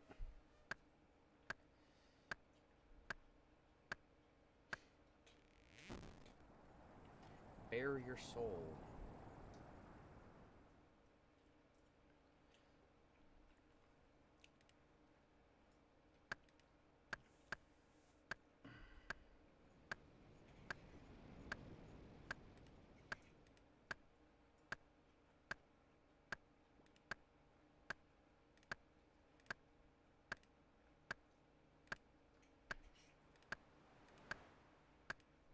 Huh.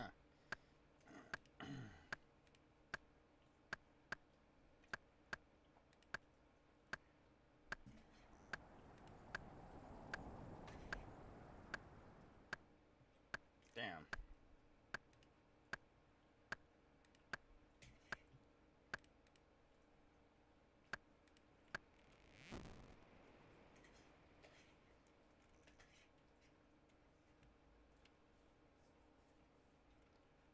Miscellanea. What the fuck is miscellanea? The king of miscellanea?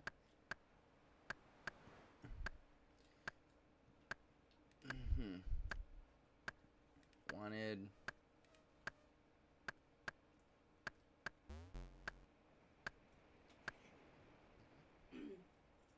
Slayer XP. Okay. Oh shit.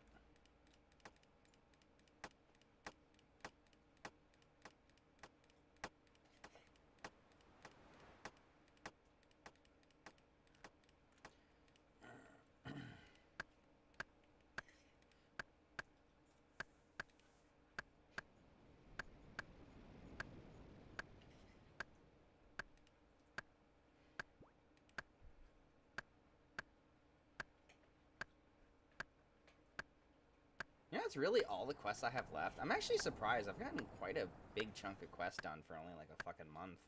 Like, not even a month. 18 days now, right? I mean, that's... I mean, there's still like a good little bit of number, but I'm honestly surprised.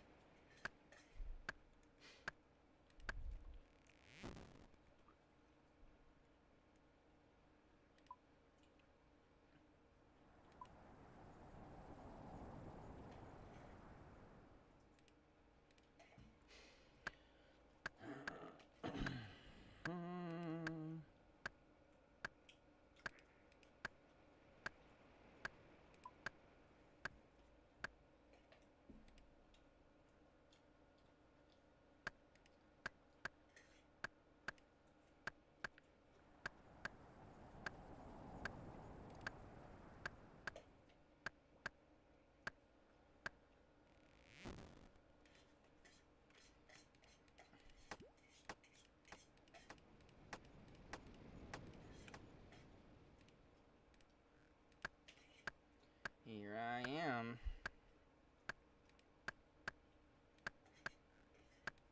Dude, I almost have the basic level enough to go into high skill worlds. That's crazy. And my time played is 10 days. That's funny. 10 days, 8 hours.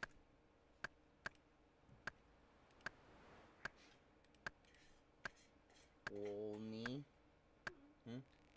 My old lady, as they call it.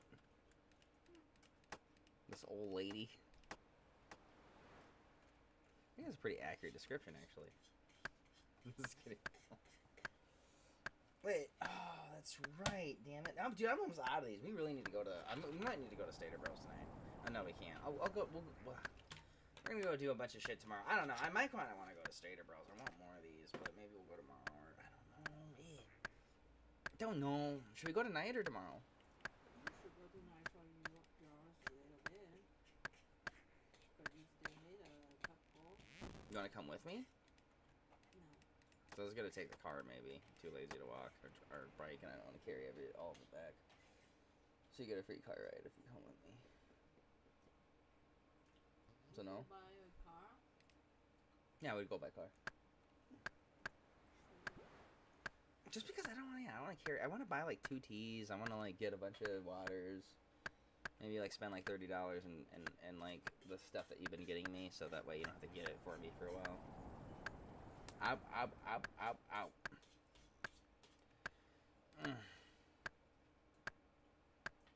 You use 1 less cat, so that means someone's got to use 3 cats now to make a pyramid. Where's the cat pyramid, guys? Make the cat pyramid. Cat pyramid, cat pyramid, cat pyramid, cat pyramid. I demand cat pyramid. There we go. You put a fucking space in it? No, I didn't. My name is just Ew, goddamn Longer. donut. my name is longer than Alright, Jasmine, it's your turn. 2 cats. There we go. And you did the final cat. Come on. Come on. Yes! Pyramid. Pyramid. It's good enough. We can look at it from an angle. It's a pyramid on a mountain. Pyramid. Pyramid. Pyramid. Oh my god, we did it. We're fucking done. Holy crap. Okay. Oh, she's going the other way. She's going the other way, Nee. What are you gonna do? Are you gonna answer? You gonna answer? She's going the other way. Come on, have fun with this. The lack of loyalty. You know what, Jasmine? Thank you. You're so loyal. I like you a lot, Jasmine. Alright. Bank. There we go. There we go. Shaping up. God damn it. Fuck you, Stream Elements.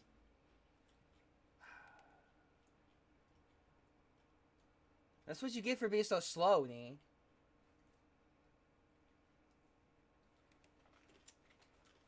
Look at that. Jasmine, thank you. You were so fast on it. But no. Can't have nice things, I guess.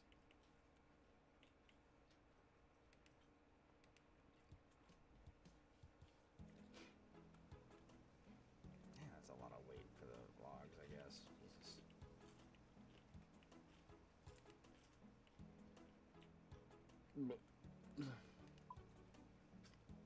There's still that much money in here? Holy shit. I guess the death ruins. Alright. We're gonna do combat bracelet. Well, nah. Yeah, let's do it.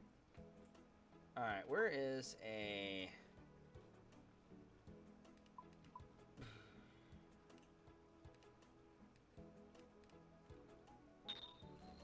And we're gonna buy a couple of dragon shields. Let's get our prayer back up. Yeah.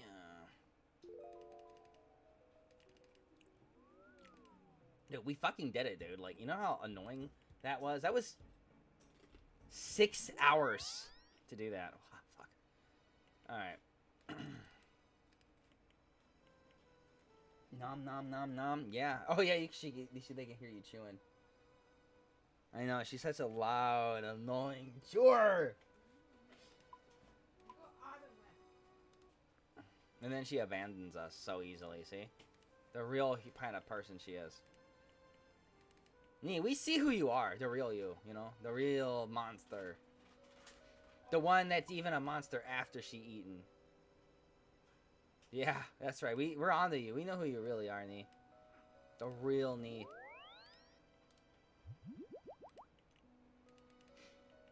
Alright, let's buy a couple dragon shields. It's over here, yeah. Here he is. Get over here.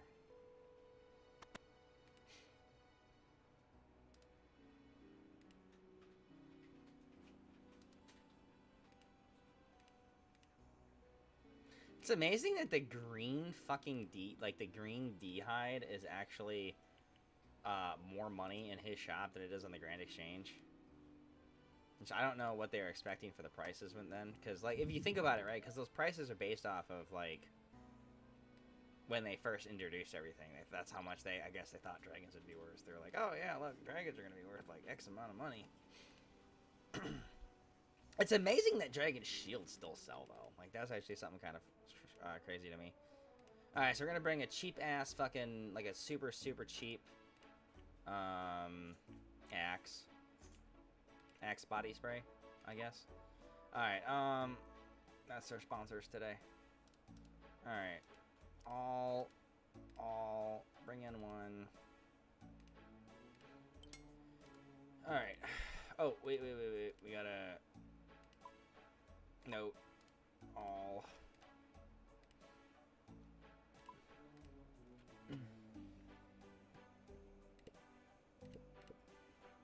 I don't really care. I just want to sell some of these. Alright. We got Ring of Dueling. Ring of D. I'm gonna come give you the D, baby.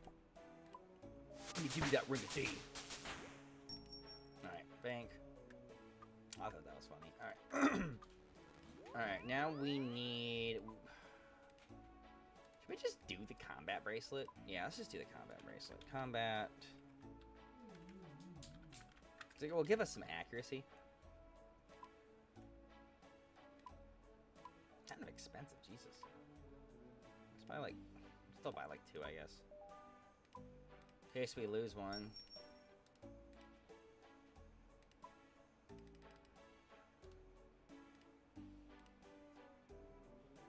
And those are decent stats, you know. All right. Bank. Let's put the axe away. What am I doing? Alright. Bank. Put the axe away. Amulet of Power, because that's cheap. Right. Bank. Dragon Scimitar. Bank. Let's see here. What else could we bring that's like cheap? Low risk, you know.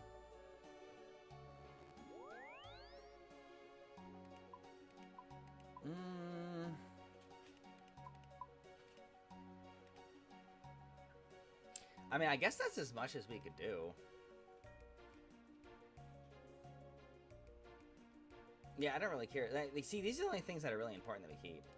And actually, let's just get rid of the Ring of Dueling. Alright, then what do we keep? Oh. I'm so stupid sometimes,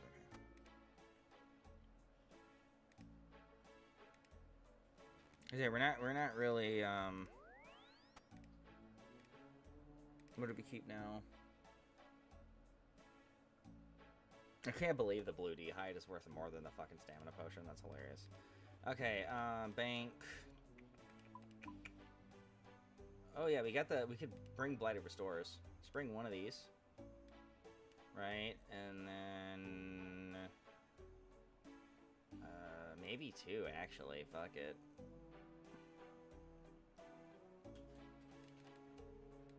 I don't know how much we're gonna need, right, to do this. Alright, let's bring that. Alright, and then we gotta bring a bronze pickaxe.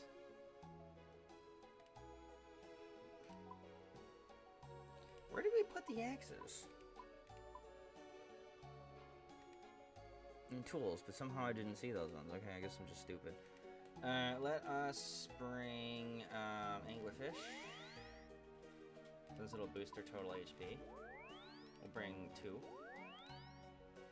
Alright. Oh, yeah, can't even do it yet. Alright, I don't really want... I want that in the inventory so we can TP faster. Okay, so we got the basic necessities. Let's go see... I don't really care about the iPhones too much. I'm over it. Alright, so... We go out, kill an ant, TP back. Go out, kill a dragon, TP back. And then we...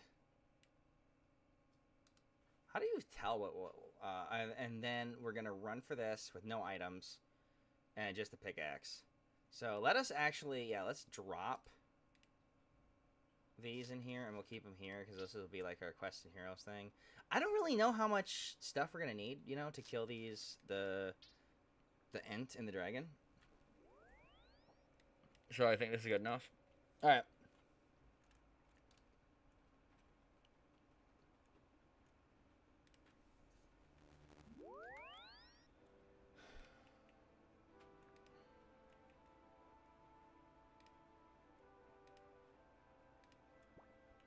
I really don't know how hard it is and what kind of attack it uses, so we just have to guess here.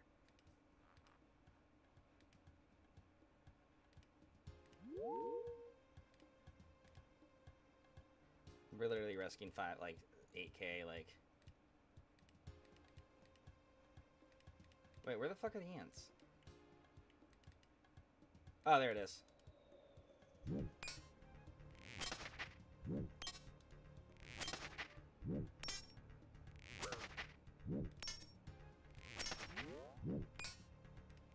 Oh, I know what I forgot. Never mind.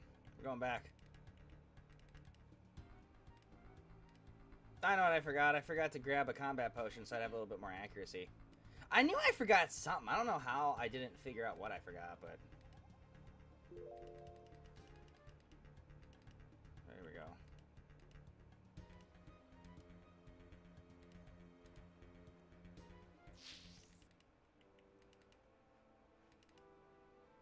Is what it is. Okay, here we go.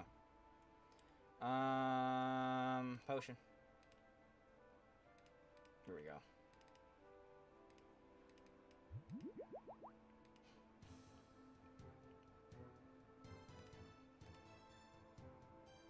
Yep.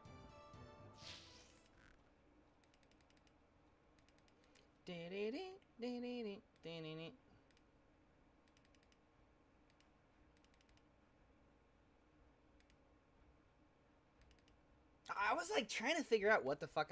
Oh my god, what am I doing? No, no, no, I'm wasting my time again. I need the I need an axe. See what I mean? I need a fucking axe now too. Lord have mercy on my soul.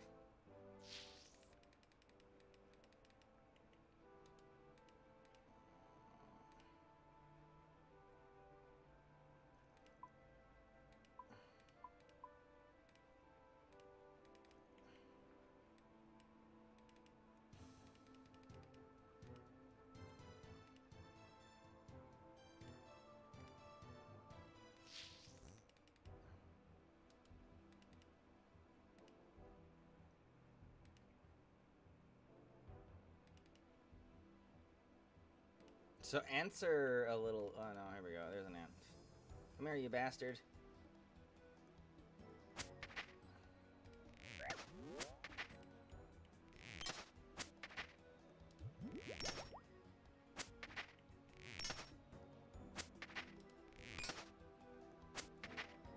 I I think they're weak to slashing weapons, so I'm surprised. Okay, there we go. There's a good hit.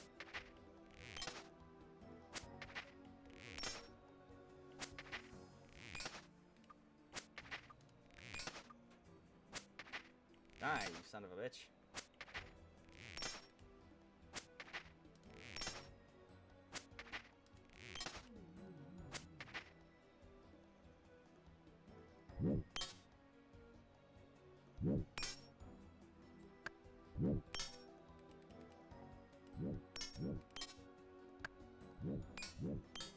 Why is it I gotta kill these things now?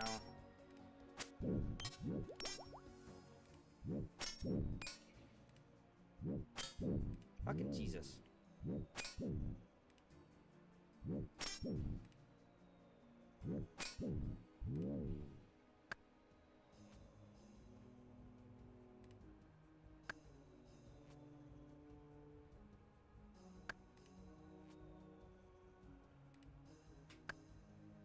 Wait, did I not do the fucking... Oh. I get it. I gotta...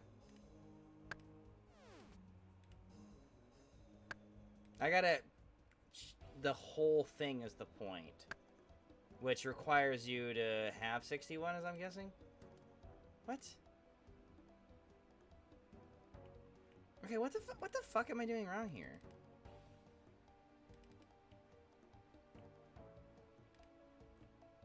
Alright, what the hell? So explain to me what the fuck is going on.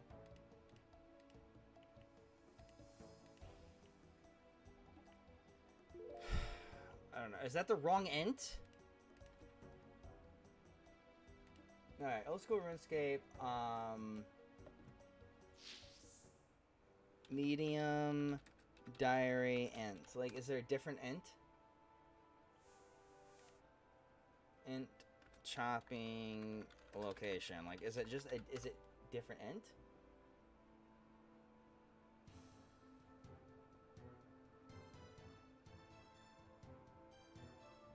Oh. So it can't be a cheap one. It has to be a good axe. Okay. That makes sense. That's stupid, man. So it has to be like a decent...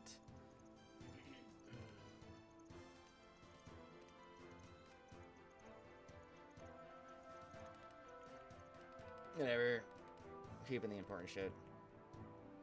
I can't believe they would do that, though. Like, it has to be a ruin or better, fuckers.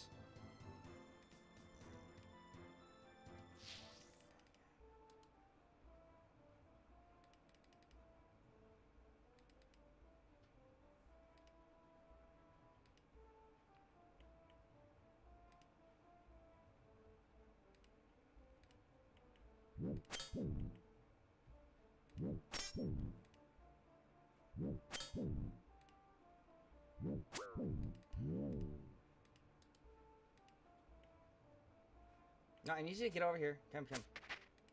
Follow me. I need to, like, in a spot where there's not a whole bunch of other things.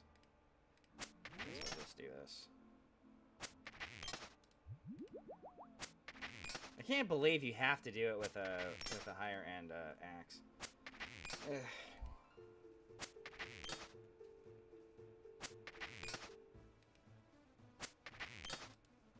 Dude, I use an iPhone 12. I don't give a fuck about all that jazz.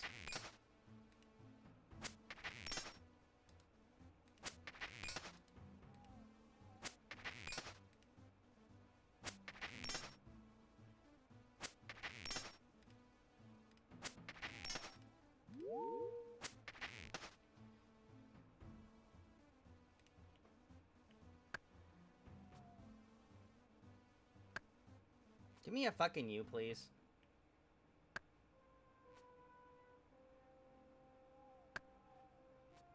Yeah, you fuckers. I hope this is gonna take forever. Oh, it did. Thank God. Oh, you got it first try. Fuck yeah.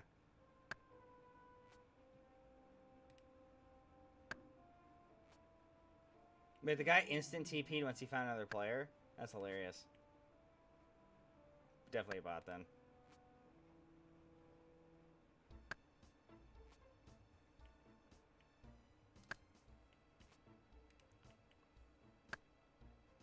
I mean, what the fuck am I doing? It doesn't matter. I was only here for the thing anyways. Okay, so now we gotta kill a green dragon. Which we have food for. And then we gotta kill it and bend new. So we're gonna go pray at the altar, drop this food off, and the axe. Gives us an extra slot.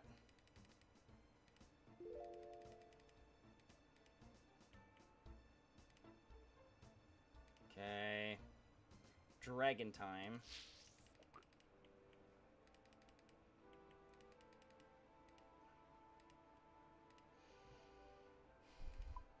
You know, I'm not gonna lie. Actually, I think it's better if I were to just do, if I just did this. So there's even less being risked. So, where's this restores? We'll put the 3 dose in here. You know, no, we'll keep the 3 dose. I don't think we're gonna need more than that anyways. 4 dose goes back in here. That goes here. That goes there. We're not gonna need more than this. We shouldn't anyways. Maybe we'll bring like 1 anti-poison. I don't fucking know. There we go. Okay. I think we have more than enough. Okay, and then what are we risking? 11k. Not really worth killing me for. No, come on.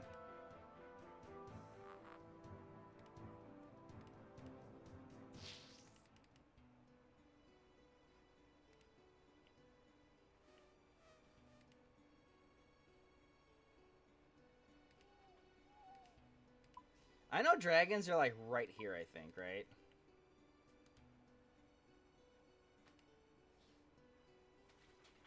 I remember I was trying to get somewhere and dragons were just like fucking, like, you know, and I couldn't really avoid them. I'm not bringing the anti-poison because I don't think we need them. And there's grizzly wilderness bears. I think it's... I don't fucking know, dude. Just drink more of our potions so we're less valuable. Wait, where are the dragons, dog? Are they up north? Oh, ah, shit. I gotta look at the dragon locations. I don't remember. I don't know. Okay, and then I also forgot to, like, drop off the right stuff. I don't really remember where this, I don't really remember where the dragons are. And also, I shouldn't be leaving my kids, you know what I mean? Like, if I just, don't bring gear, I'll be fine. Let's do the pickaxe, though.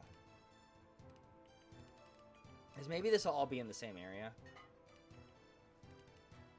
Dude, where the fuck are green dragons? I know there's one, like, all the way on the coast, but I know there's one that's close to the other one. Let's go runescape, green dragon locations.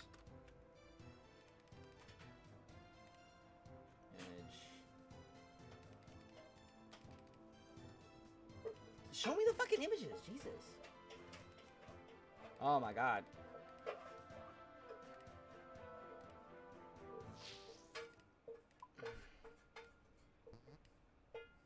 Oh, it's... Huh?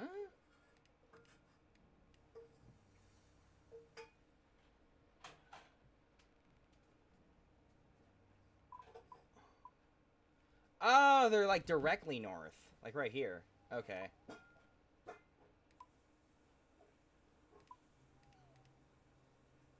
Lord have mercy. So they're right here? Yeah. Okay.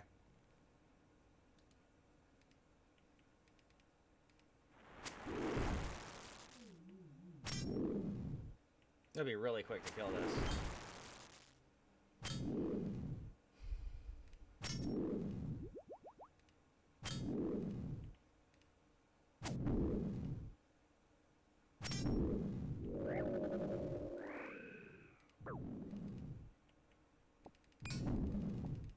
Might as well, right? Oh shit! We didn't bring a teleport. We're gonna leave. Cause I'm stupid. Bring another stamina potion. I mean, we got some bones. I'll take it. Oh shit, there's a, we could actually pass through, oh wait, we could pass through here too, nice. We bank after every kill. I was just kidding, no, we're not gonna do that, it was just me being stupid, I just forgot to fucking, you know. Alright, here we go. Alright, now we gotta kill, the Emermers, or whatever the fuck they're called. Holy shit, there's a, dude, there's altars everywhere in the wilderness, it's crazy. Alright, we are gonna kill the Emermers. Well, you know what?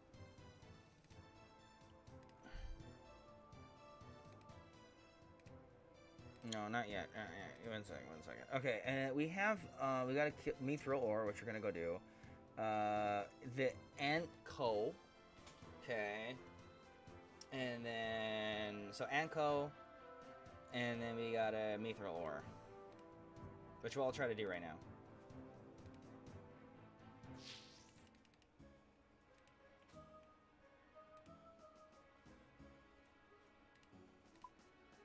Let's try to do the ore right now, actually, because I think the Ankos are right here by the Chaos Altar.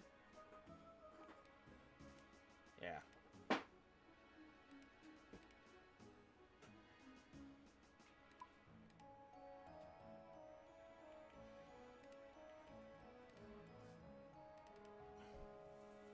I know, it's kind of weird. I'm bringing way too much food, considering, like, if I'm really going against mobs, I don't need to worry about dying.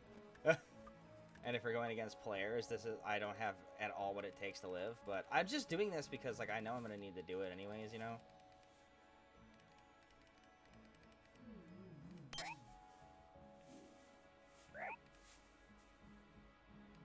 Oh, wait, there's a spot right here I can go.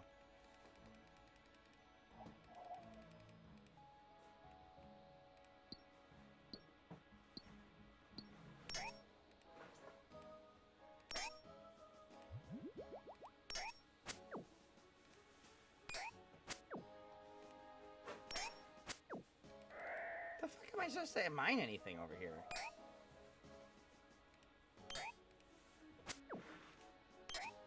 Where's this spot where I can mine and then not have to worry about fucking hobgoblin attacking me? Come on, please let me just mine this shit.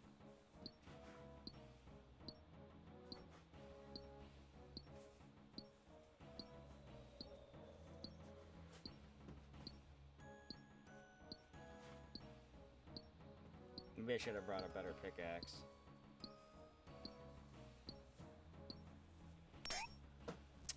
Oh, we got it. Okay, we got it. Holy shit. I would have been so mad if I would have had to come back with a different pickaxe. Alright, then we go straight east. I don't know where the God Wars dungeon is. I think it's right here. Oh, it is. See, the question is, do we go try to kill that thing in the God Wars dungeon? Or no, well, let's go to Enko first. I don't know how hard the God Wars dungeon is. I don't know if I'm gonna, like, die or something when I try to do it. Oh yeah, Queef Dwarfs. Chaos Dwarfs can drop that, whatchamacallit, the money key that we need.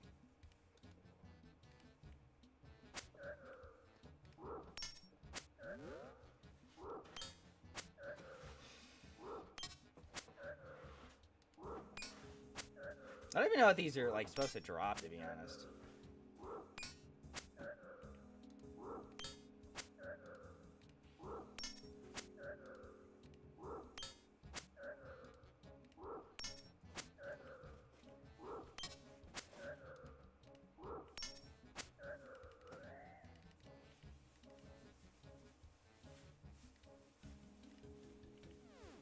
Alright, where's the Chaos Door? Here we go, south.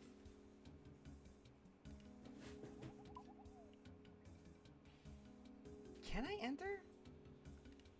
I think I can, because there's one that requires a strength check. Yeah, move boulder. Yeah, that's it. And I gotta kill a blood veil, but I don't know if a blood veil requires...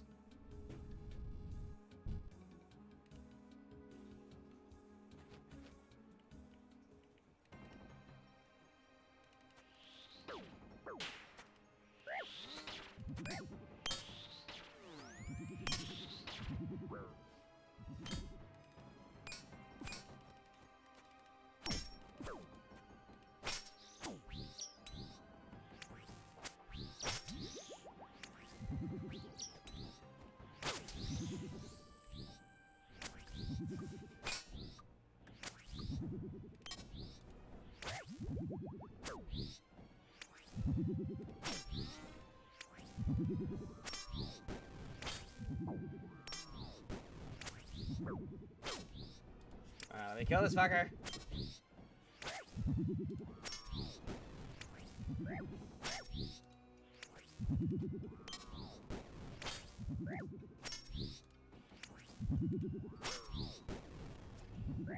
Oh, we did it. And I can just die in peace. Actually, we could use the crevice. Oh, no, we're not gonna make it. We're not gonna make it. Ah, we're dead. It's okay. We're just here for the stuff anyways. We die. Forget about it. All right. I'm not too worried about it. We got the best potion left. It's fine. And it's not like anyone's we didn't die from a player, so we'll probably get some of our shit back from Death Office. Okay, dude, that was a hard one because it was in fucking God War's multi combat. Okay, so what else do we? Oh, dude, we're almost done with it. Wow, look at that. Lap, Earth Orb, Muddy Chest. So literally, we have 4 more, and they're all kind of easy now. Okay, we're charging Earth Orb. Oh, just screw up. Wilderness charge Earth Orb.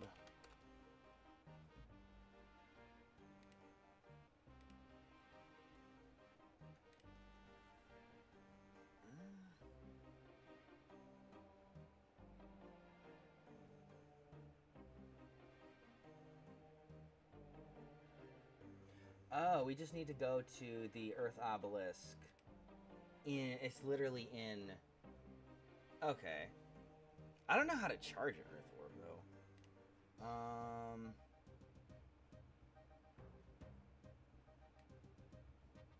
How to charge orb. Like, what do I fucking need? Let's go to Varric. Let's figure this out.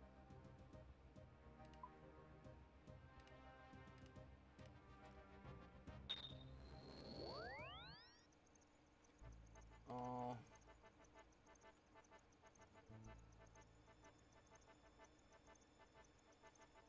Oh.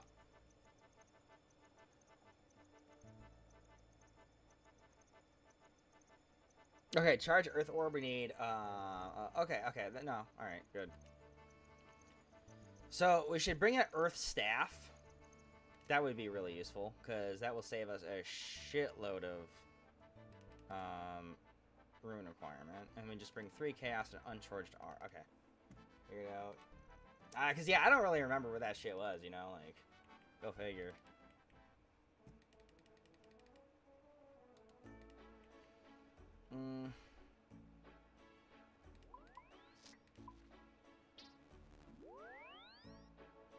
Where is an Earth Staff? Do we even have one? Yeah, we do. Okay.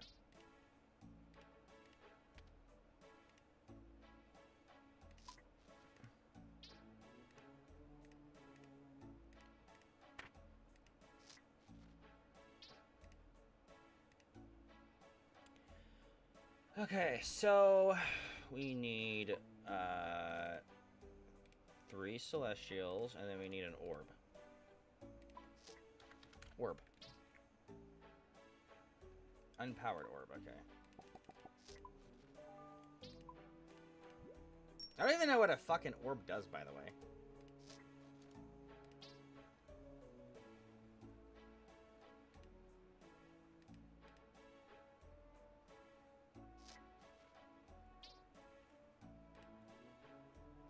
Alright, okay, Earth Obelisk is just an Edgeville, so it's a pretty easy one.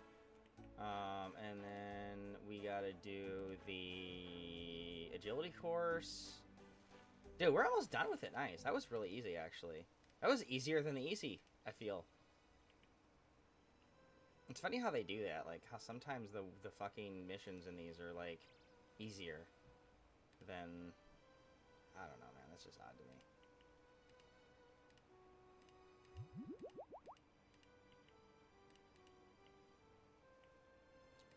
And then we can go to the agility core straight from the Edgeville lever. We'll just go naked, run over, try to do it once. And then we have one more. Oh yeah, we gotta do the gilded helmet after we do the rock, the hard place rock.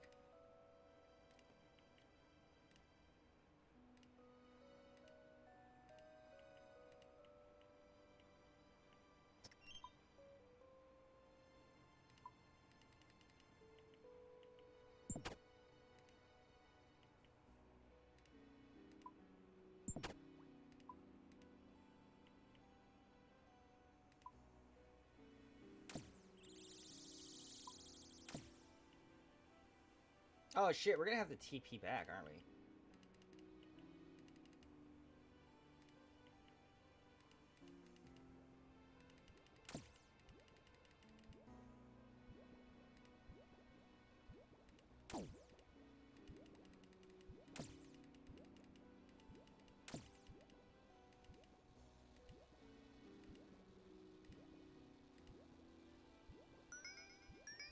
Here we go.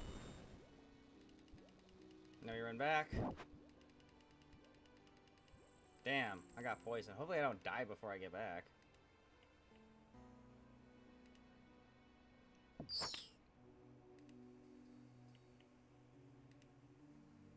Is it even worth anything? Probably not.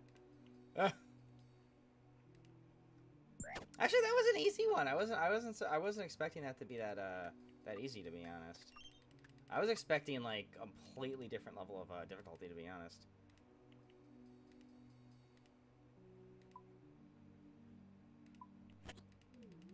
Alright. Poison's kicking my ass, but whatever. Not that big a deal. We're right next to a bank once we get up.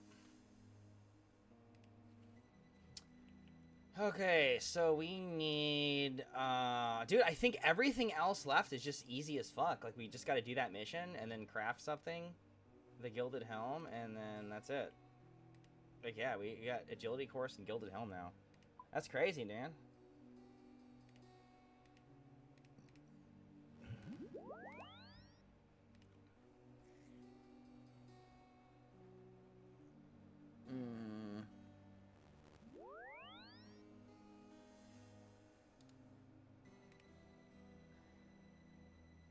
It's actually a high profit, to be honest.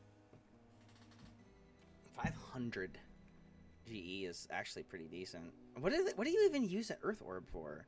Oh, let me guess, on a battle staff.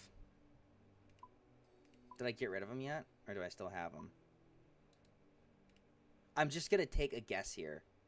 Like, use.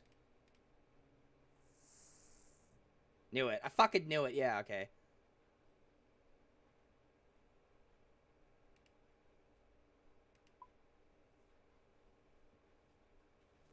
Wait, what's the difference between a staff of fire and earth battle staff? Like, what's the difference? Holy fuck! Or 10k? That's worth more than the normal staffs, I think, right? Wait, what's the difference between an earth battle staff? Oh, it's got way more stats. Holy shit. So it's got way better stats, the Earth Battle Staff. Huh, wow. See, I didn't even know what I was making.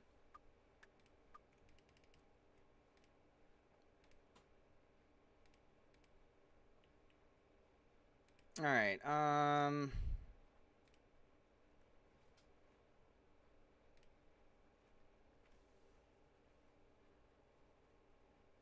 Smith a gold helmet. Open a muddy chest key. Okay, let's do the muddy chest key, because that's just going to be running. Like, we'll be naked with just, like, a stamina potion and the key. So even if we get killed, we'll still keep literally everything in our inventory. Maybe we'll bring, like, 2 pieces of food, you know, like, just in case we get hit by a monster trying to do it. But that'll keep it easy, too.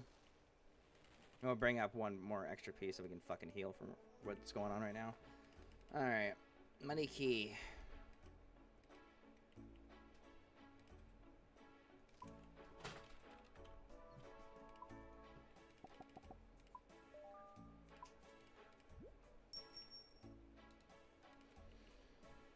Okay,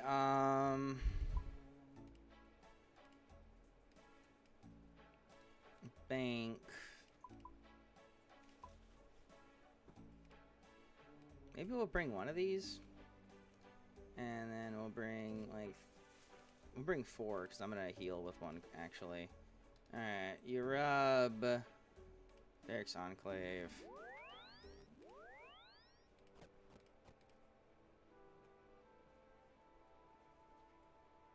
Risk value 900 gold. Fuck yeah. Okay, so we gotta go... Okay, so... Oh, you can use a burning amulet to get straight there, too.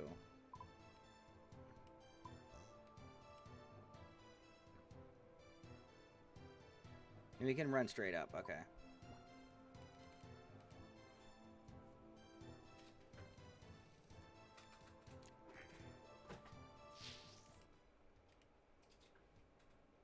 Literally, absolutely nothing if someone kills me, so that's the way I like it. That's the way, I like it,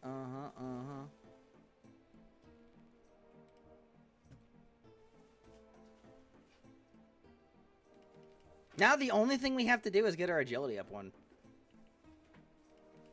Oh shit, no.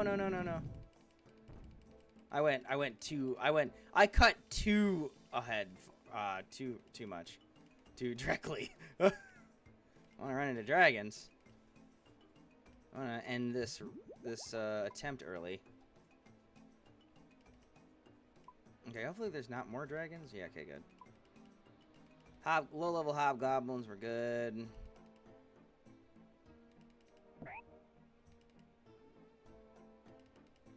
Okay. Oh, more dragons. Oh shit, they're kind of blocking off the lava maze entrance, huh? A little bit. I mean, not 100%, but a little bit. Alright, where is the start of the lava maze? Okay, it's right here.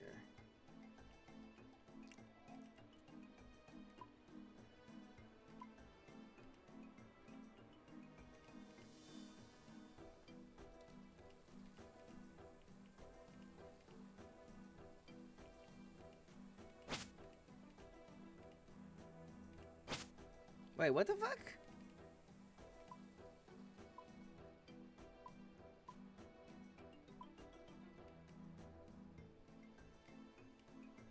Wait. How the fuck are we supposed to get in there?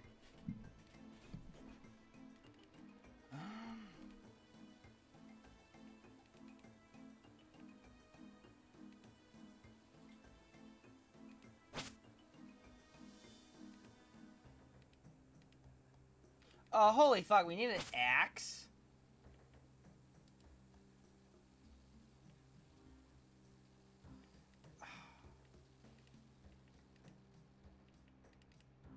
Oh, that's so stupid. Okay, we gotta come back.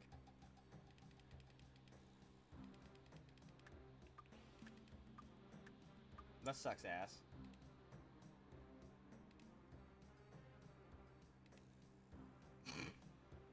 Alright, what the fuck do I need to do it then? Other than the axe?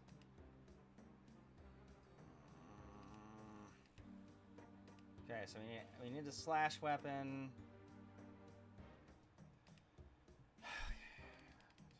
Okay.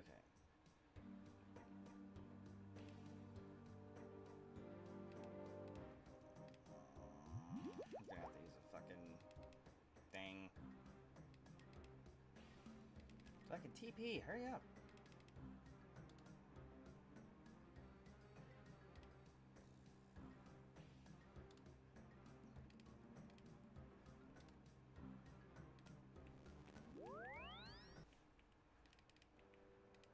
Okay, what do I need to get through the lava maze? ORS. Items to get past lava maze.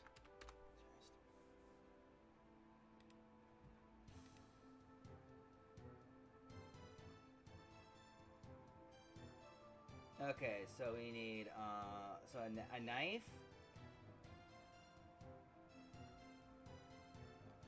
Okay, we don't have like something super cheap we can bring that we don't care about losing. I thought I had it. Oh, I got rid of it. That's right. We could bring a knife though, right? One. Let's see if the knife will work. Alright, and then yeah, let's just bring one anti-poison. It's cheap and I got extra stamina potion.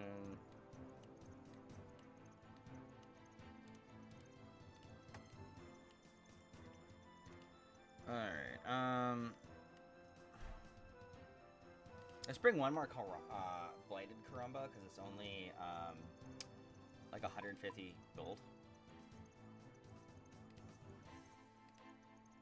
Now, what's the total risk? Risk is 1,000. And we'll probably be petty and turn on the protection at the last minute so we could keep our,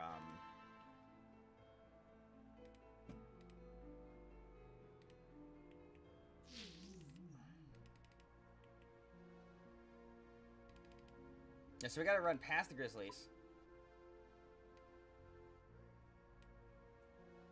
before we go up, so we don't accidentally run into the dragons.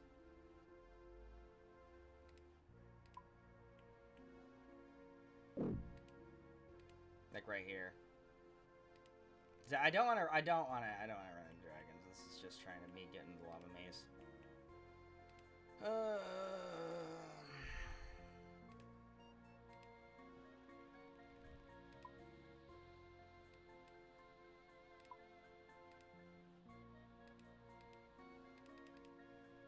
The fuck am I doing? Come on.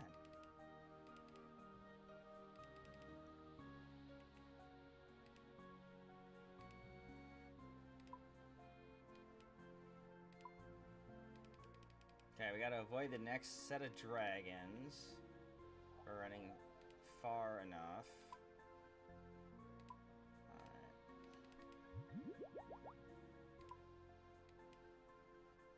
Then we go north.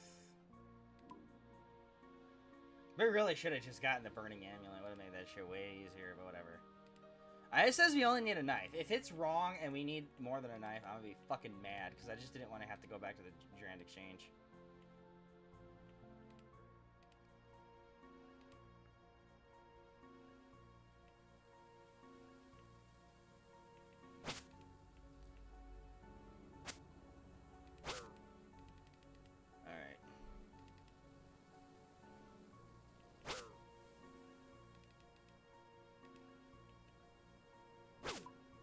I think this is... Oh, no, it's that way.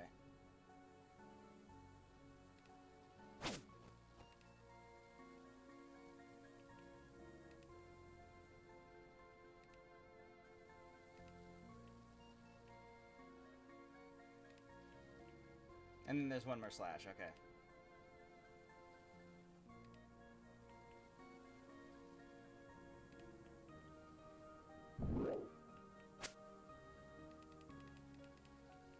And we did it. We got to the fucking stupid maze. We still have to go in there? I thought to get in there we didn't have to do that.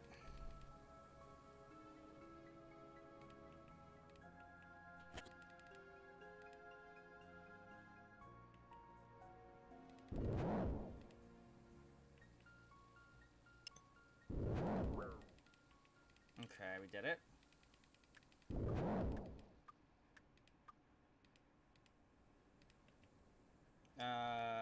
I guess we run all the way back. Because I'm not gonna like suicide. We have a little bit of money. Look at that. There's a little bit of there's a little bit of money on the line. Let's go. Let's run back. I'm greedy like that, you know. We'll run straight down and just TP, but I'm not gonna like forfeit either.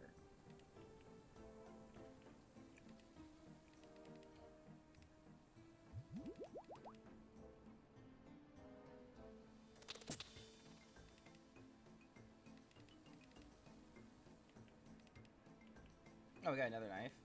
Yeah, I don't mind if I do.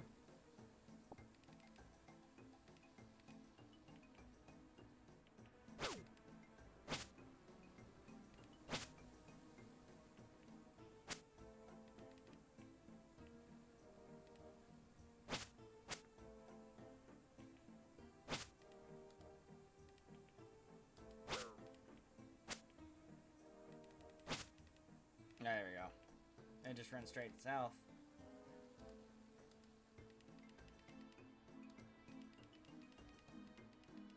He's actually too high to kill me. Funny. Barely.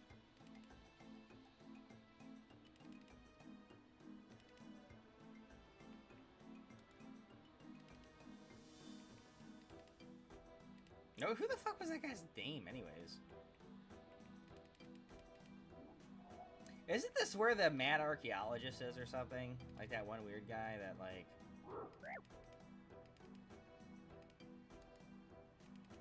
Ankao.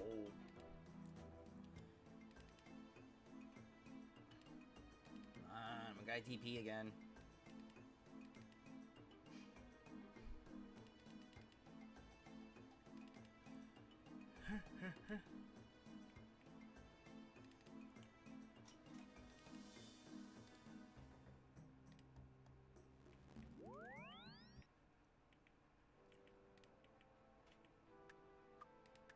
You know, why would I purposely die after I finally had made, you know, some money.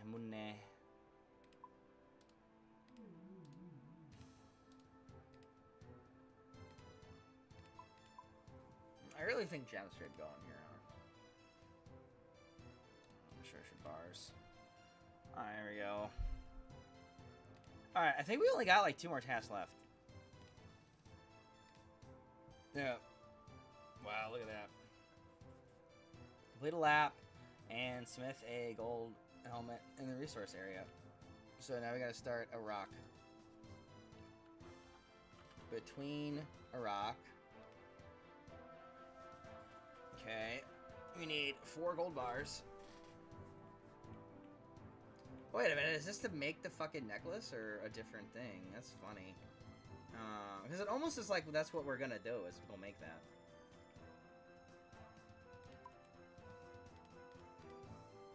No, let's actually we do need that. Alright, where's our Slayer ring?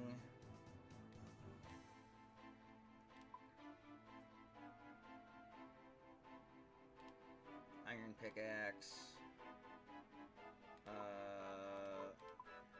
You know what? Just make them quick. Alright, I don't remember where we put the ammo mold. Right here?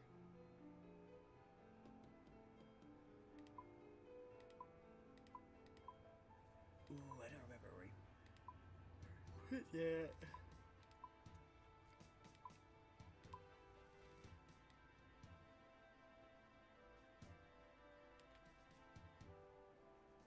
Wait, where did we put the ammo mold? Because I know we got one for the quest.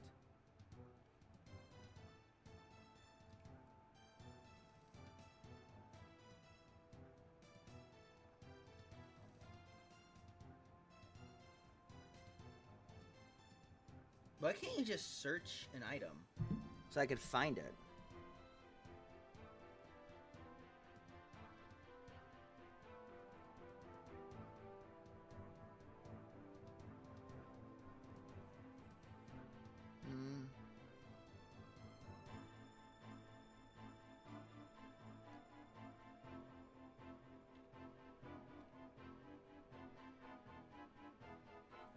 Dude, I could swear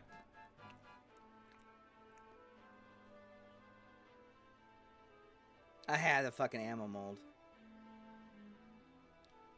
Well, yeah, I guess we gotta go buy one anyways then.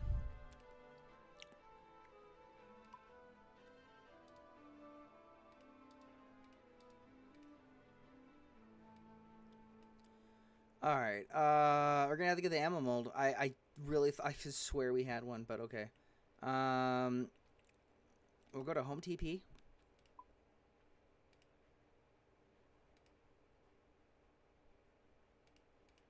Let's do both. Yeah. Teleport to Varric, then teleport to our house.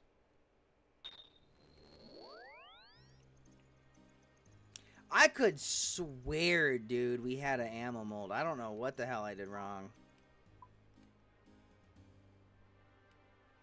It's crazy how small the wilderness is. It really is, right? Like, I'm surprised they don't make the wilderness bigger. Like, do an expansion. They're probably gonna make a PvP zone in the water, though. I guarantee you. for sailing, because it just wouldn't make sense if they didn't.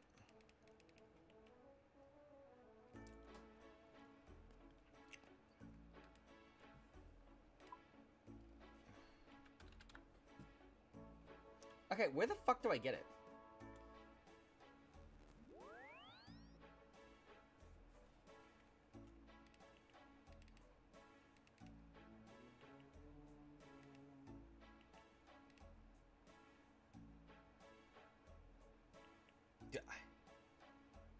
Ooh, shit, what am I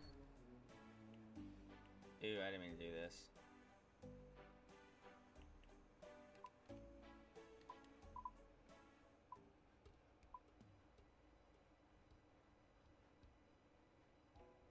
I didn't mean to do that. My bad.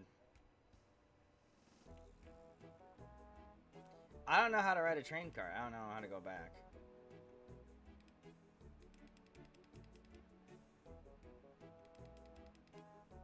I don't know how the train car system works. God damn it.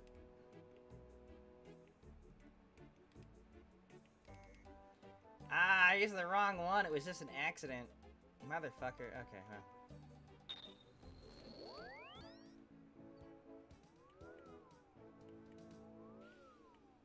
It's okay. We gotta go, like, do a bunch of weird shit anyways. Okay. Gold bars. Smelt furnace. Why do people attack the level 2 mans?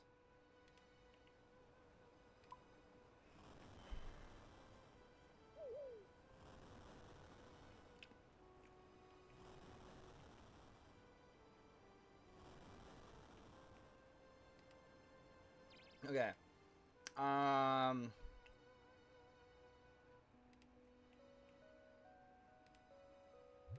You gotta buy it from New Lodian, our boy here.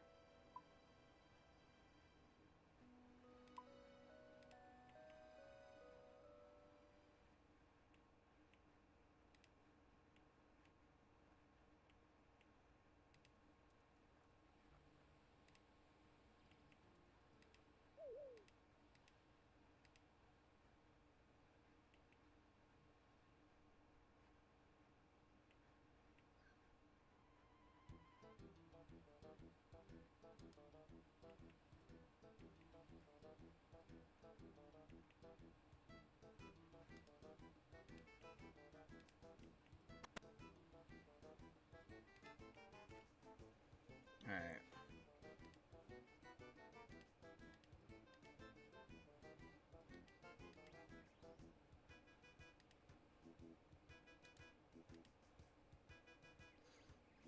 Okay. Yeah, that's $1 million to buy a fucking dwarf multi-cannon. I mean, it's not that expensive, trust me, now that I'm gonna have a $3 million an hour money-making method, but...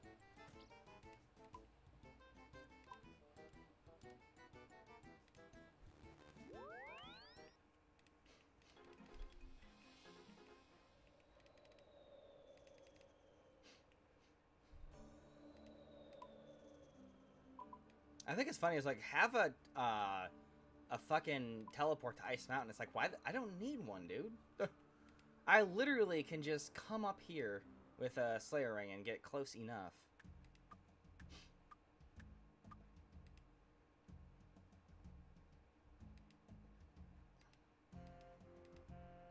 This is the last thing, and then we have the medium journal. Nice. That's really easy, actually. Way easier than I thought.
be back later.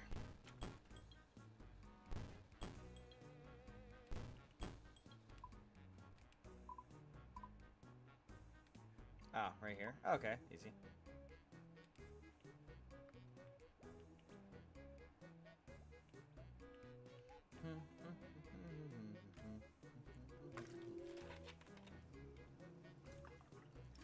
Alright guys, 15 minutes, I'm getting off, alright? No. Oh. Ah. I did the right thing, okay, thank God.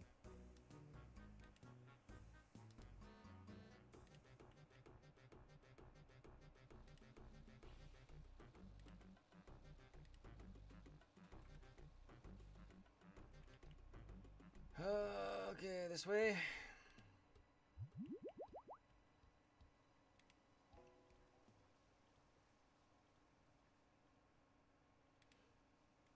Okay, so I gotta get to the bank quick.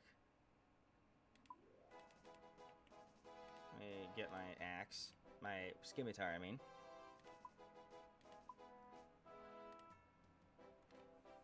Let's just gear up. Why not?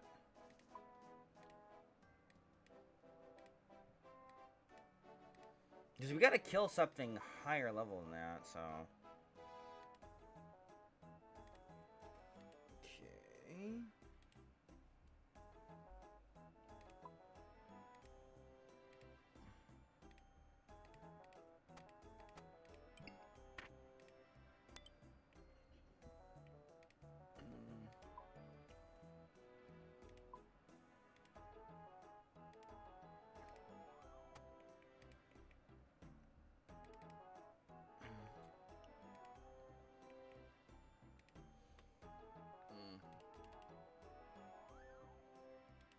Talk to Dwarf Engineer.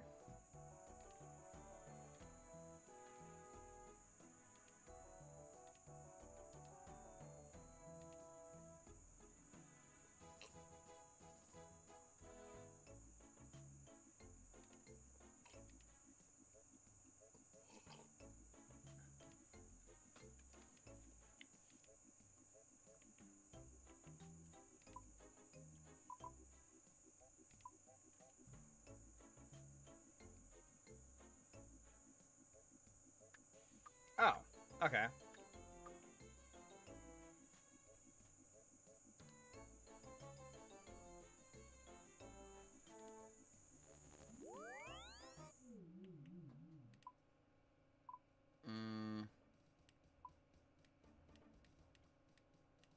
Oh, you know what I should have done? Here, my bad. Castle Wars. Way better. As there's a bank chest right here. Home. Right. Then home to glory.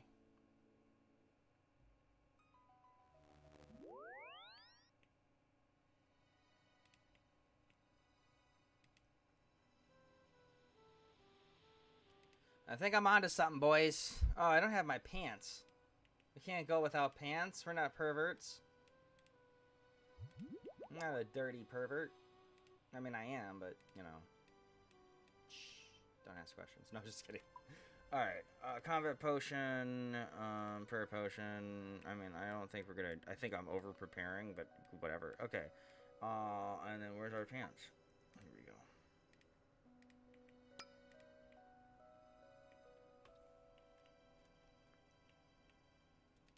Wait, what the fuck? Where's our dragon scimitar? Let's bring the let's bring the axe anyways. Yeah. It's our upgrade. Alright. I mean, it says I gotta kill like a 115 or something like that. It's like kill the king, bring his boar Danzin. It doesn't say a warning I have to go to the right? It doesn't. Yeah.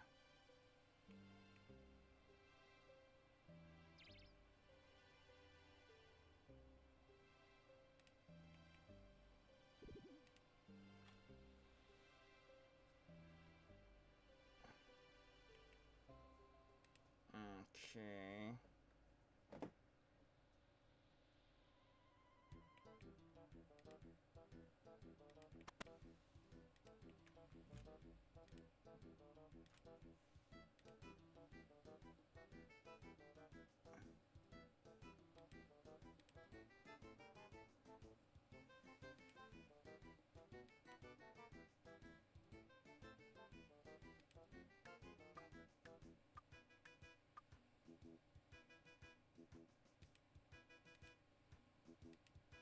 What?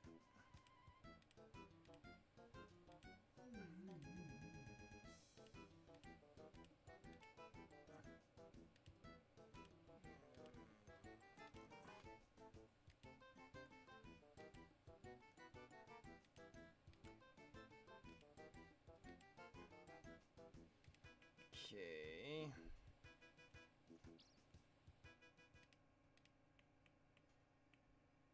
Oh wow, that was really quick.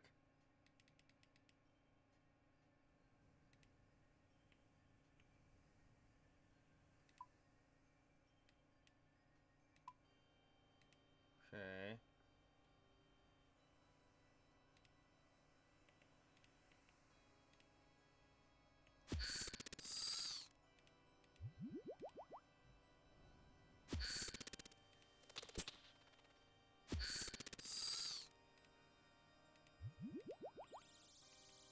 Come on. Wow. So one hit everything. Oh, nice. And we got the thing. Yeah, let's get away from that scorp. Oh, wait, it doesn't matter. They're not going to attack me. Those little scorpions ain't going to attack me. Funny. Alright.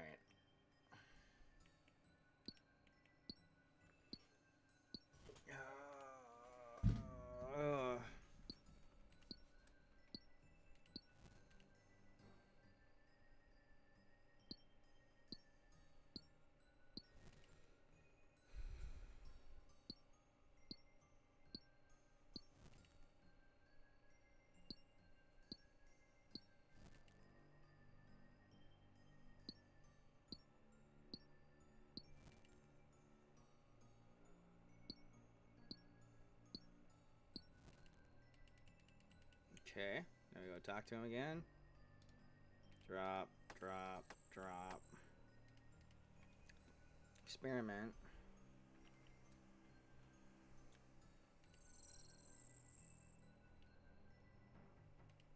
Thank God we have the stamina potion. You know, this thing would take so fucking long without it. Whee!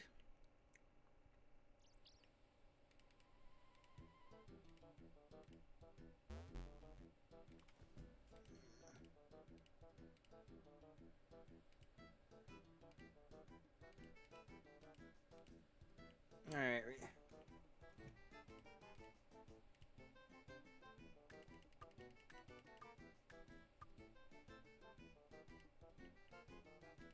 Alright.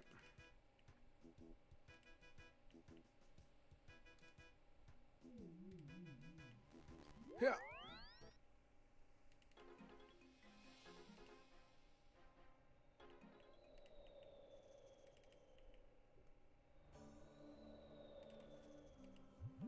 Okay, here we go.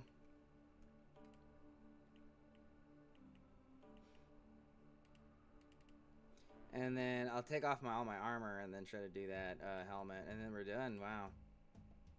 It's crazy, man. Oh, no, I gotta do the agility course. Fuck, yeah, we gotta get one more agility level. I'll do that later on, though. I'm gonna do my stuff today that I was gonna do tonight, and then worry about the last two things later on. It's not a very big deal.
Wouldn't it be better to... Don't they have furnaces at the dwarf spot, right? Oh, they don't. They only have the blast furnace. Oh, Jesus Christ. No, no, that's not true. So I have to TP... well, that's actually stupid. Okay.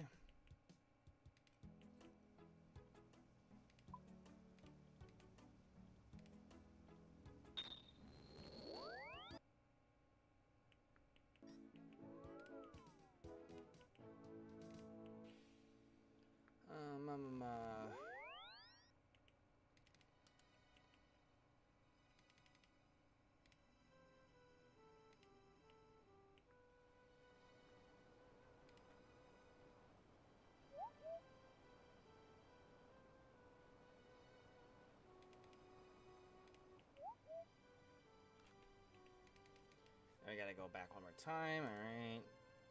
Let me grab one more stamina potion.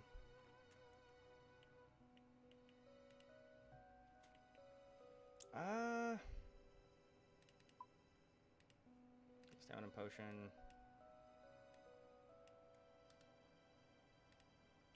A lot of TPs, man. Jesus.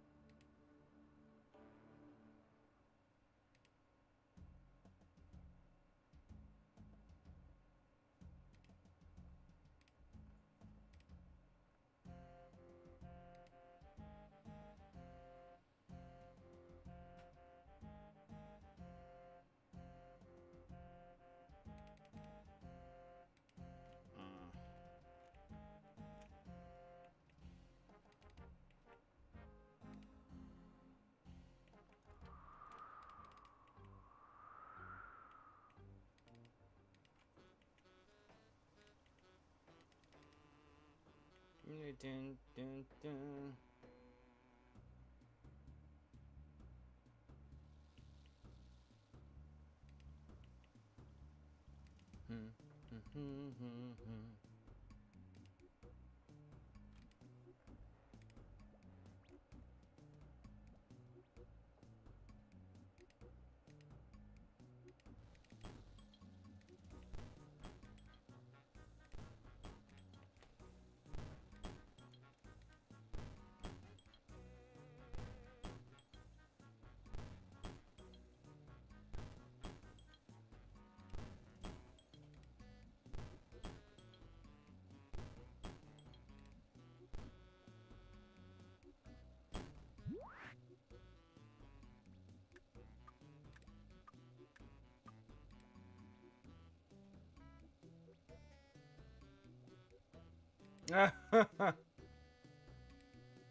Okay.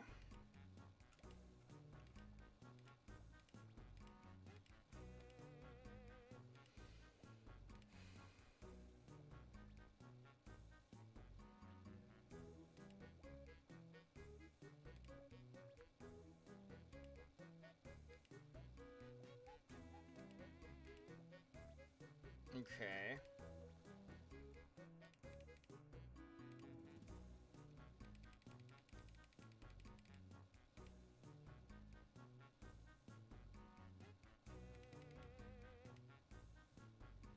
I did.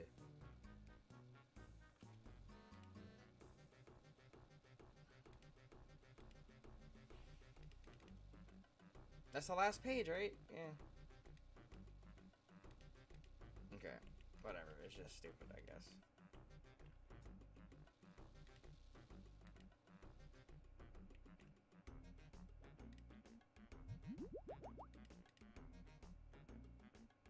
I did read it. Yeah, it just gets stuck because it's stupid. It's stupid doo-doo head.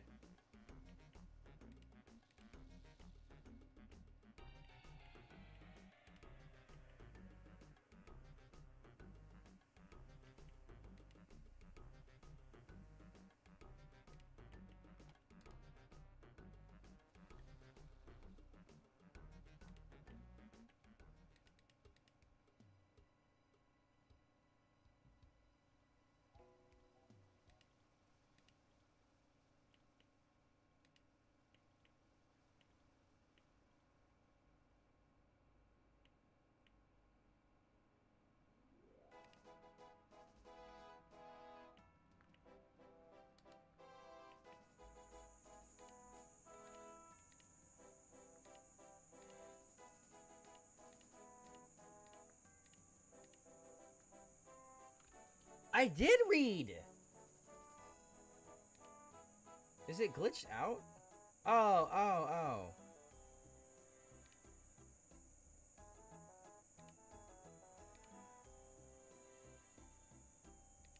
Smith.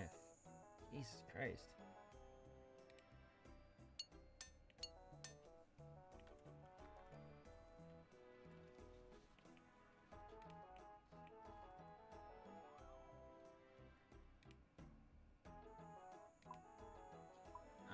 We gotta go to Camelot, basically. That makes sense. That's why we needed to do that quest to get this one. Okay, so we need...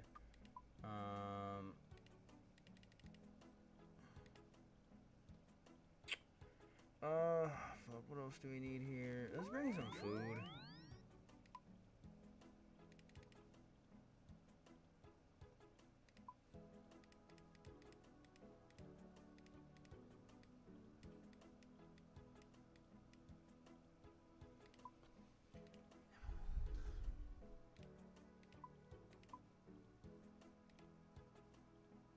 Yeah, I'm almost better in here.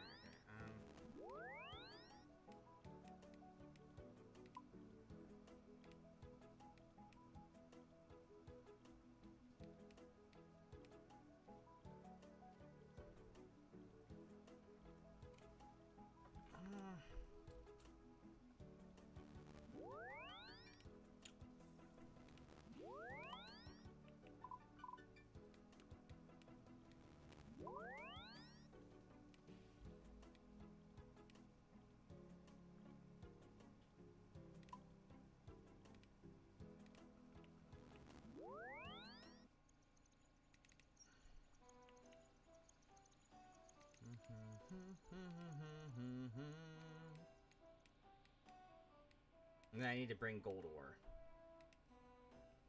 But it says to mine. It doesn't say where to mine it, so...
Okay. Yeah, that's it. It all makes sense now. If you're a dwarf, that is. That's funny.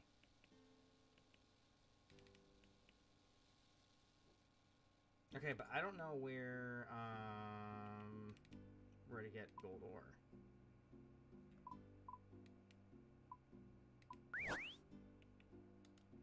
Dismiss. Fuck you. Alright.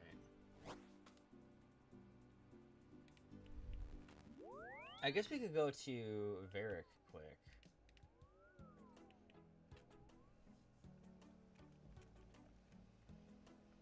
Alright.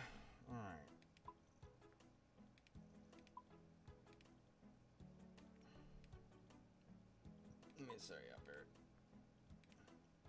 As there is their crafting guild. Oh wait, here.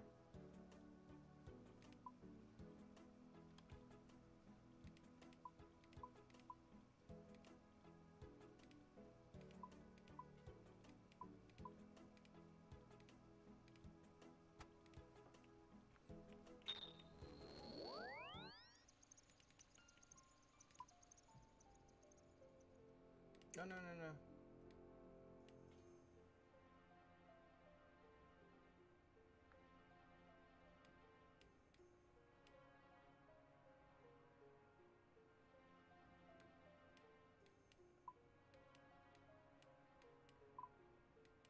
Oh, no, yeah, the crafting guild's next to Falador, not, okay, whatever. My bad, 1 second.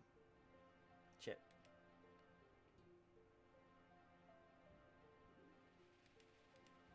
Yeah, Falador TP, baby. Okay, so we need 6 gold ore.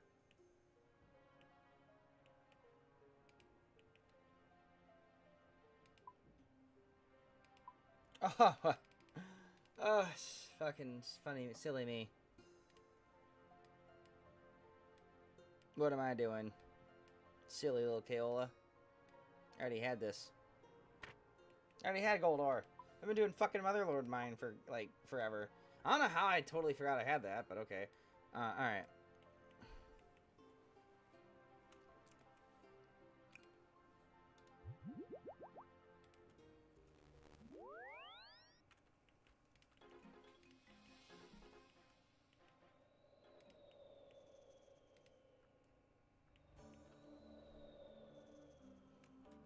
Dude, that is really heavy, wow.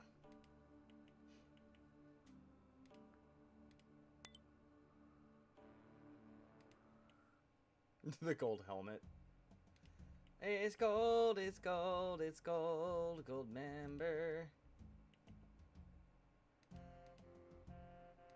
How do I get into the resource section, though? I don't know if there's, like, a fucking thing for it. Well, once we're done with this quest, though, I'm done, so... I'll see you guys, you know, Tuesday. I'll be rich by Tuesday, probably. At least, like, 20 mil, probably. Now that I have a consistent way of making money, so... I may even dwarf cannon it, so I can make, like, 6 mil an hour. But first, I want to make, like, 5 mil or something as a, you know, as a cushion. In case it messes up and I fucking die or something.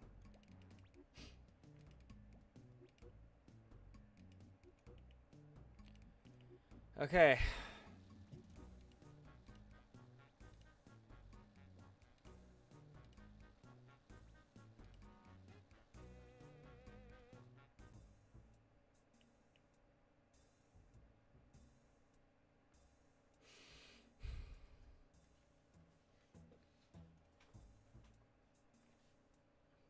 Yeah. He's not even listening.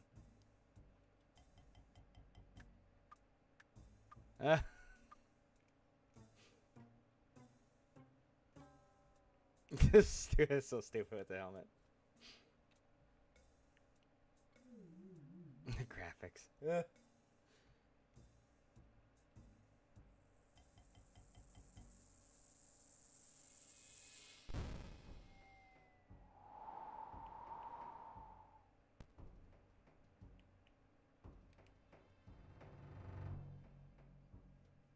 Okay.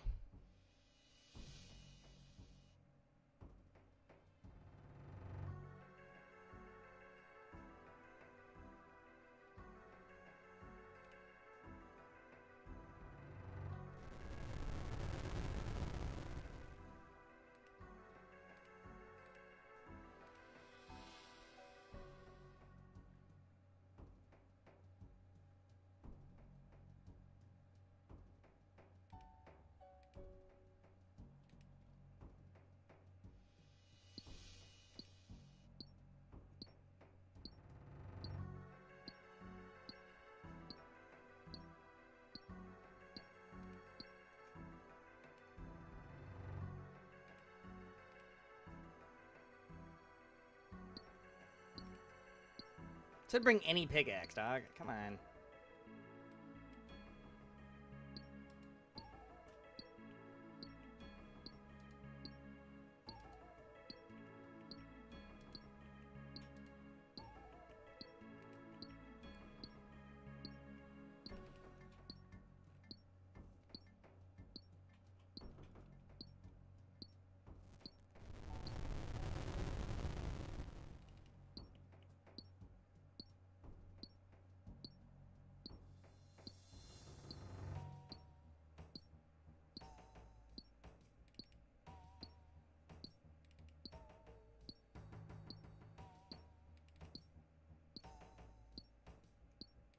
Oh, okay. Well, I'll just kill the fucker at 125. I don't care.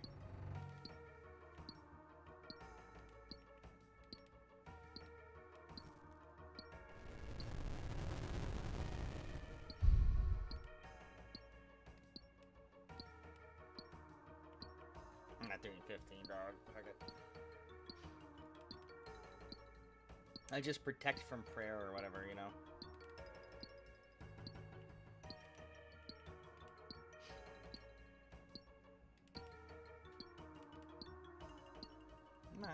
Hurry up, hurry up.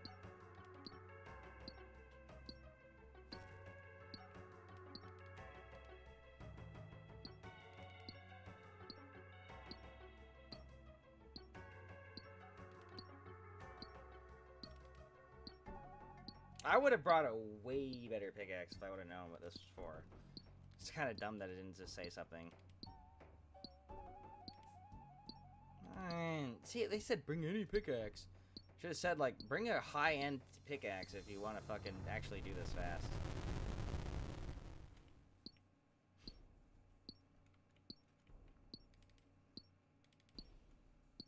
Yep. Jesus Christ. Come on. Hurry up, hurry up.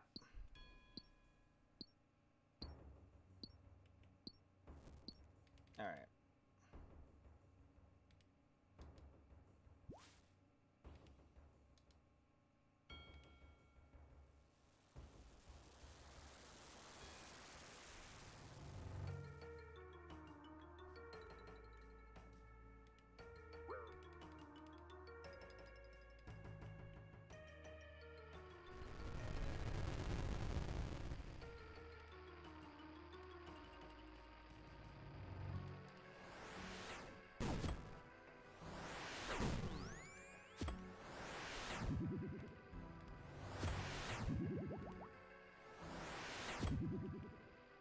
That was easy. That's seriously it? Nice. You're dead. Okay, how am I missing though? Fuck off. Wait, come on. I hit him like 3 times in a row and now I'm not hitting him. Oh my god. There we go.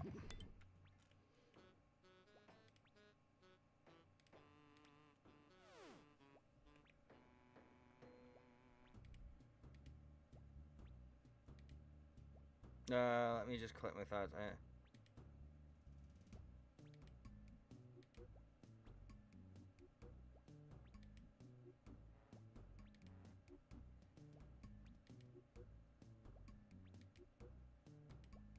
For us, of course, of course.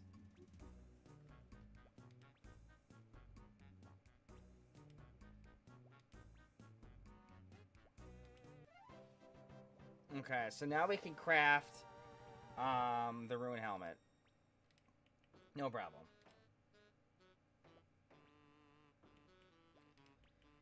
Lord have mercy, we did it. Okay, Rub, Ferrex Enclave. It's a safe zone, so we don't have to worry about dying in here. Okay, bank.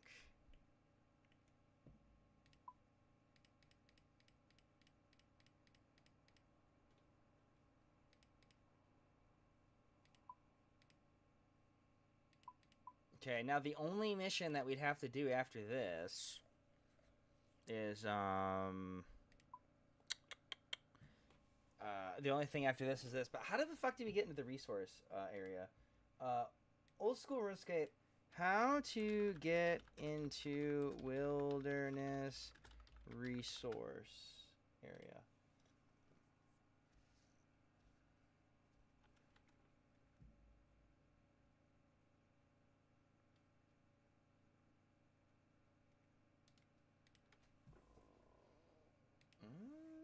Okay, where is this guy?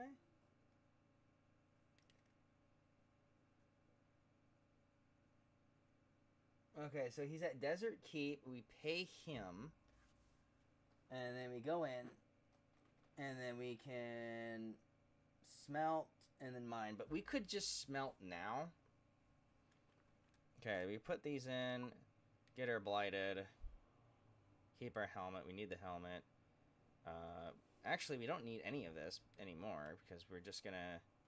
Oh, it's like 10,000 gold, isn't it, actually? Jesus. Doesn't really matter. We're only doing this once. Okay,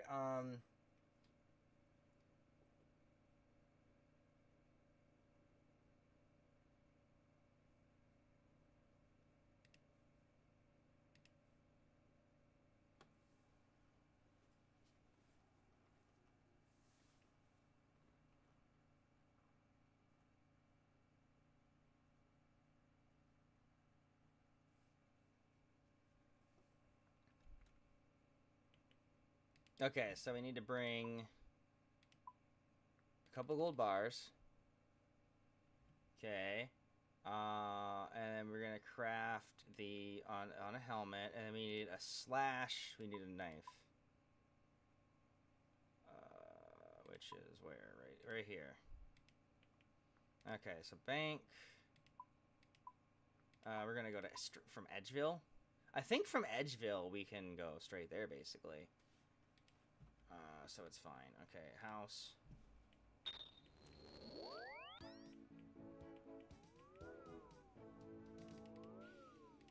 Pray the altar.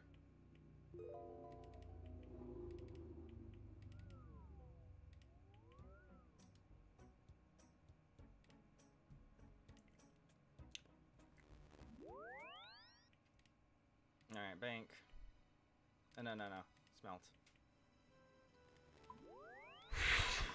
I think when we use that lever, we're like literally right here too.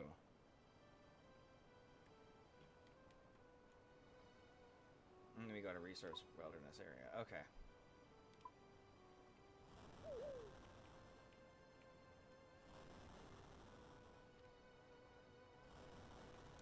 I think, yeah, the wilderness thing is right there. And then I'm just gonna hope that we can get in there, man, without fucking getting...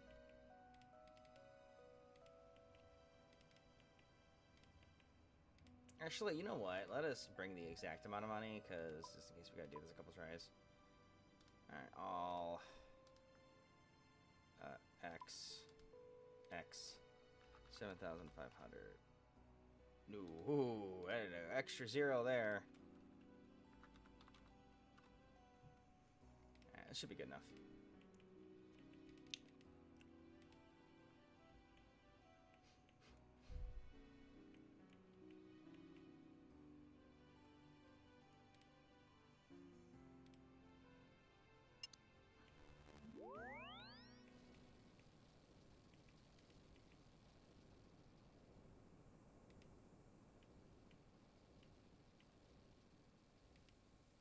Oh, there's already a fucking guy that went through.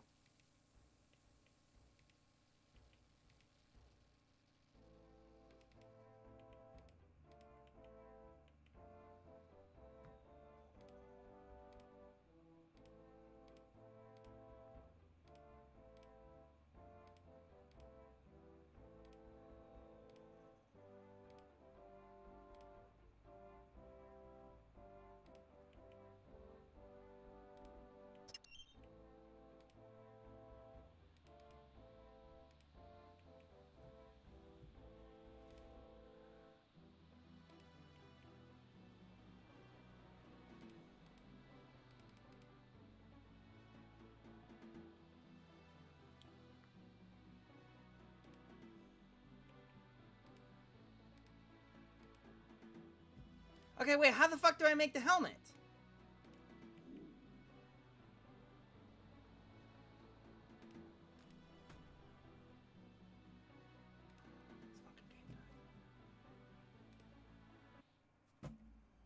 fucking kidding me?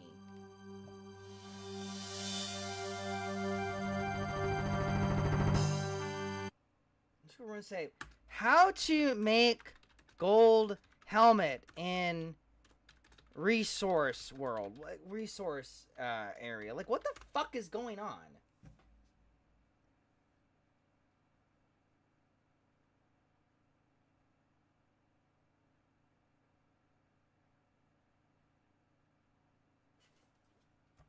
No, it fucking doesn't. It says I gotta use the goddamn thing first.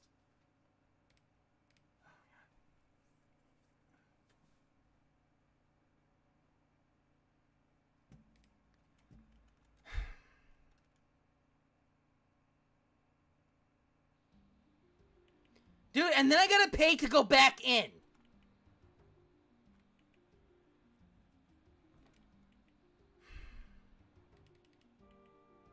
Dude, what the fuck? Make fucking sense.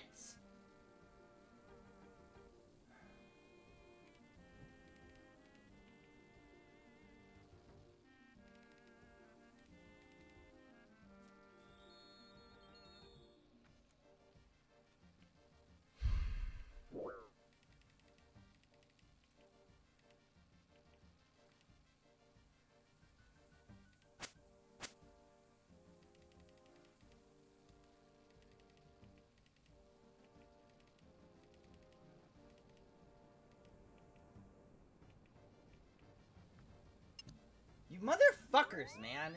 Just play the goddamn YouTube video.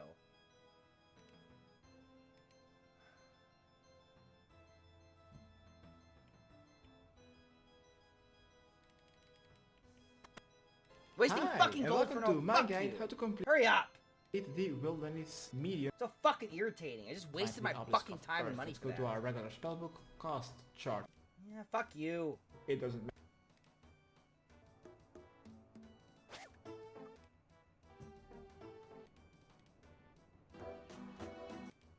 Pull the lever and this will 40 go south, and here of at least one chart.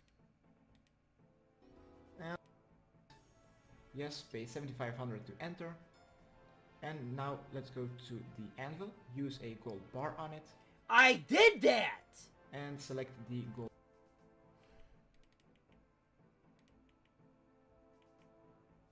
I fucking hate this game, dude. I have exactly 3? Like, what the fuck is that?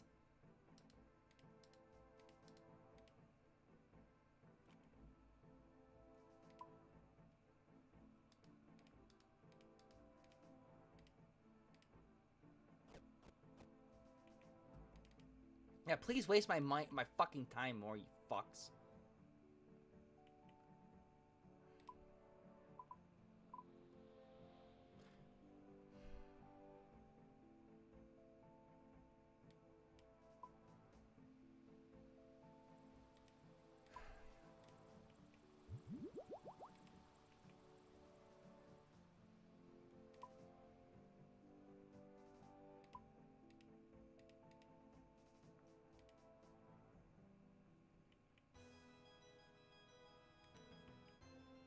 No, I need the goddamn money. That's right. You fucking cocksuckers. I don't know if fucking run energy left after this.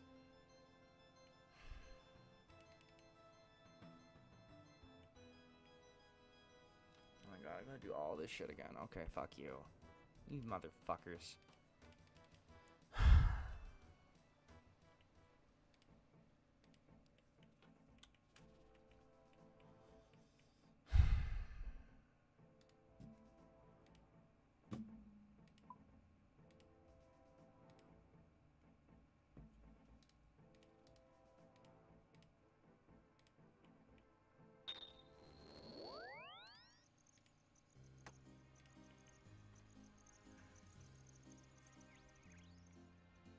None of irritation this fucking shit is.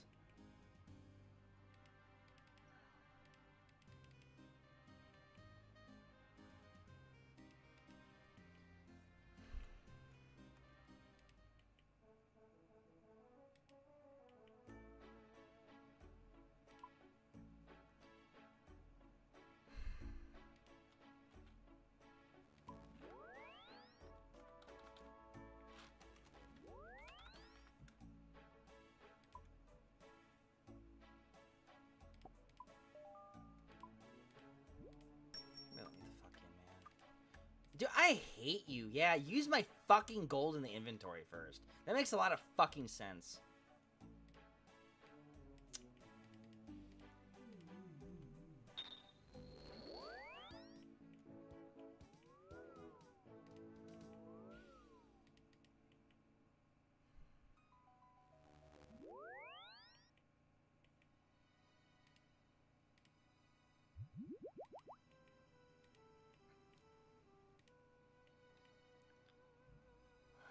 Just hurry the fuck up, please.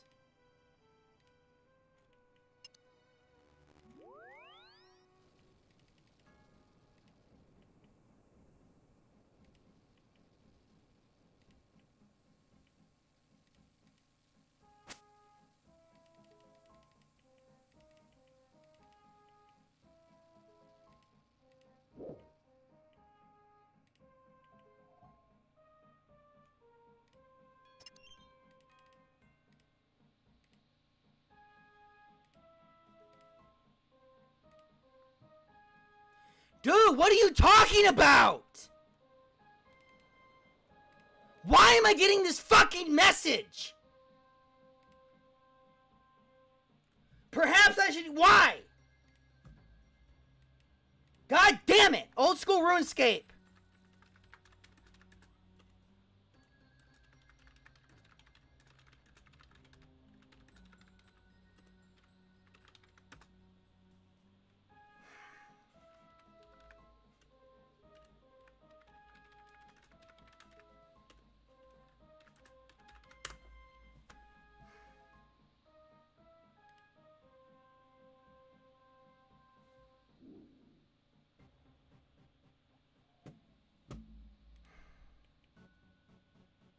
It's because I already have a fucking helmet.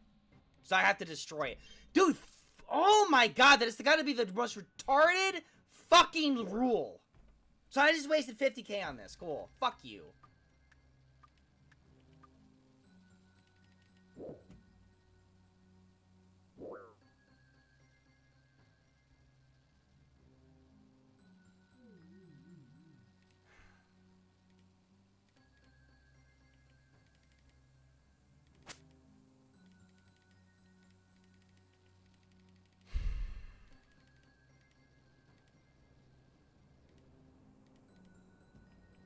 You get to waste more money. Cool.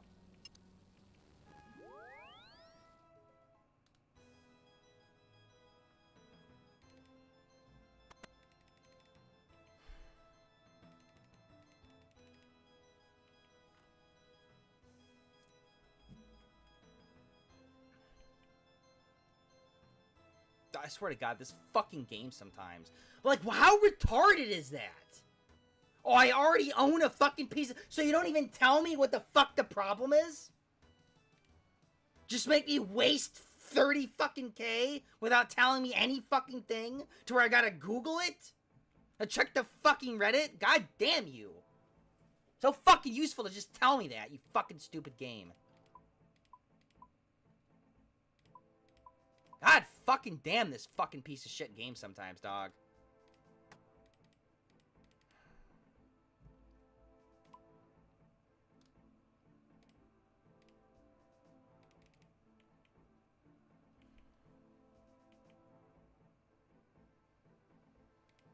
And why? Why can you only have one at a time? What the fuck? Stupid as fuck, make no sense rule, man. Just waste my fucking goddamn time. That's all it fucking accomplished. Why do I keep not being able to do it? Because the game's retarded and it makes you fucking drop it so it's out of your bank. Like, fuck you. Let's go.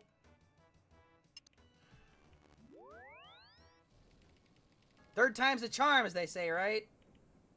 Fuck.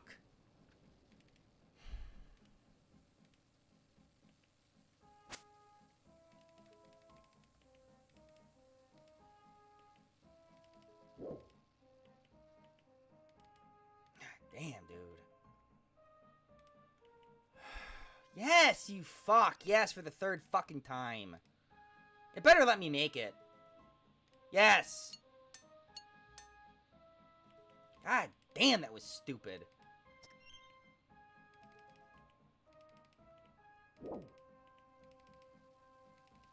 That's one's agility course. That one I can do with no items. Fuck, dude.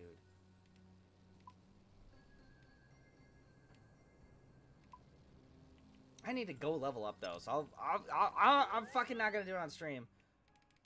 I don't know who the fuck that was. What are the people trying to fucking stream snipe me? Too bad. I don't have anything worth money anyways.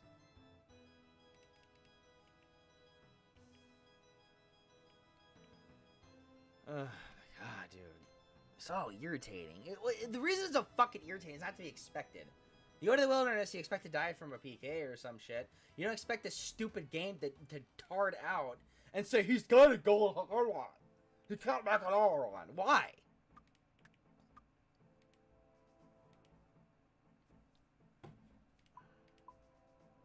God, dog, I just... Fuck you. Seriously, fuck you. Bingo card on fucking stupid shit that doesn't make any sense. Seriously, man. What the fuck? It makes zero goddamn sense why that's a rule, but whatever. I don't care. It's done. It's over with. Alright. We are done.